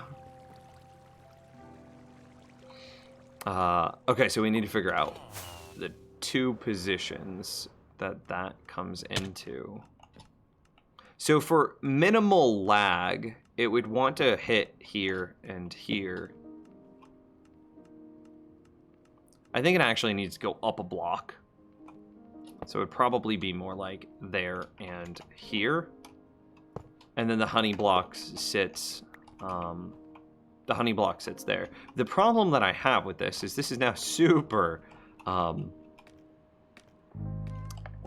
it's super like off-centered.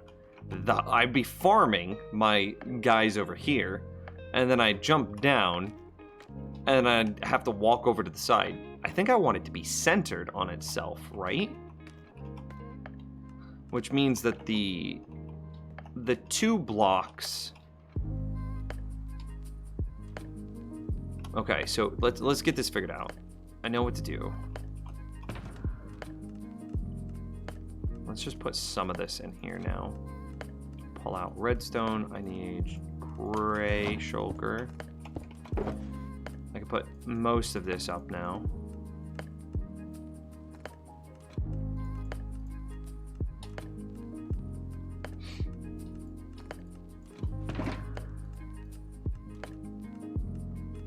Yeah, the rest of that is fine.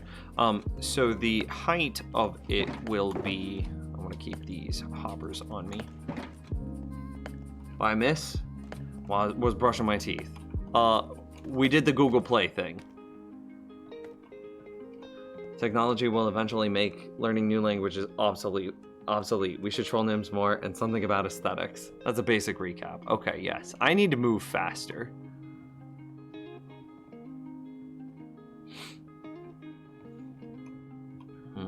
So where's rough center? This is true center. And it looks like it's on roughly this height. Is this correct?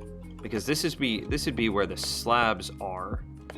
And then the honey, is the honey above or below the slabs?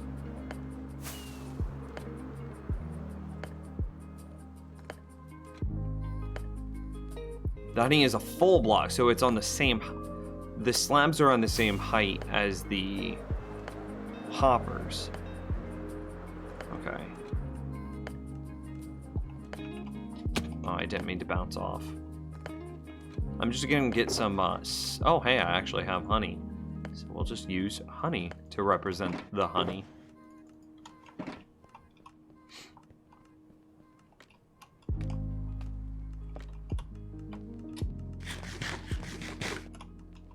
So it'd be, this is true center. I'm gonna delete these just so that way I can keep track of it. So this would just need to go up a block is all this is saying. Right? I think so. Didn't mean to fall that far.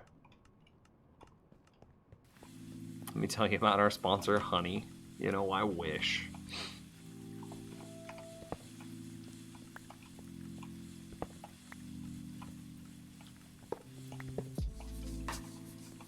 So I think we go...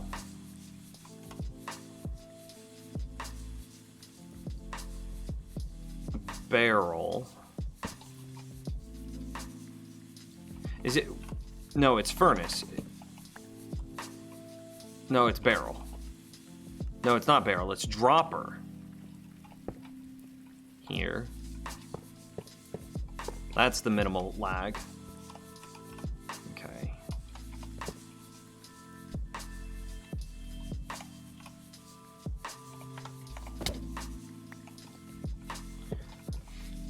And so the honey would actually sit on top of these two guys.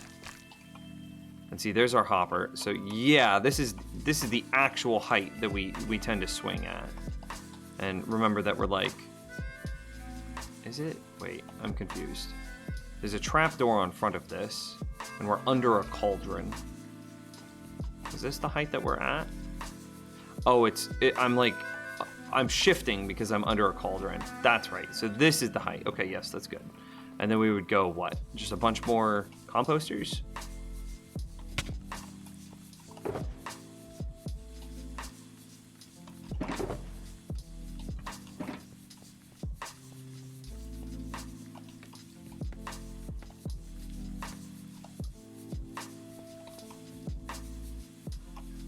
You know what? It kind of bothers me that you guys are doing so much reverse engineering on something I haven't publicly made yet.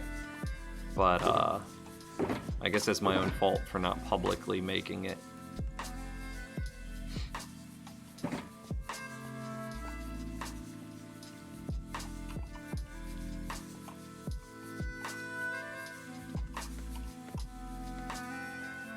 Did you post it in Discord, out of curiosity? Try to keep that among people that we know and trust. That's all I'm going to ask. Okay, so this should be good. It's a few more hoppers than I would have liked, but such was the nature of things.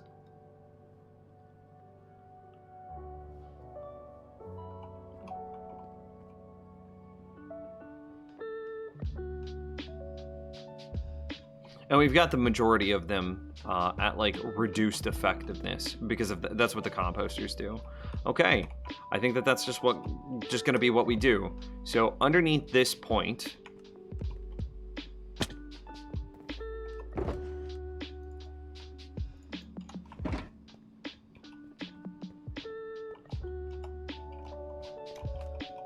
I got to figure out what the height difference is between this floor and the underside of that block. So 1, 2, 3, 4, 5, 6. So on the, so what would that be if I'm counting down? So I would build, let's do it this way.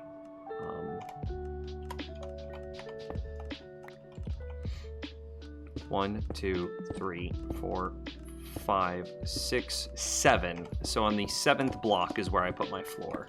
My floor is on the 7th block. My floor is on the 7th block. My floor is on the 7th block.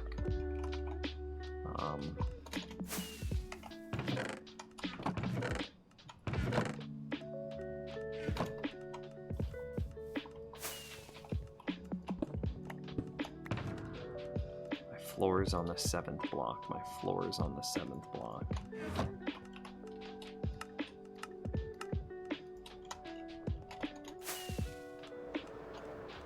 Nims, do you have a Minecraft server? Yes, I do. Yes, I do. Exclamation mark Patreon is where it's currently being hosted. So,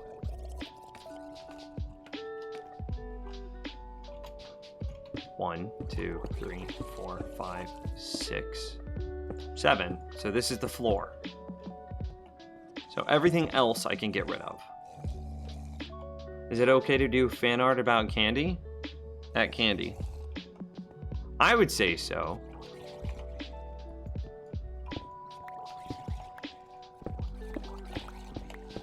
In my mind it is, but, you know, she's her own person. I would get her opinion.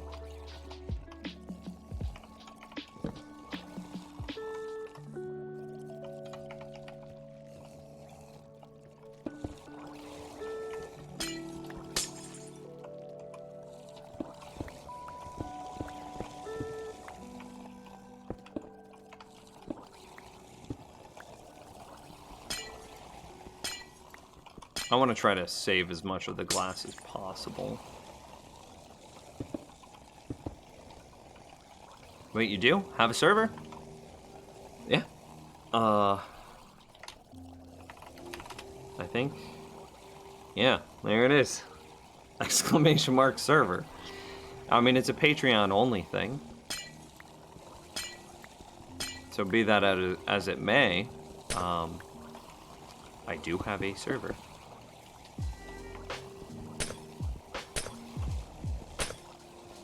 I missed all of those.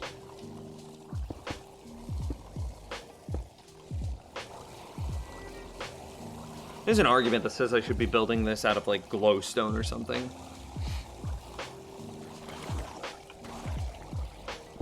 They're cramming above me.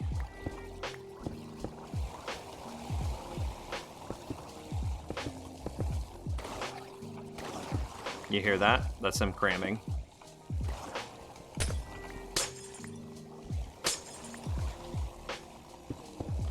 I can't wait for the point where I fall and I freak everyone out. Oh, just like that.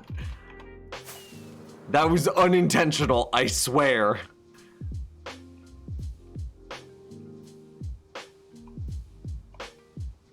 Can I get back in?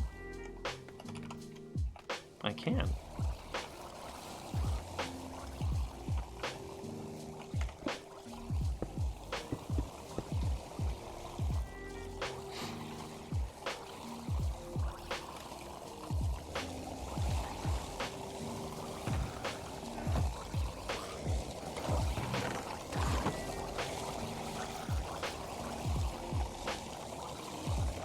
Let's kill some drown. Blah blah.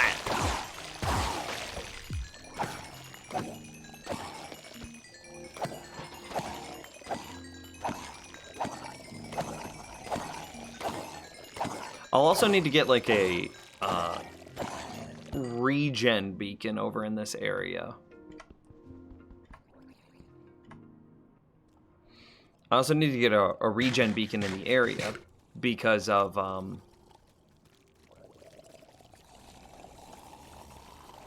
I mean, you can see that I lose saturation, and the nearest beacon is this one, and it doesn't hit this area. Anyway, I needed more stone.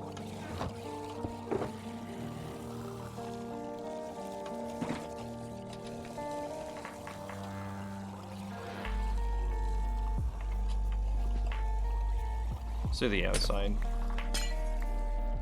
Actually, let's do the inside. Change of heart.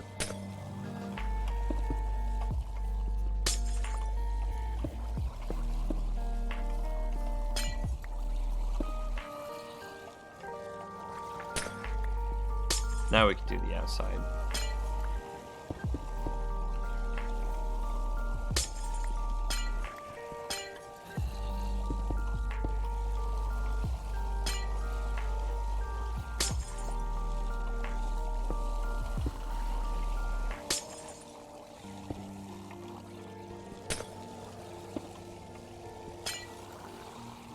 I'm trying to catch this glass. It's just not cooperating. There we go.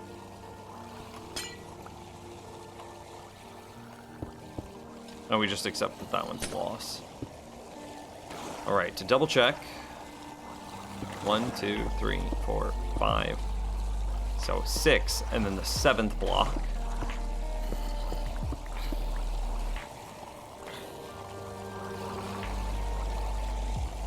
Kind of crazy.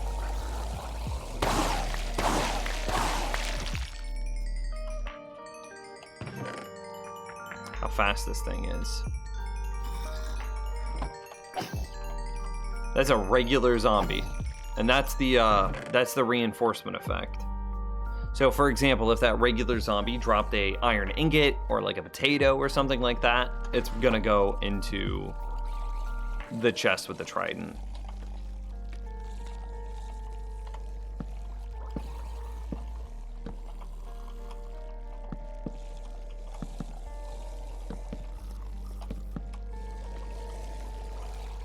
Okay, so this is centered around the scaffolding, not around, okay.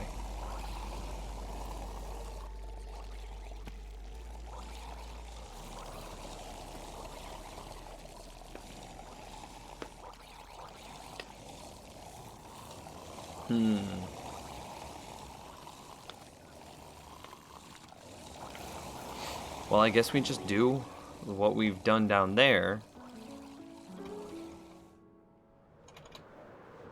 Up here. Can you melt diamond armor into diamonds? Sadly, no. So it would go forward and then down into a dropper facing downward. Okay. Yeah, there would be a lot of people very happy about that change. Oh, okay. Okay. We made it. I want renewable diamonds. I mean, you can get renewable diamond armor, renewable diamond weapons, renewable diamond tools. Which is what, like, 90% of diamonds are, right? So what else do you want diamonds for?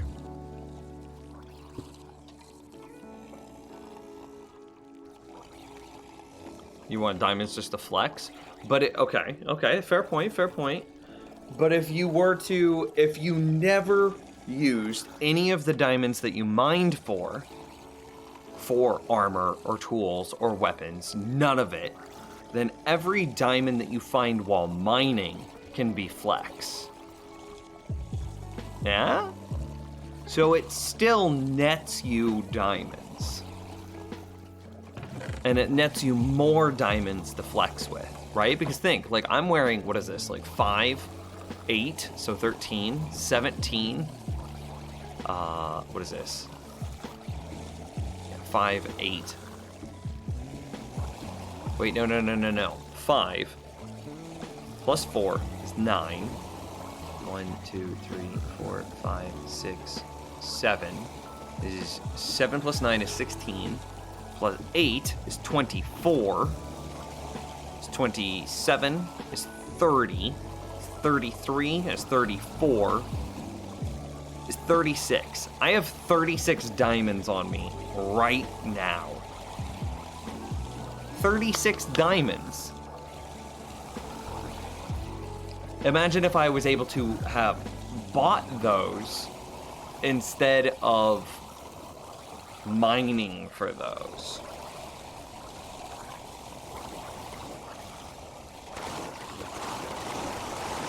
Oh god. There's the cramming. Alright, so this needs to go to the left. So the problem that we're going to experience now is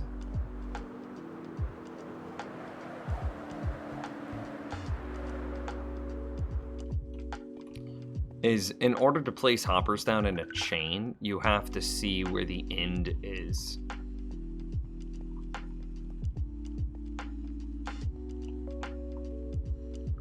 So I need to go 1 in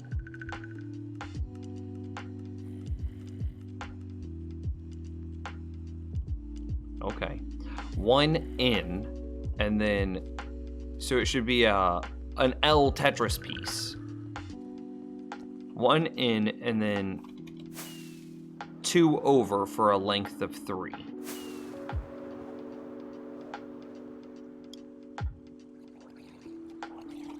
And that'll give us our dropper down point.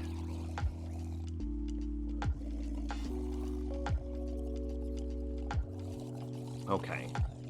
So this is going to be a fake hopper. This is another fake.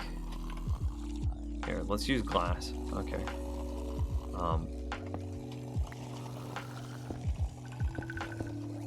Okay, so there's our, and so this is a dropper down right here.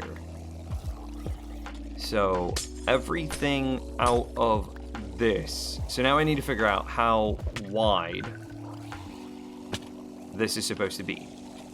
Because there's supposed to be a number of hoppers that goes here. Right? It goes out like that. But how many goes out like that? And see, this is 1, 2. Wait, what? This doesn't make any sense.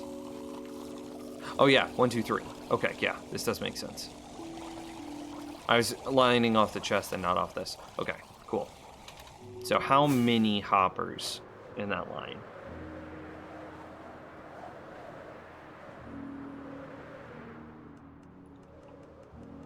One, 2, 3, 4, and I missed. 1, 2, 3, 4, 5, 6, 7. So 7 in this line.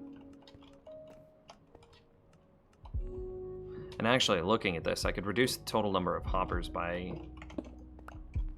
I can't.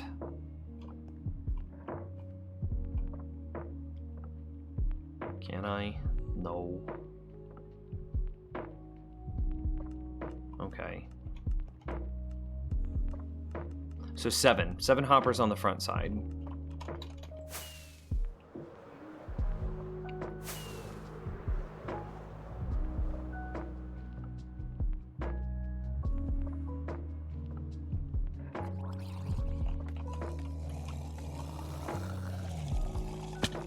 So this needs to be replaced.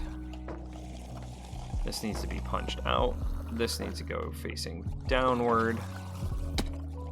And that's 1, 2, 3, 4, 5, 6, and I'm at the edge.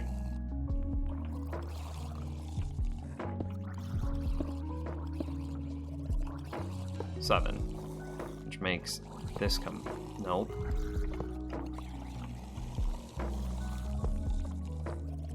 And then this gives us our loop point. And I'm a hopper short. I used way too many hoppers in the demo. That's fine. So, Nims, have you decided that you aren't going to play Don't Starve because of the lack of automation? Yeah, I don't think that that was, like a game for me.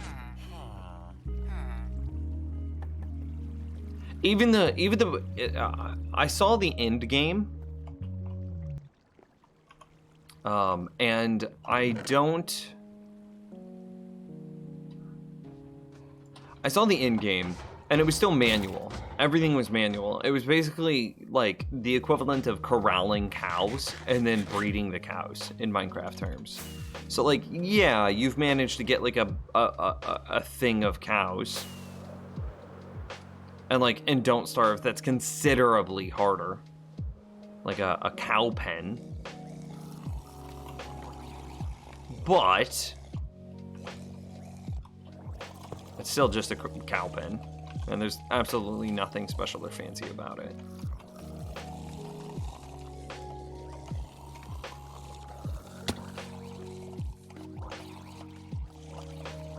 Oh, I can't. Come, let me mine or place.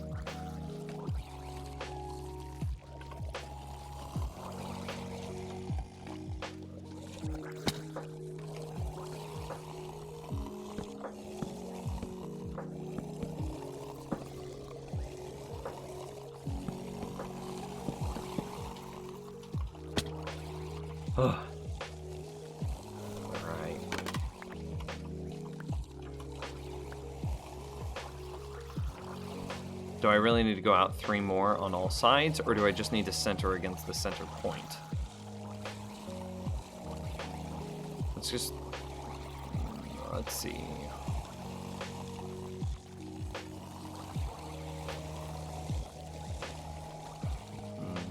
One, 2, 3, 4, 5. Where's the center point again?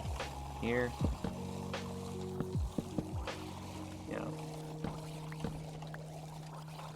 1, 2, 3, 4, 5. 1, 2, 3, 4. Okay.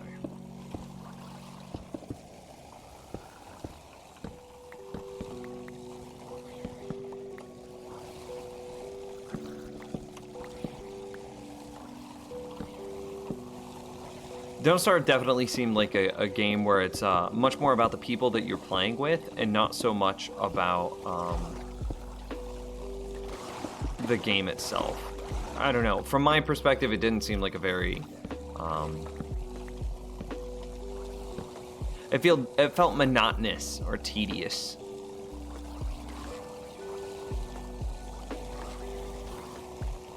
Okay, cool.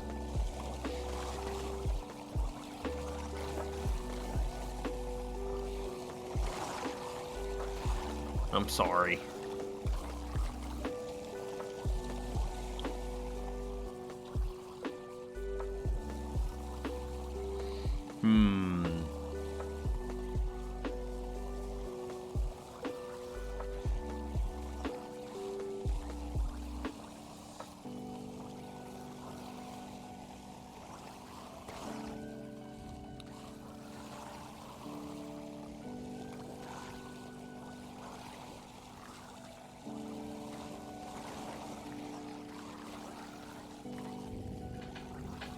Oh, I got your hydrate.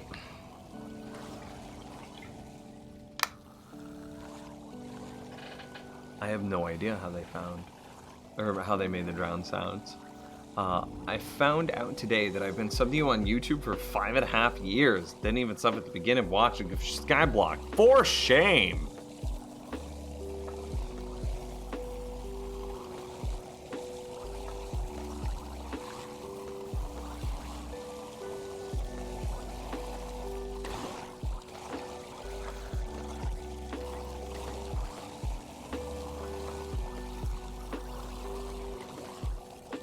So what do we need to do from here?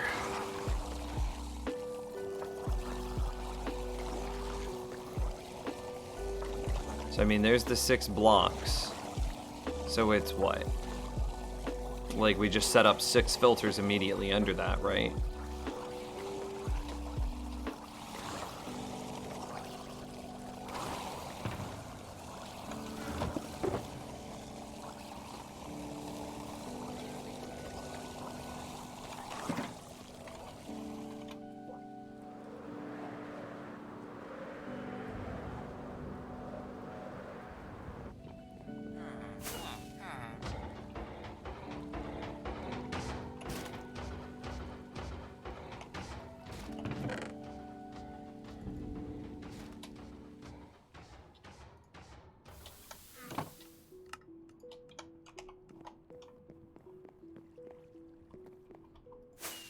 Are you planning to revisit Skyblock with 116 Nether Trade editions? I think that Skyblock is getting a lot easier, honestly. I don't know if I will revisit it per se. Maybe that could be the next thing that we do. Like, eventually this world will die, right? And maybe the next thing that we do is Skyblock.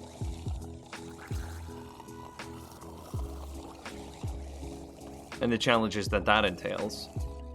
But I think that Skyblock is getting a lot easier with the addition of the trades in the Nether, as well as the wandering villager trade.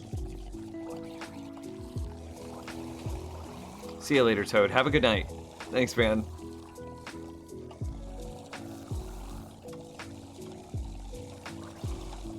Okay, so we would need a hopper facing forward, and that's where the so this is where, okay, so this needs to go a lot further back if I'm to feel safe.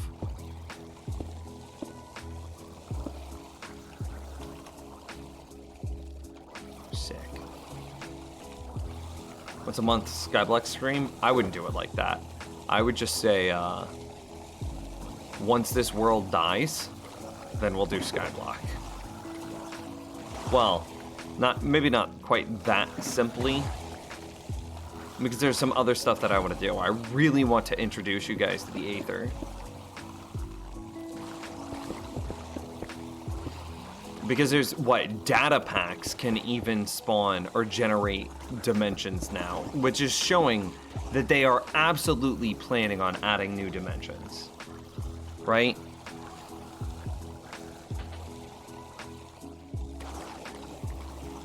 Sorry, I had an itch. So, Mojang is absolutely planning on adding new dimensions to Minecraft. I don't even think that that's debatable at this point. There have been so much, like, dimensional teasers.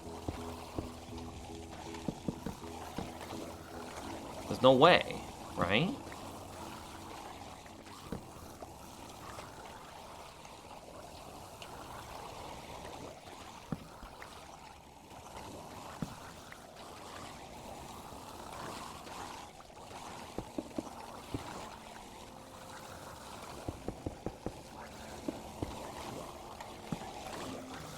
Alright, so then we need... And then this is where we put...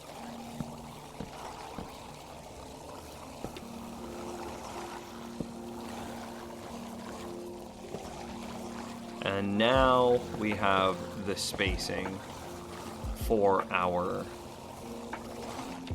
So it goes out to... down one here, and then we need a jack-o'-lantern. What's a direwolf dimension? Isn't that a dude?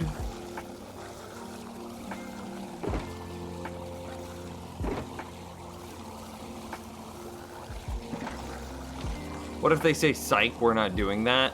I mean, Minecraft is now controlled by a literal... Not even a Fortune 500 company. What? Out of curiosity, it's one of the top 3 countries in the world, right? Or companies, not country, but company. Hang on, I'm pulling up my investment thing. Research. The S&P. Let's look. Stocks.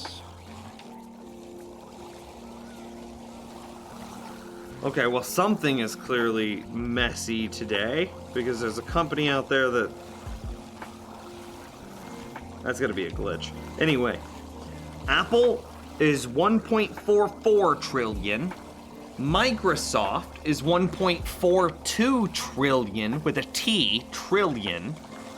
And Amazon is 1.24 trillion. So basically, it's Apple and Microsoft at 1.44 and 1.42 trillion, not million, not billion, trillion with the T dollars. There's no way that a company like Microsoft is going to just be like, nah, let's put a couple $100 million here into this product and not expect a return for our investors. Seems to be an abnormally high concentration of drowned in the area. Oh, there is. Just a few. We may or may not be building a drowned farm right now.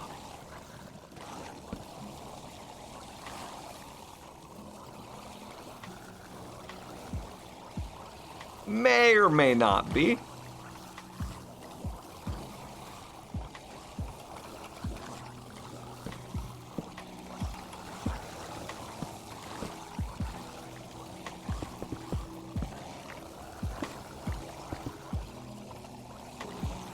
Oh man, didn't ZGS ask me to show him the design earlier?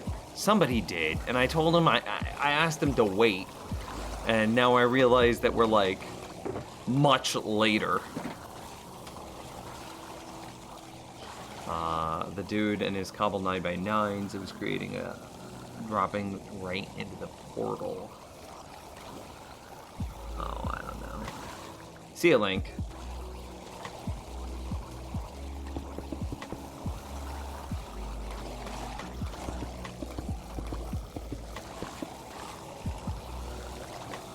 Oh, I need...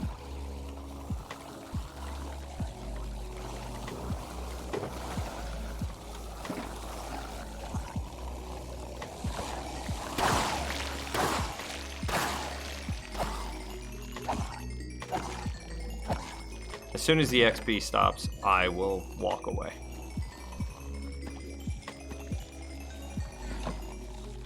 Okay, there it is. So much drowned.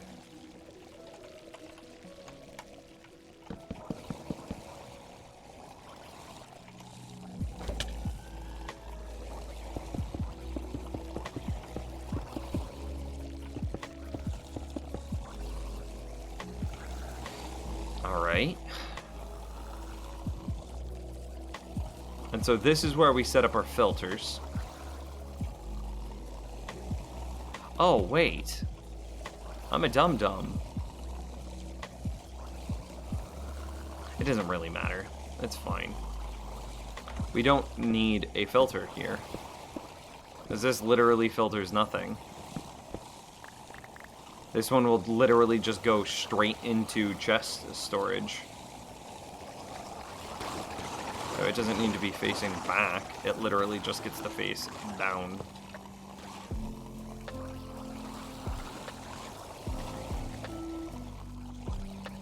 Alright, so then what happens now?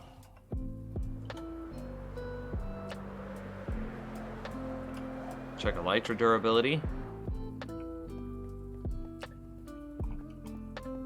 Okay, so then they go down into barrels. So those three go down into barrels. And these three go down into chests. Do I still have chests? I do, and I only need 6. Okay.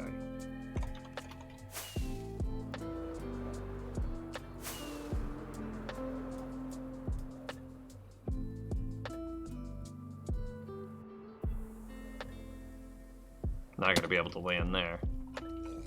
Okay. So these three go down into barrels.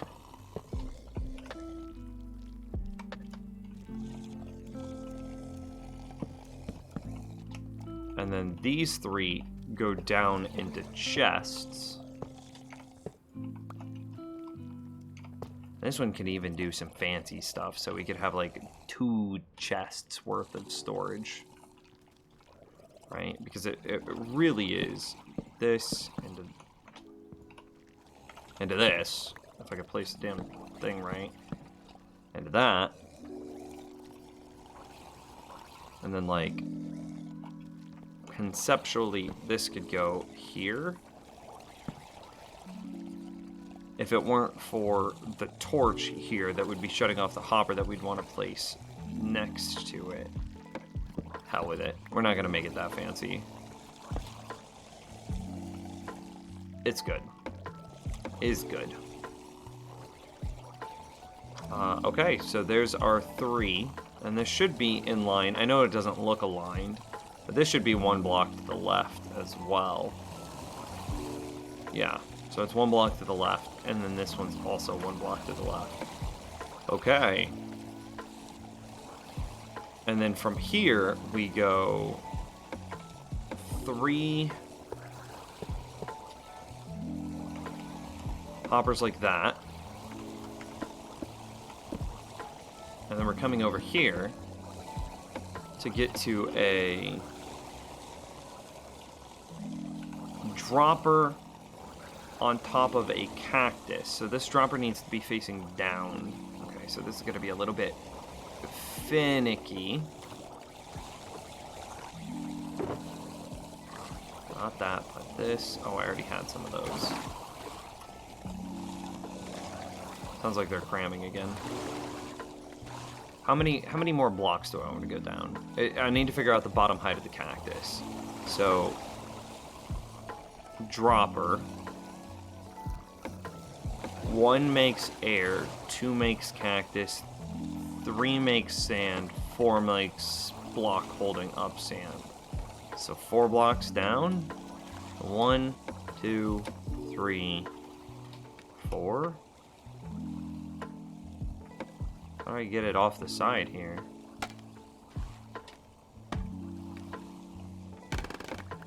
Well, that kind of sucks. I didn't want to destroy that, but it's kind of done.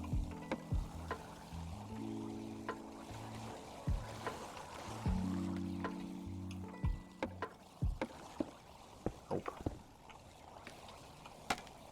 Nope. These guys are so hard to use sometimes. Damn it! Stop!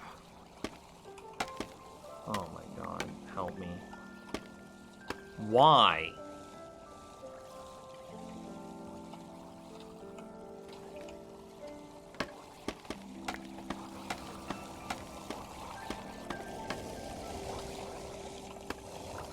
I hate it so much. They could have made scaffolding so much easier to use.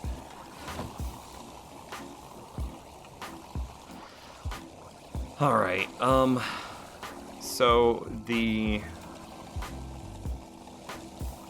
I get the block in the correct position?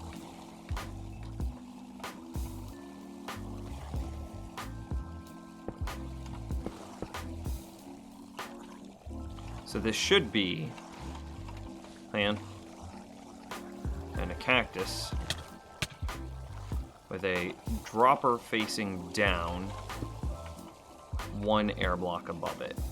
Okay, I went too low.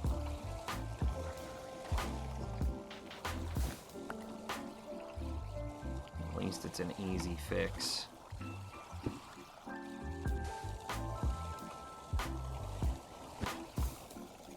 Cool.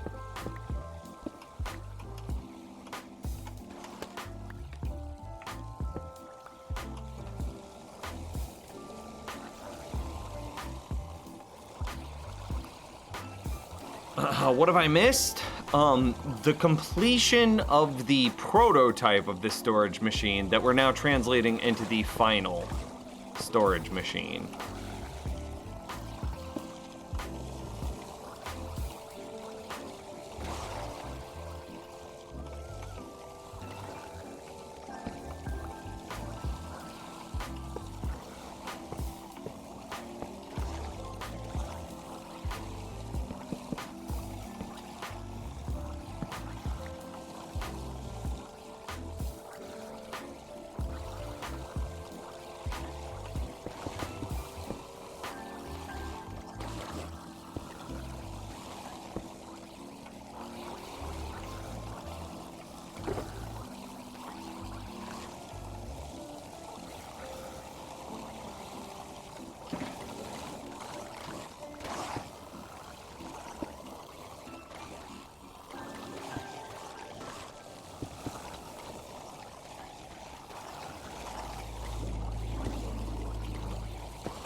All right.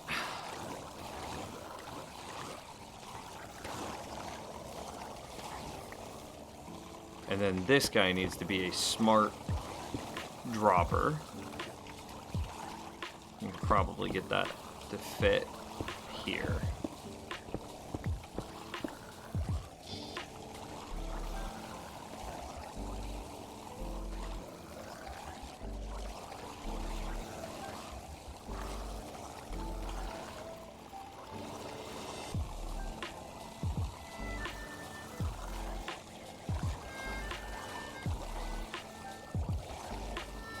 Yep, just double checking all of my measurements, all of my everything. Looks good.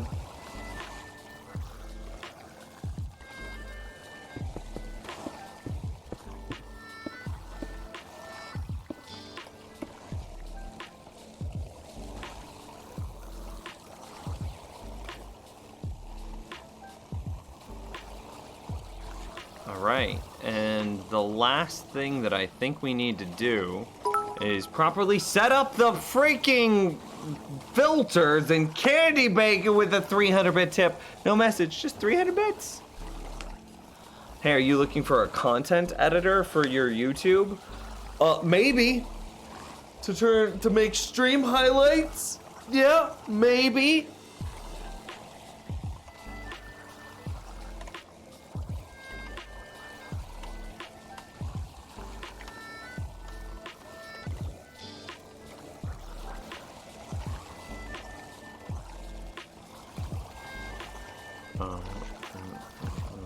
Okay, I think that everything here is looking really good.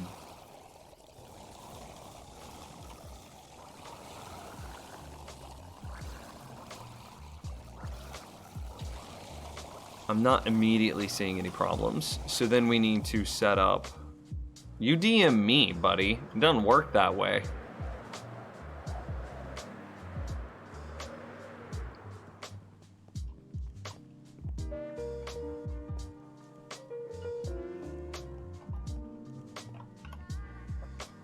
Yeah, okay. I'm just gonna go ahead and say nah. The overwhelming likelihood is that's trolls.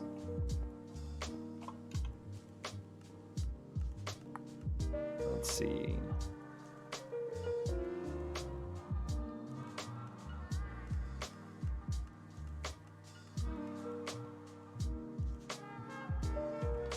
For a multi-stack filter, what type of item sits inside of a multi-stack filter?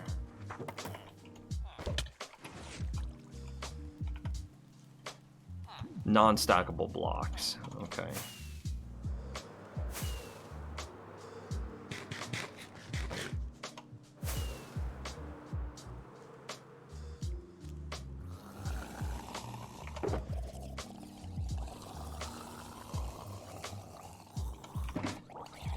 Oh, I'm up too high, but it worked out in my favor. So, okay, everything looks set up. We used a bunch of blocks that we've renamed, so that way there is zero possible chance of another block with the same name entering its space. Okay, and that should be all of them. Is it down or up? It's up. Could I see some of your builds? Sure. Allow me to show you my drowned farm. Let me finish it real fast.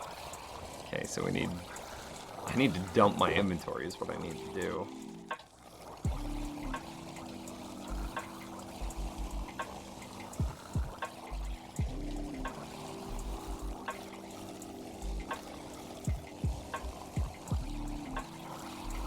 Anything else? Technically. Okay.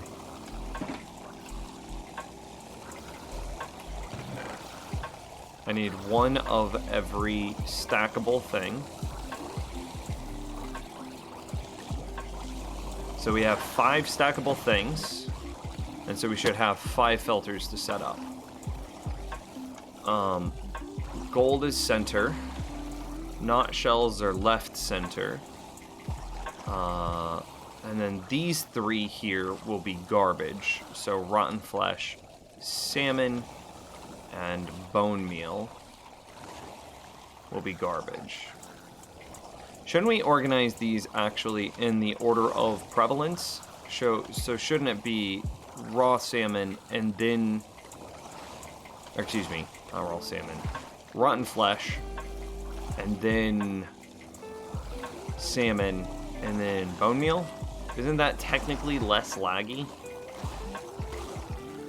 Alright, so that's our filters set up. So then what do I need to do from here? It's like literally just switch the direction of the hopper and then add our item destruction.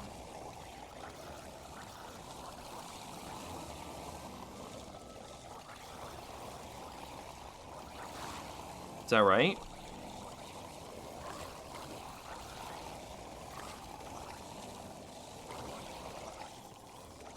I think that's it.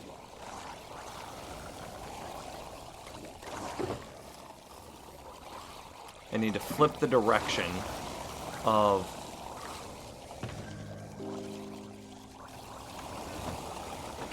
this hopper to be facing downward. Should be easy enough.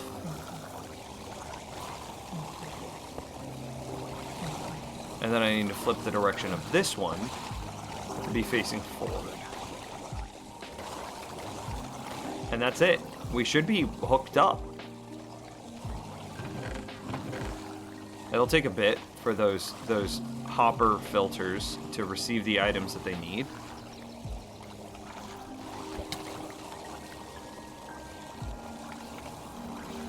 Yeah, we were already looking at 15 rotten flesh. Okay. Is there a quick and dirty way that we could set up the, Yeah. Oh, no! Oh, no! Okay. We're good. Hey, man, need a back massage just at me, called me, or slid into my DMs. It was really weird. Because presumably, it'd be some sort of, like, commission-based relationship, right? Like, I pay him, like 10% of what my videos earn to edit the video for me, right? I should be able to just go there, yeah? And then it would empty out my chest into the thing. So he basically responds to me and he's like, yeah, I will work for you. Send me a DM. And it's like, that's not how that works, buddy. You will work for me. You send me your DM. I can edit my own videos. Tell me why I need you to edit my videos.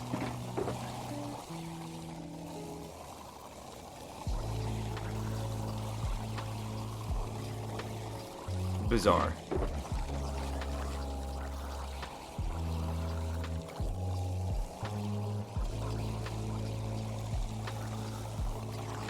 I gotta take a step away because I gotta go look at my smart droppers. I always forget how I make these. Block out, comparator, block into redstone, into block, into repeater, into double redstone. Okay. Do you have daylight savings time? Yes, we have daylight savings time in the state. In the States. Quick and dirty. I see you, Candy. I need to get under. Nope, that didn't work. Try again. Well, that was dangerous.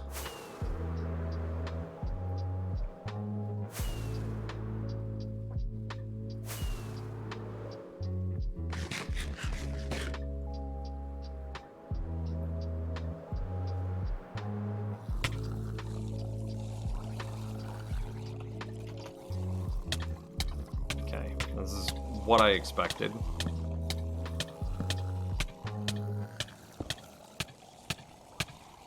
Wait, this isn't... No, yeah, this is good, right? Yeah, this is fine. Did I fall again? I did.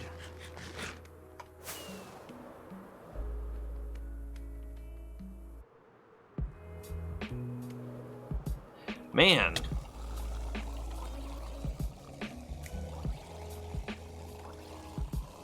No. No. I don't. How did my mods delete messages? I'm just gonna say no, Galaxy. Please don't do that to my stream either. Let's see.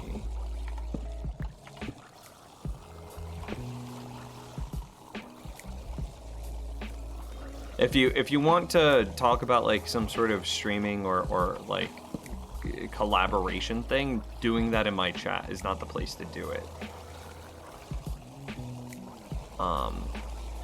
And that's just like a good rule of thumb for like any creator in the future. If you want to work with any creator ever, asking them in their chat isn't the place to do it. You would send it to them in a DM.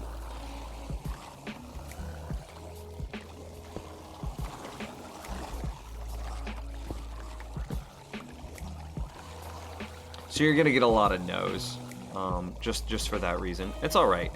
Learning opportunity, right? Don't feel bad.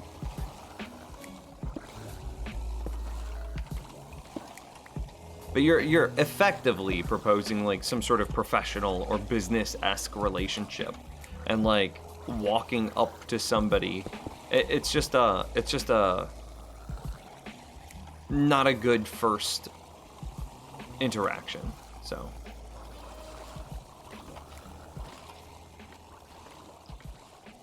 And it looks like we got it. And I'm gonna put a block there.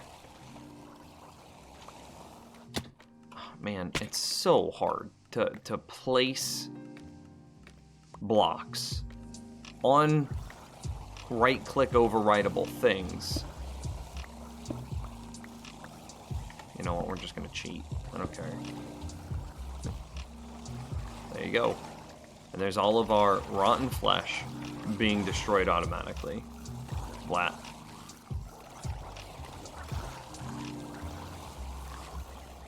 Nice and clean. So, the rotten flesh filter, you can see that's in full swing. There's been a few fish. No bone meal, not shells, gold. So there's gold through here now, and look at that!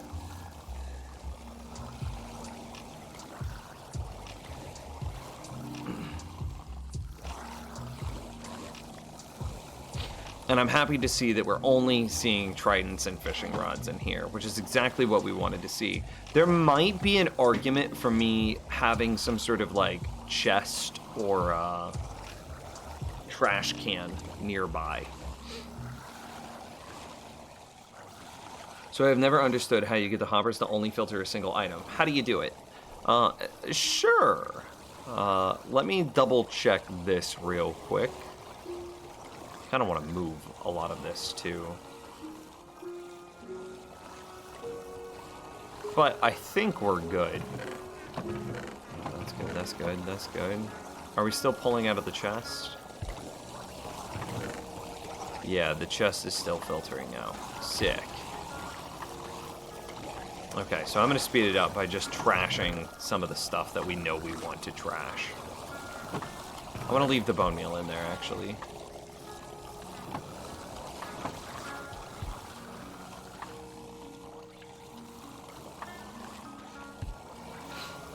And it should catch up very soon. Very soon.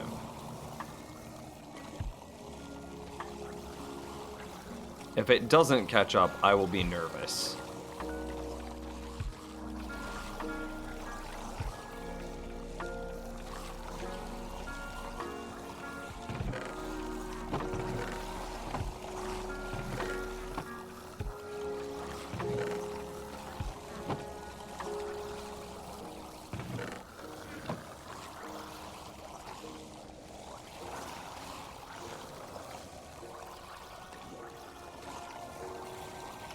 I need that.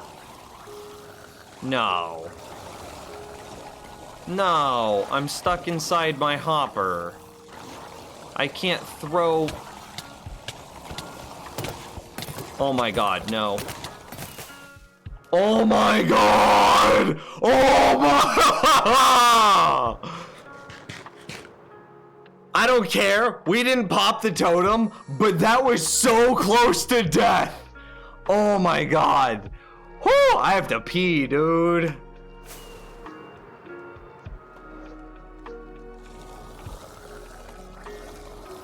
Oh Lord. Okay, we're just gonna step right up in here. Oh, I gotta go bathroom, chat. I gotta go pee so bad. I'll be back.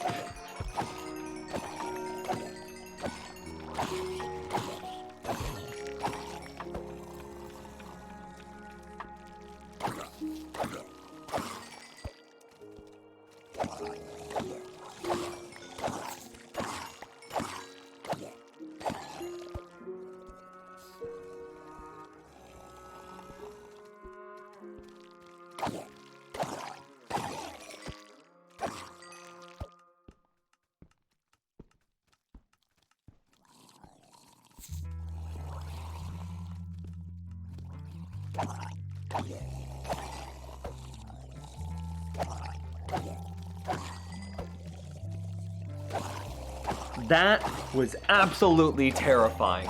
I don't care that we didn't pop a totem. That's probably the closest we've come to death in quite a long time. Somebody clip it, somebody send it in Discord. That was terrifying.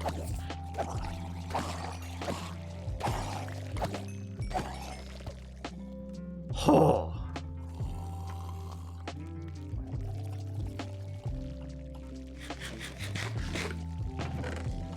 Okay, so this is empty. Which means that we can also trash this. Which means that this can go down. Man, my heart, dude. I was like, is this really it? Is this how I get myself killed?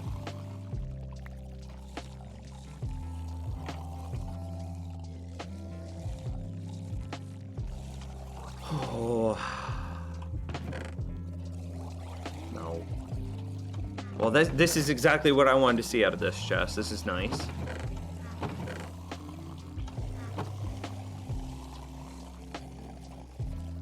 Oh. My heart, dude. Oh, hey, Candy. JPS wanted to know if they were allowed to do fan art of you.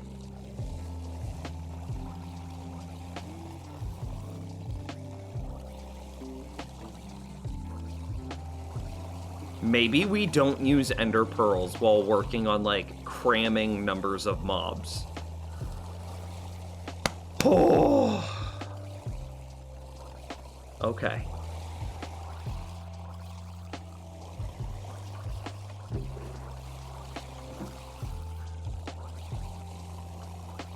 That's good, that's good. Hey, Manifested Madness. How's it going, my dude? Okay, so the gold is all set up. I mean, we're getting proper filters at this point. Like, this is all running. So all filters are now firing on all cylinders. We've got rotten flesh being dispensed, and we finally caught up. Let's, we got some garbage in our inventory. Make sure that the salmon filter is full.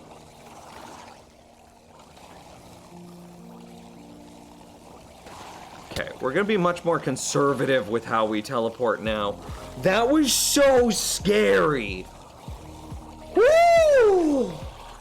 Dude, I actually want to see the clip. I want to see the clip. That was so terrifying. That? No. Oh, okay, hang on. Let me pause my Spotify. We're gonna go big. That? No. No, I'm stuck inside my hopper. I can't throw... Oh my god, no. Oh my god!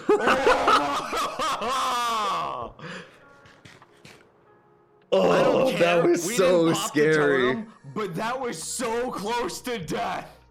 Oh my god.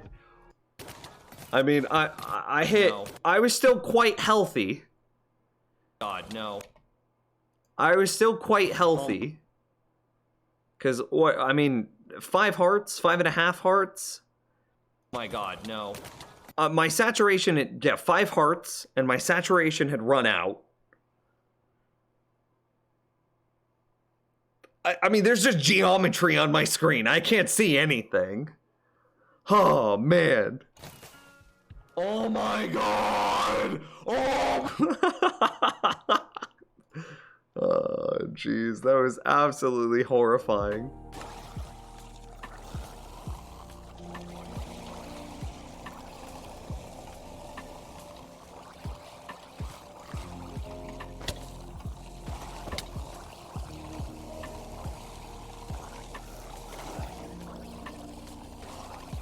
I want to do something. I'm running a test. I need to just make sure I set up my side-by-side filters correctly.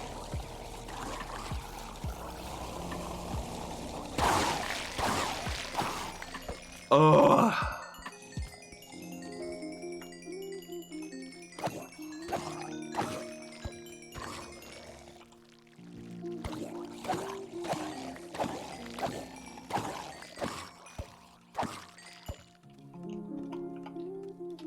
How's the ink farm going?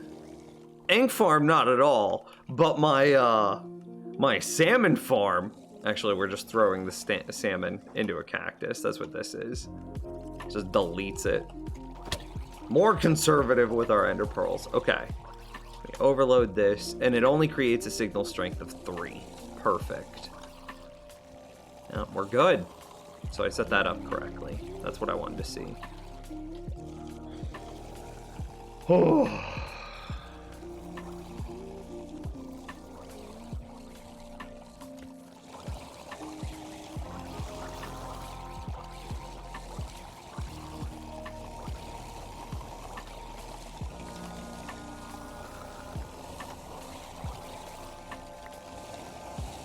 So, I've got 3 monsters there. Oh yeah, they're definitely tracking me better whenever I stand in the water.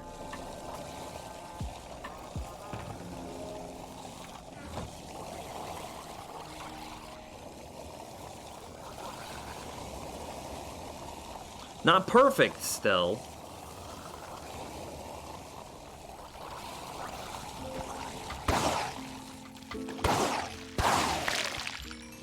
Okay, and this is definitely one of the farms where you have to, like, inventory stack.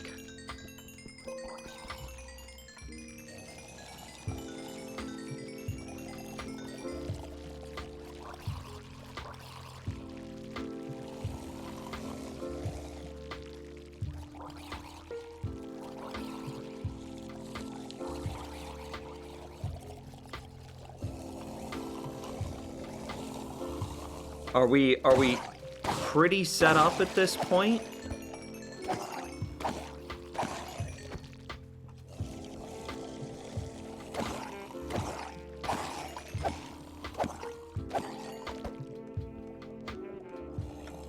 I've got to figure out what's causing... well, we don't actually see any that are stalled. See, like, there's these guys over here that are stalled. I don't know why. I'm standing in water, which should allow them to track to me. It's only darkness between them and us.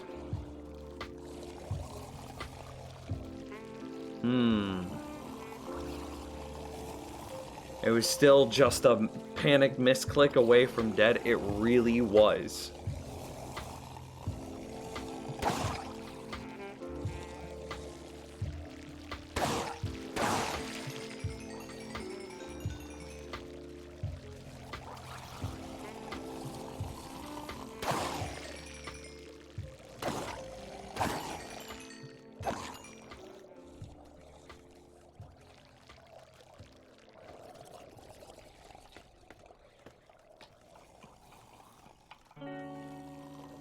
Oh, man. My heart, dude. I can't believe that we got that close to dying. And this is the big thing that we made it for. And tridents. Kind of tridents. Do we set up any sort of trash can here, chat? We can. It'd be easy.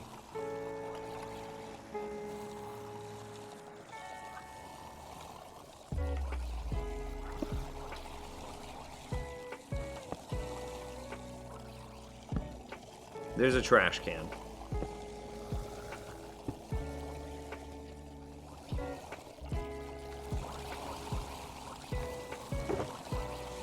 Oh.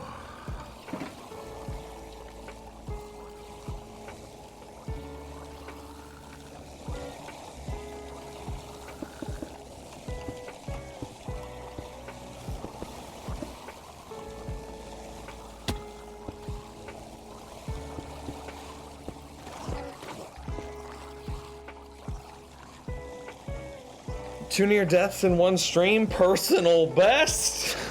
Don't do that to me. Oh.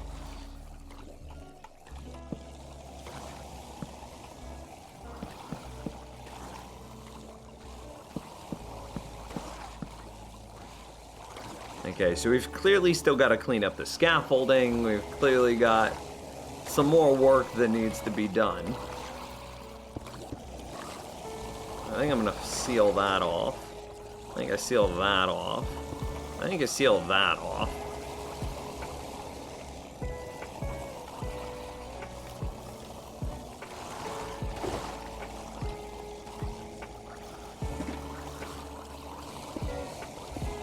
I think we fill this in.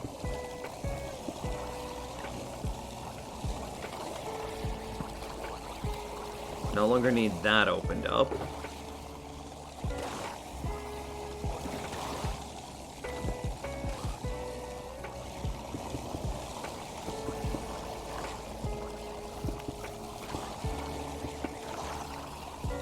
So now we have a very clean AFK spot. And hell, we could even put a door on it.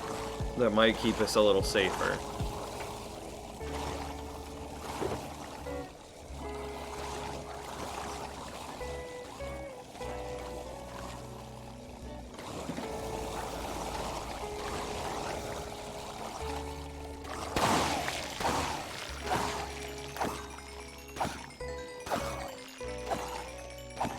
Oh, well, what do we think? Just wait until the Guardian Farm? Guardian Farm's gonna be coming soon. For like an AFK drown farm in the same style of a raid farm. Hang on.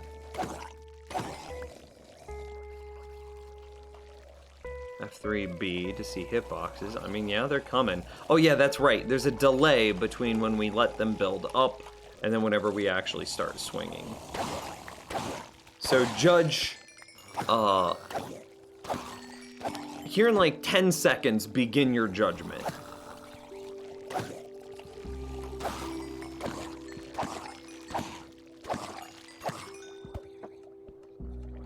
All right, next drown that comes in is when you start your judgment. Because you have to think that the mob cap was consumed by all that huge stack of drowned. So this is what like AFKing in this will be like. It's built almost exactly at the world. Actually, no, it is built exactly at the world height limit. So this is as low of rates as you could get out of a perfect form. Does that make sense? And Redstone Drag of the Hydrate.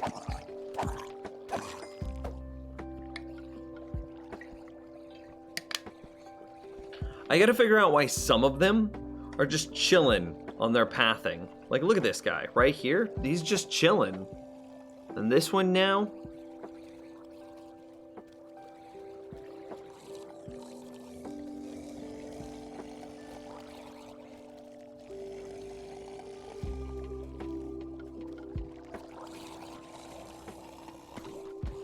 It seems like they path better at nighttime, doesn't it?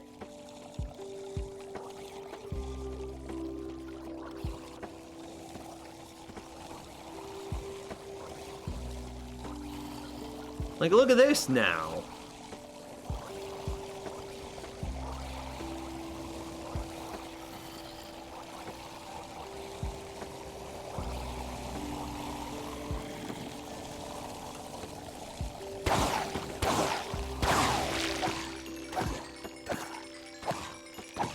Turn off the hitboxes. It's a little obnoxious.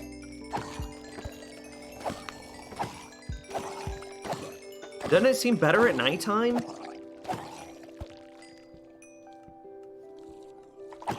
Of course, after we let a huge amount build up, then the mob cap slowed down, which means that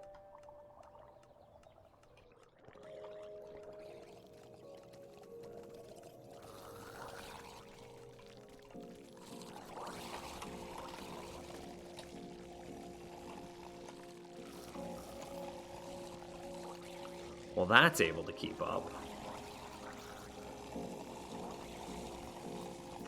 Who knows what's happening here? So this is still good. Are we bottlenecked on like a single hopper? Ooh, we might have been.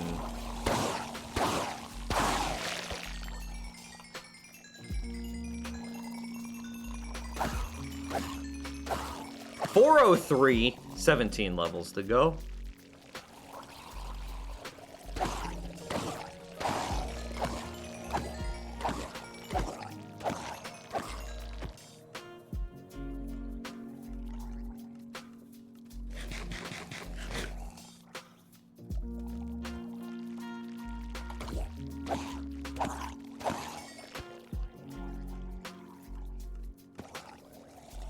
All right. It doesn't seem like we're bottlenecked anywhere.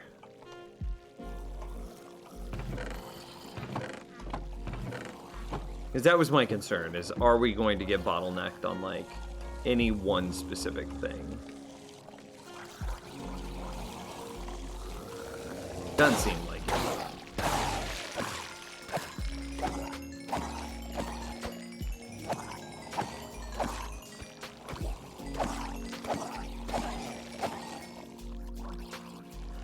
Dawes with the hydrate. Here, let me start the auto clicker.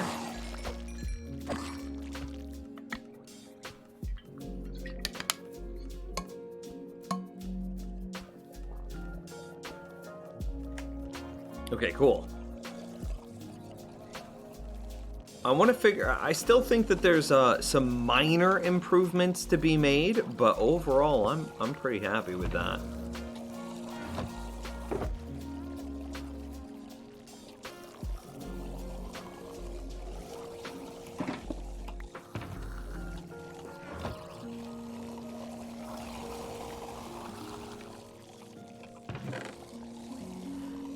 And it's not lifetime, but it's near lifetime. We've made 3.5 stacks of gold. So I wonder if I were to, like, AFK at this, I don't know if I could do overnight, because wouldn't I die? Because I slowly run out of hunger, which means I'll eventually take starve damage.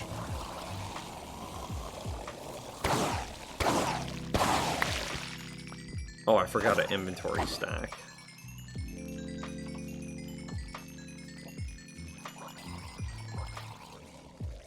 So won't I eventually die AFKing in its current configuration?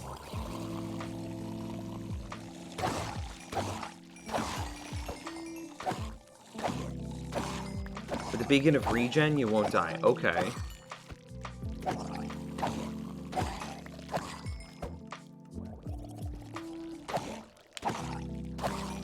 So you can't AFK kill things. Wait, what?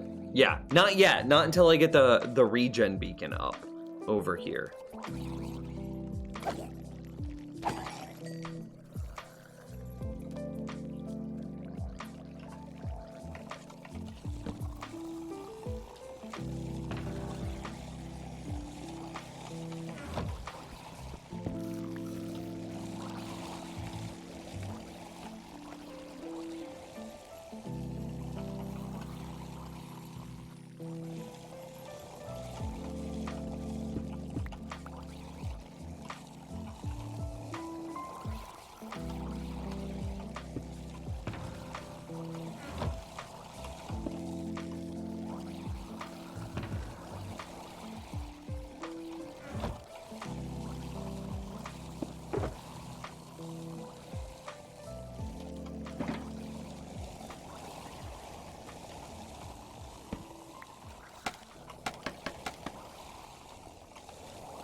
Yeah, at least in the short term, right?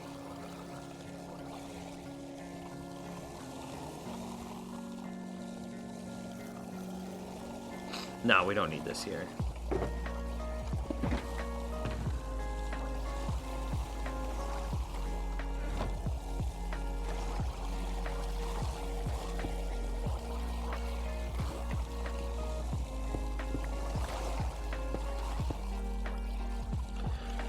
So now the question, chat room. So gold ore for gold. We know what we're gonna do for tridents, the prismarine. What do we do for nautilus shells?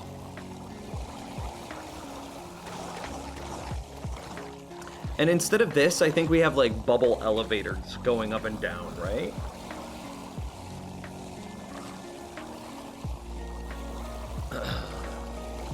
I assume you can't do a beacon yet. He has 4.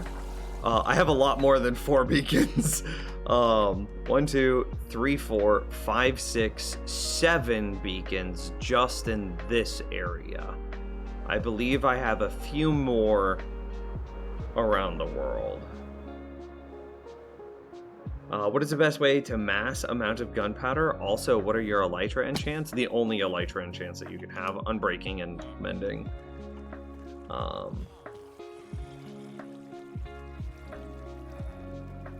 You can create a creeper farm for gunpowder. Yep, or just the dark room spawner will do it too, which is what I do.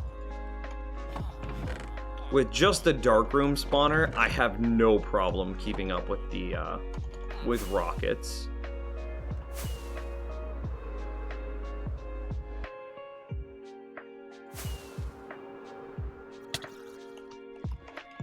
Oh yeah, I wanted to get gold ore and prismarine. What block, and it needs to be a full solid block, do we use to represent nautilus shells?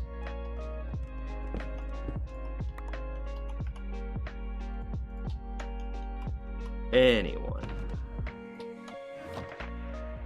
How do I make a dark room mob spawner? Exclamation mark YouTube. Oh, that was cool. Look at it being pink. Somebody screenshot that and then send it to Castle and say like, is that pink enough?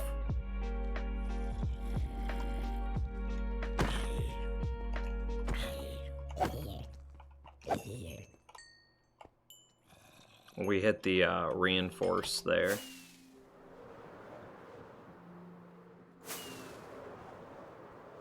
On my YouTube page, you should be able to search a darkroom mob farm. Actually, the one that I use in this world. That one there. Item frame? Because item frames are very laggy.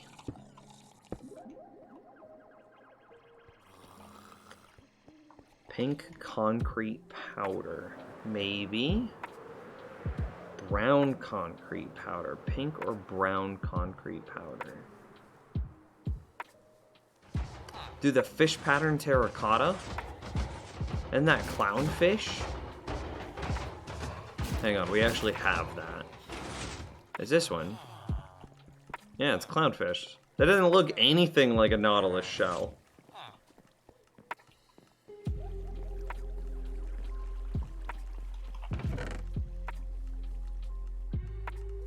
Have it right there. A wheat block? So a hay bale. That kind of does look like, maybe on the side? I don't think I have any more wheat. How do you make concrete powder again? Isn't it,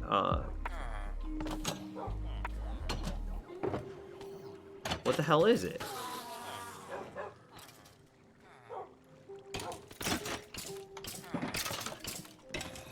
Gravel and sand. Thank you. I'll take a look at a wheat block, which is hay, but I want it on its side. Maybe.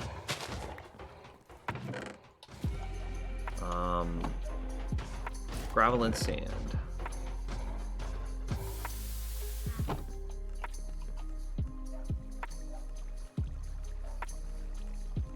Oh, I guess I need the dye as well.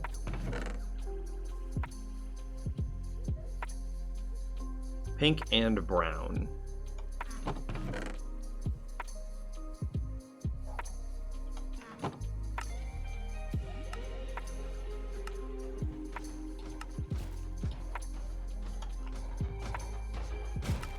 Pink concrete.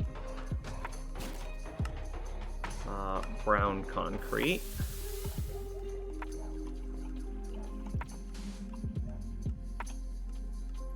Remember, we're going for nautilus shell. And then where's... Oh, I put the hay up.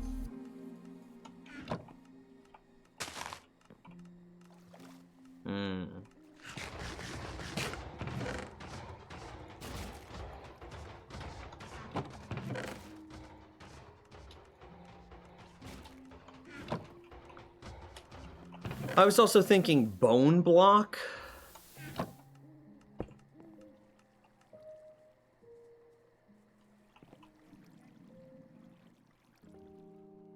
Glazed terracotta white. I mean, that's what this is. That doesn't feel particularly like a nautilus shell. It's like white with red specks.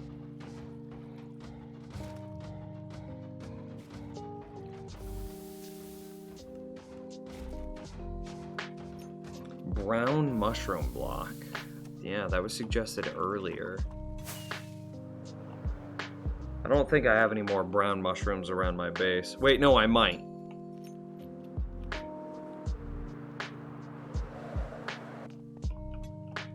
I might have just put them in here. Okay, no, I don't.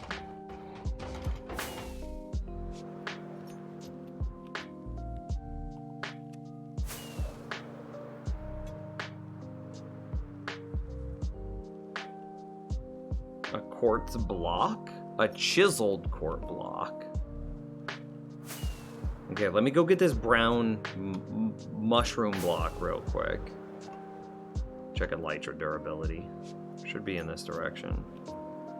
Just after this forest. Jungle. Just after the jungle. I believe it's like right there.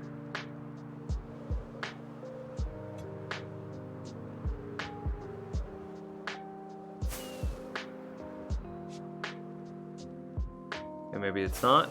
Maybe I'm lost. Nope.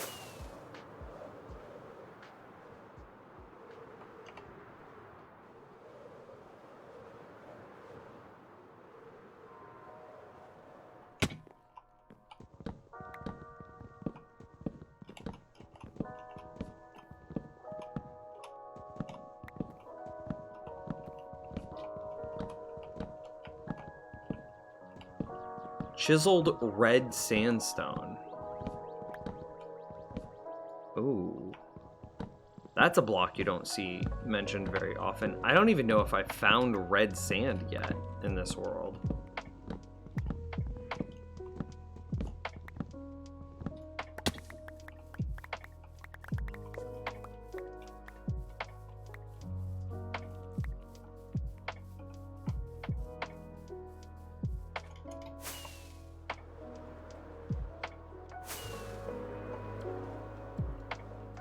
I was in the mesa in small amounts. I haven't found a mesa yet, is kind of what I'm saying.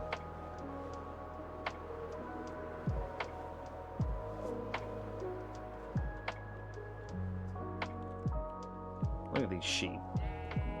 Being gluttons on the top of a little hill.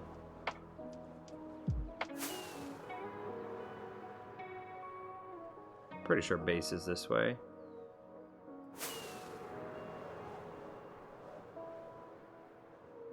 Ish.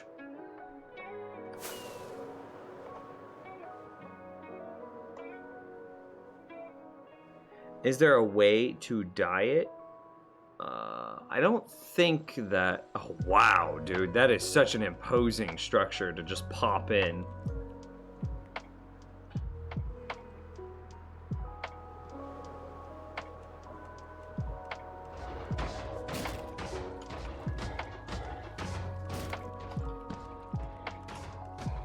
And we are going for nautilus shells, remember.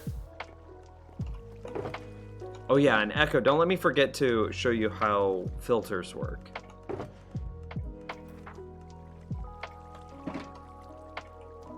What else did I need?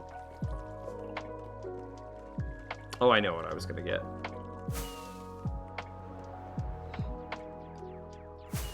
I don't think that you can dye sand.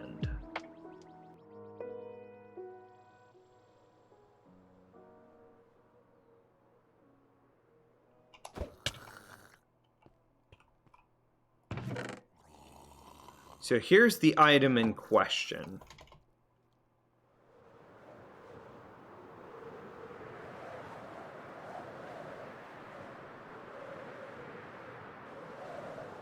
Woo. Alright. What thing looks the most like that item? Get out of here, brewing stand. You know, blaze powder.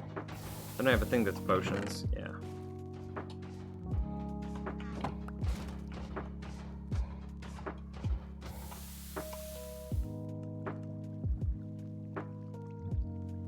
Maybe red mushroom blocks? Oh, you're killing me. I'm not gonna go all the way back out there. Here, let's take a look here. Thoughts about Minecraft Dungeons after birthday stream? Seem good. It's like red with white dots.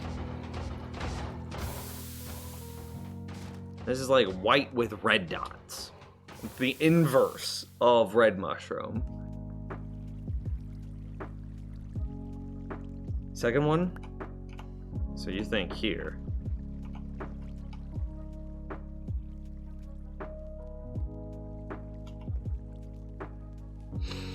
I thought Minecraft Dungeons was a good game. However, it's very concerning with how short people said it was. Then again, for most people, Minecraft Dungeons was what? $19 for the game? And for a $19 game, I think that that's reasonable. What about pink glazed terracotta? How do you get glazed terracotta? Oh, there's glazed terracotta. So do I dye it here?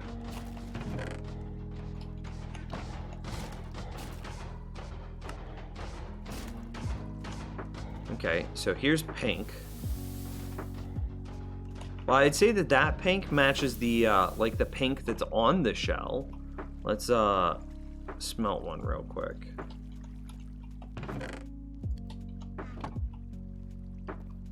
You think that the bone fits the best? I don't like the bone. I'm actually gonna remove the bone because I think it's too smooth. And it looks strange.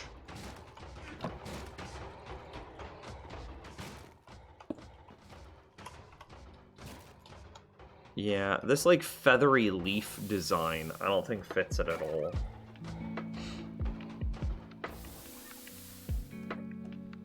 Pink wool?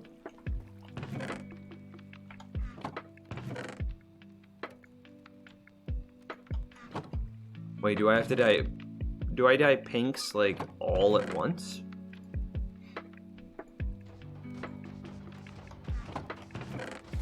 Or is pink something that I'm allowed to dye one at a time?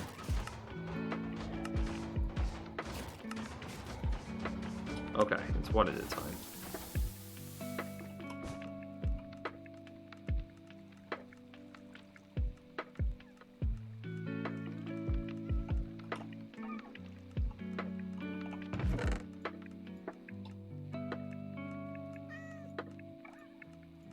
Alright, what do we think, chat room, as I clean up my inventory a little bit here?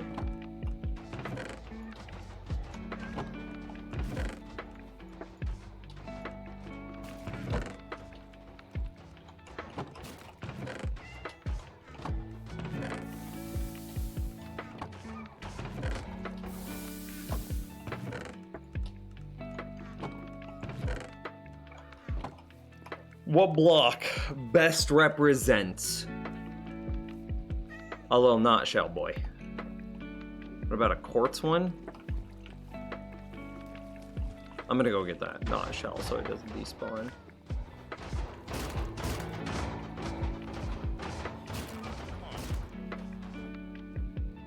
That's a question. I don't know if I have quartz unlocked. Well, let's go unlock some quartz real quick.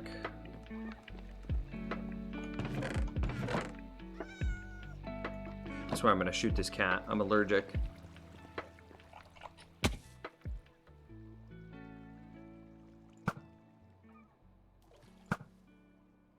Yeah.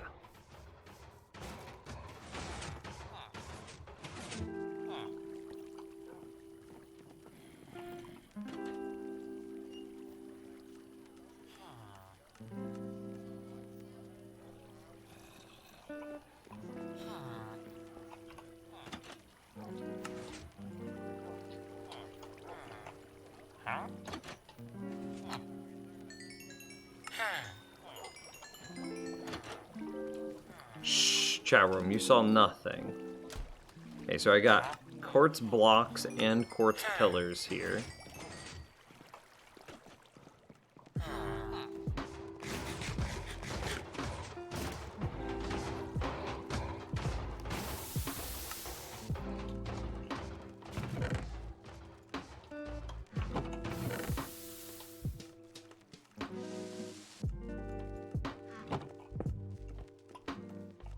I think I'm gonna veto quartz blocks because they're too plain as is.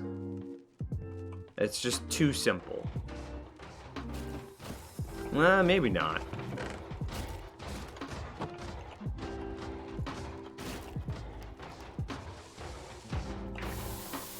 What we think?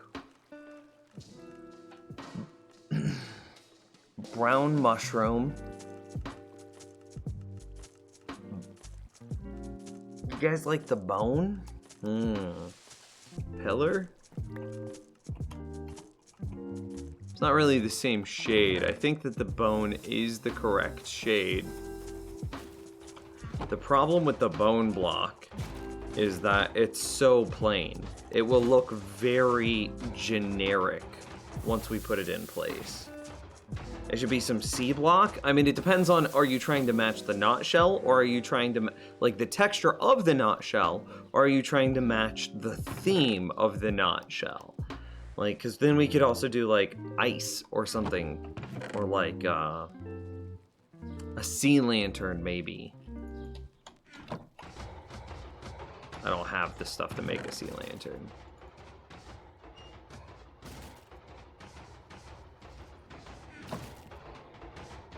So it depends, are you trying to match the texture of the block or the theme of the block? Both are valid.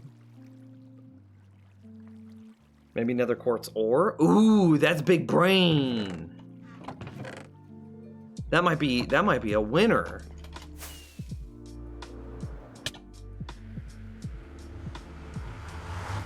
It can't be a conduit because a conduit's not a full block.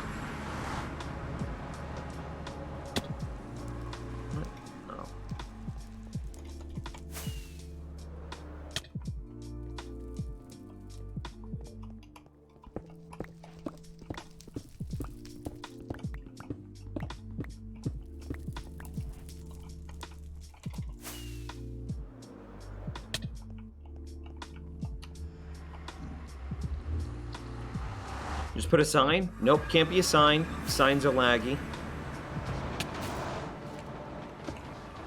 I think, remember that this is going to be immediately adjacent to, I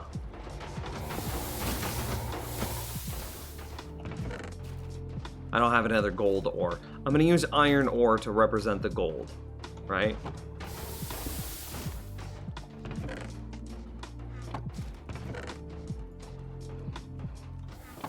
And then prismarine.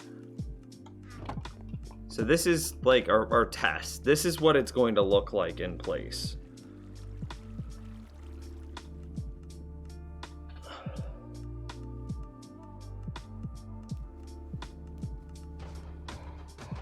Pink terracotta. I don't know. So the quartz ore block, the tan matches pretty well. It's a lot of red, but I don't know, I don't think it looks good here, and I can't switch the positioning of the prismarine and the gold.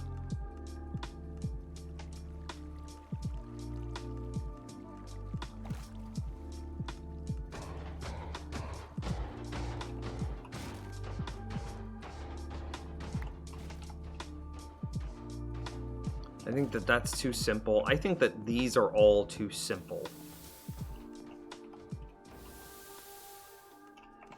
The haze out. Just, nobody's even haze out.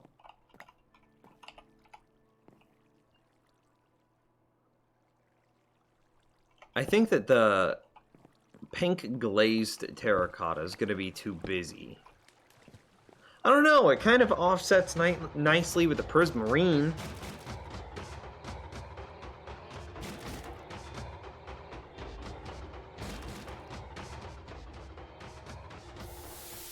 regular pink terracotta. It's too flat. It's boring.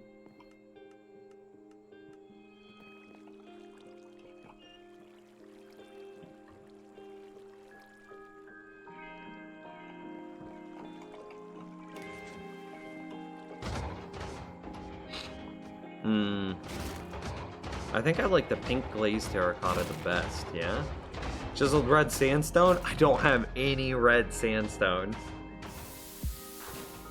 No, Echo Company. Sorry, man. I'm trying to figure out what block best represents a Nautilus shell.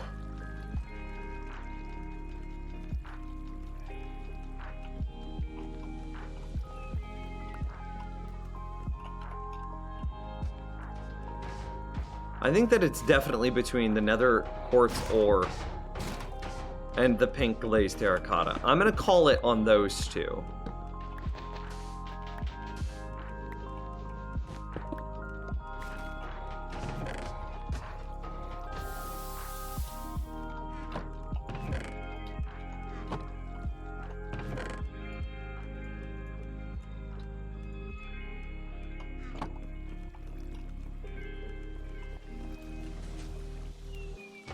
Nether quartz?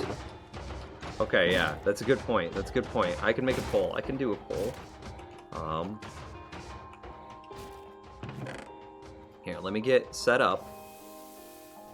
And remember that the iron is actually supposed to be gold. I just don't have any gold, which is why we're building the damn farm in the first place. Okay. So those are our options. Poll. New poll. Question. Quartz v... I don't know. Pink. It's quartz ore specifically. Quartz ore versus pink terracotta. Pink boy. Wait. Quartz. Quartz. Quartz. Okay.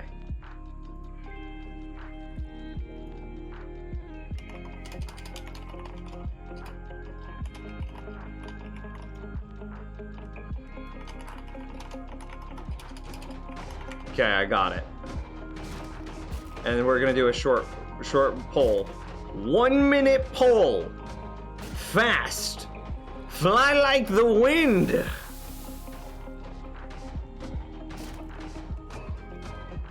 Why not Pigman? What are you talking about, Pigman? And here's what we're trying to represent. The knot shell. Actually, it kind of looks good in front of the iron ore, too. Pigment for gold farm? Oh, I see. Because we can't build a pigment farm yet.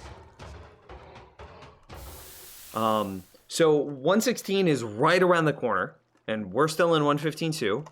And when 115.2 comes out, we're going to be resetting our nether. So that way, or excuse me, when 116 comes out, we're gonna reset our nether so that way we can explore the new nether in its entirety. Needs more pink terracotta. All right, winner, winner, chicken dinner.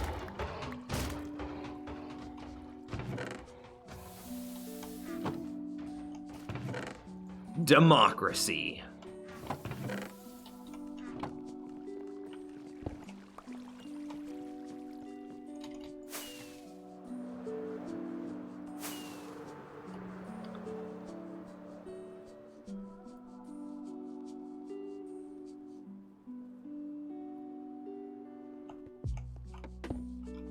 There we go. Okay. So anyway, we're going to be resetting our nether. Why would I want to build a giant pigment farm when I'm just going to reset the nether in like literally like a week?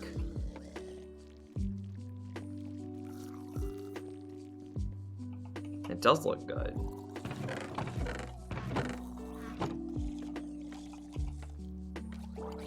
It is a little funny to me that, like, I didn't expect the pre-releases to start this quick. And it's a little funny to me that we finally finished setting up our drowned farm. I shouldn't say finally. In the grand scheme of things, we built this thing pretty damn quick. But we get our drowned farm set up. I mean, this is it. It's done at this point. I mean, we just have aesthetic finishing touches. And we're in pre-release too. Well, I didn't know that the pre-releases were coming out whenever I started this project.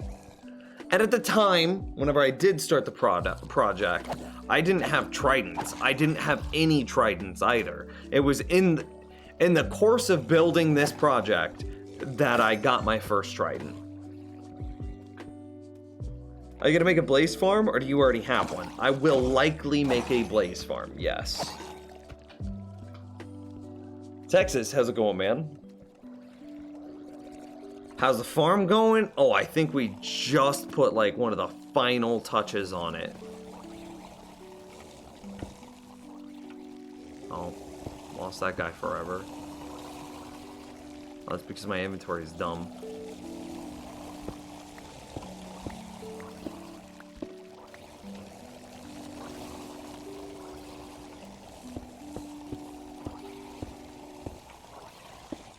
Nice. There's the guy I lost forever. That's where he was supposed to go.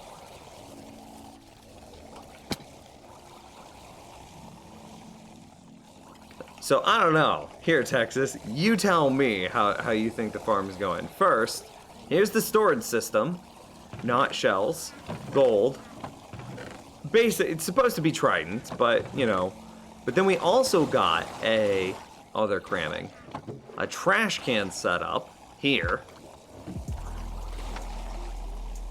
To then destroy those. So we good there.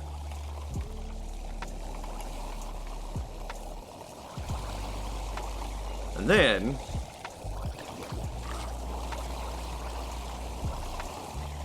womp, womp, womp, womp, womp, womp, womp, womp, womp. So how does this feel to you?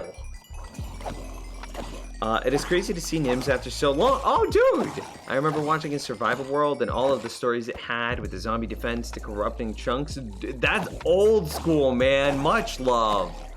Also loved your Inferno Mind series. I am thankful I was able to be entertained. Thank you for the kind words, dude. Thank you.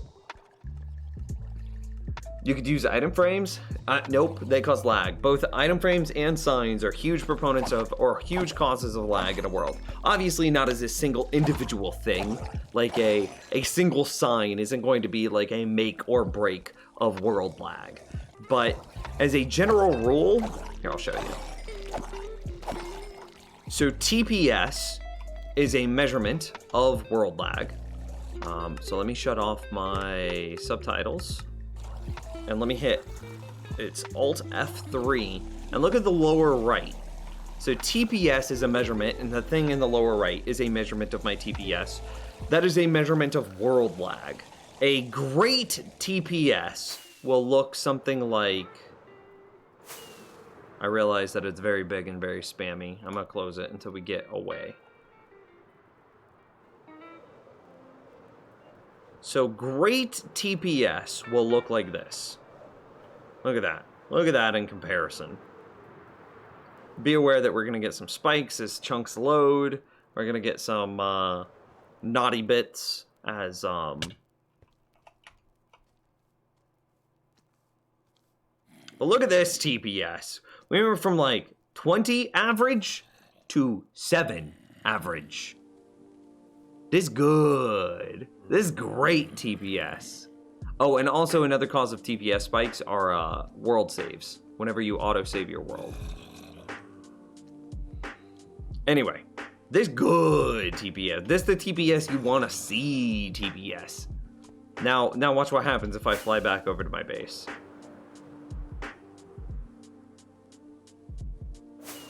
I'm gonna leave it up because now it's important.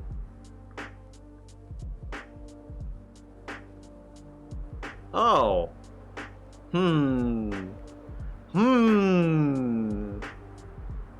Look at that.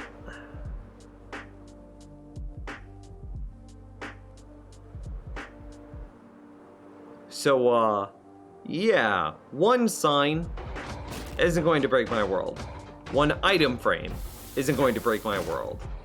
But a collection of signs might. A collection of item frames might. How do you show TPS? Alt F3. And like, I know that like that's dangerously close to the meme. Like, oh yeah, no, it's this. It actually is Alt F3. So you see here in the debug pie, Shift hides the FPS. So I'll Shift F3 and see, we get a different thing. And then TPS Alt gets FPS plus TPS, which is what this is. Yes, be careful not to fat finger F4 though.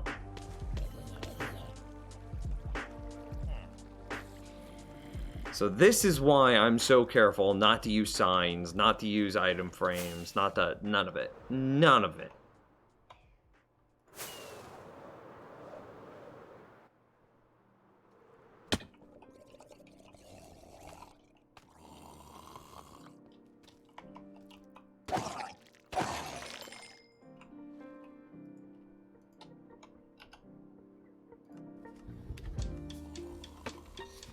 So for final touches on this farm, I want it to be easier to move through, so we'll probably do bubble vaders. Yeah, because this should all be plains. Shouldn't be a problem with having bubble vaders.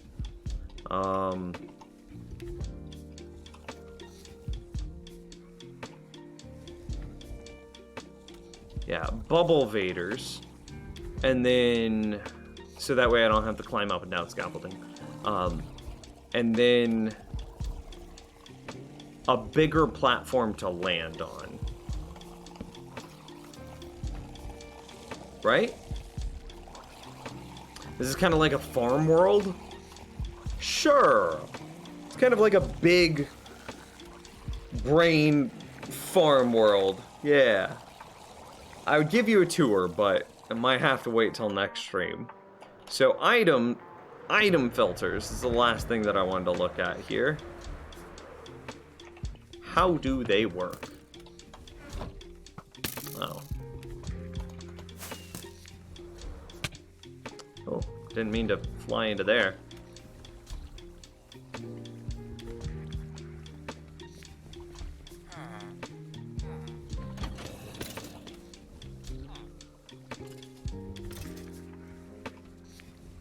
Oh, I was pushing the button too soon.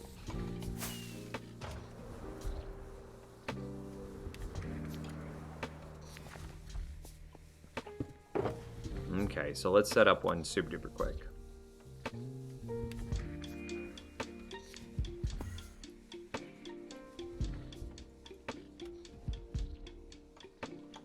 I don't actually have the blocks I would normally use, so I'm just going to use some generic blocks. Iron will do fine.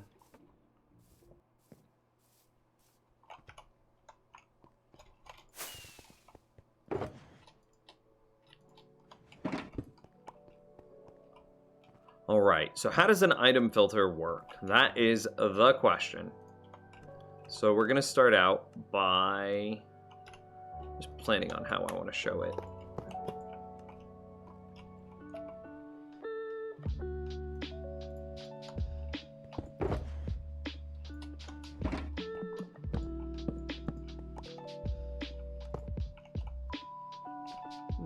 Yeah, okay, cool. And then... Excuse you. Okay. Alright, so this is the basis. Am I out of hoppers in here? I am.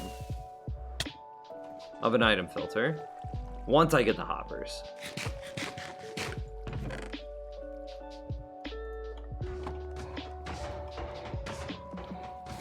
Yeah, there is a bit of an older tour. That's true. I think there's even a tour command directly to get the video. No, wait, maybe it's World Tour? There it is. Okay, so that's a link directly to the World Tour.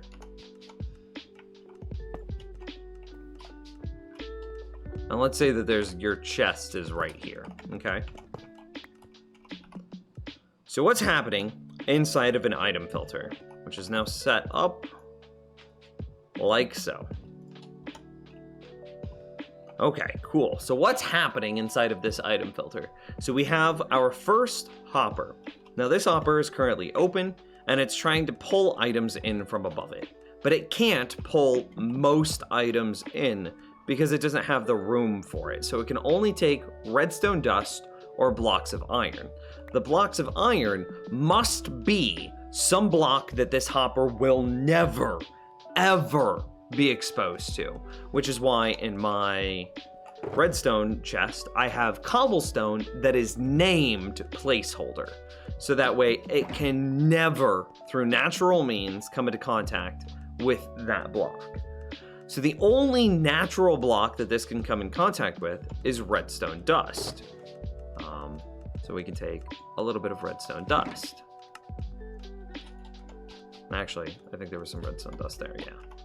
Okay, so the only block that this thing will ever naturally come in contact with is redstone dust. So it'll pull in redstone dust, but it won't pull in anything else. So that's the first trick. The next trick is how we do that. So obviously we don't want this hopper to be moving items on its own. It has no power, and it needs to be unpowered so that way it can be constantly active, so that way it can constantly be checking for items above it. So we put the hopper facing into some area where there is nothing. So the easiest way is into the comparator. Okay, cool. So then, how do we detect that it grabbed its item? Remember that it cannot grab blocks of iron. You would always use some unnatural block here. It can only grab the natural item, which in this case we're representing with redstone dust. So how do we detect that? So we have the hopper, or the comparator here, that has a 2 output signal, or 2 redstone dust in front of it. So now as we throw in the item, see what happens to the redstone signal strength? It goes from 1 to 2. 1 to 2, 1 to 2, 1 to 2. Well, what happens when it reaches a 2 signal strength? This would then become powered, which powers this block, which the repeater then pushes forward into this block, which shuts off this torch, which allows the hopper below to turn on, because it's currently powered, so it's off, which allows the hopper below to turn on and thus pull the item out of the hopper on top of it. Now there's another trick to hoppers in that they always pull left to right, top to bottom. They don't just pull at random. So they will always pull, in this case, the leftmost item, which is our natural item, the redstone dust. So that's how it always knows to pull the redstone dust. That's how we always get exactly redstone dust and never anything else. And that's how we are able to set up our filters. And hopefully that answers your questions in how they work. And with that, I'm gonna end the stream. Thank you guys so much for watching. Thank you for hanging out with me today. I really do appreciate it. I had a lot of fun in today's stream, and you guys were a blasty blast today. So thanks for hanging out with me. I really did appreciate it. Do candy bacon right at the end of the stream.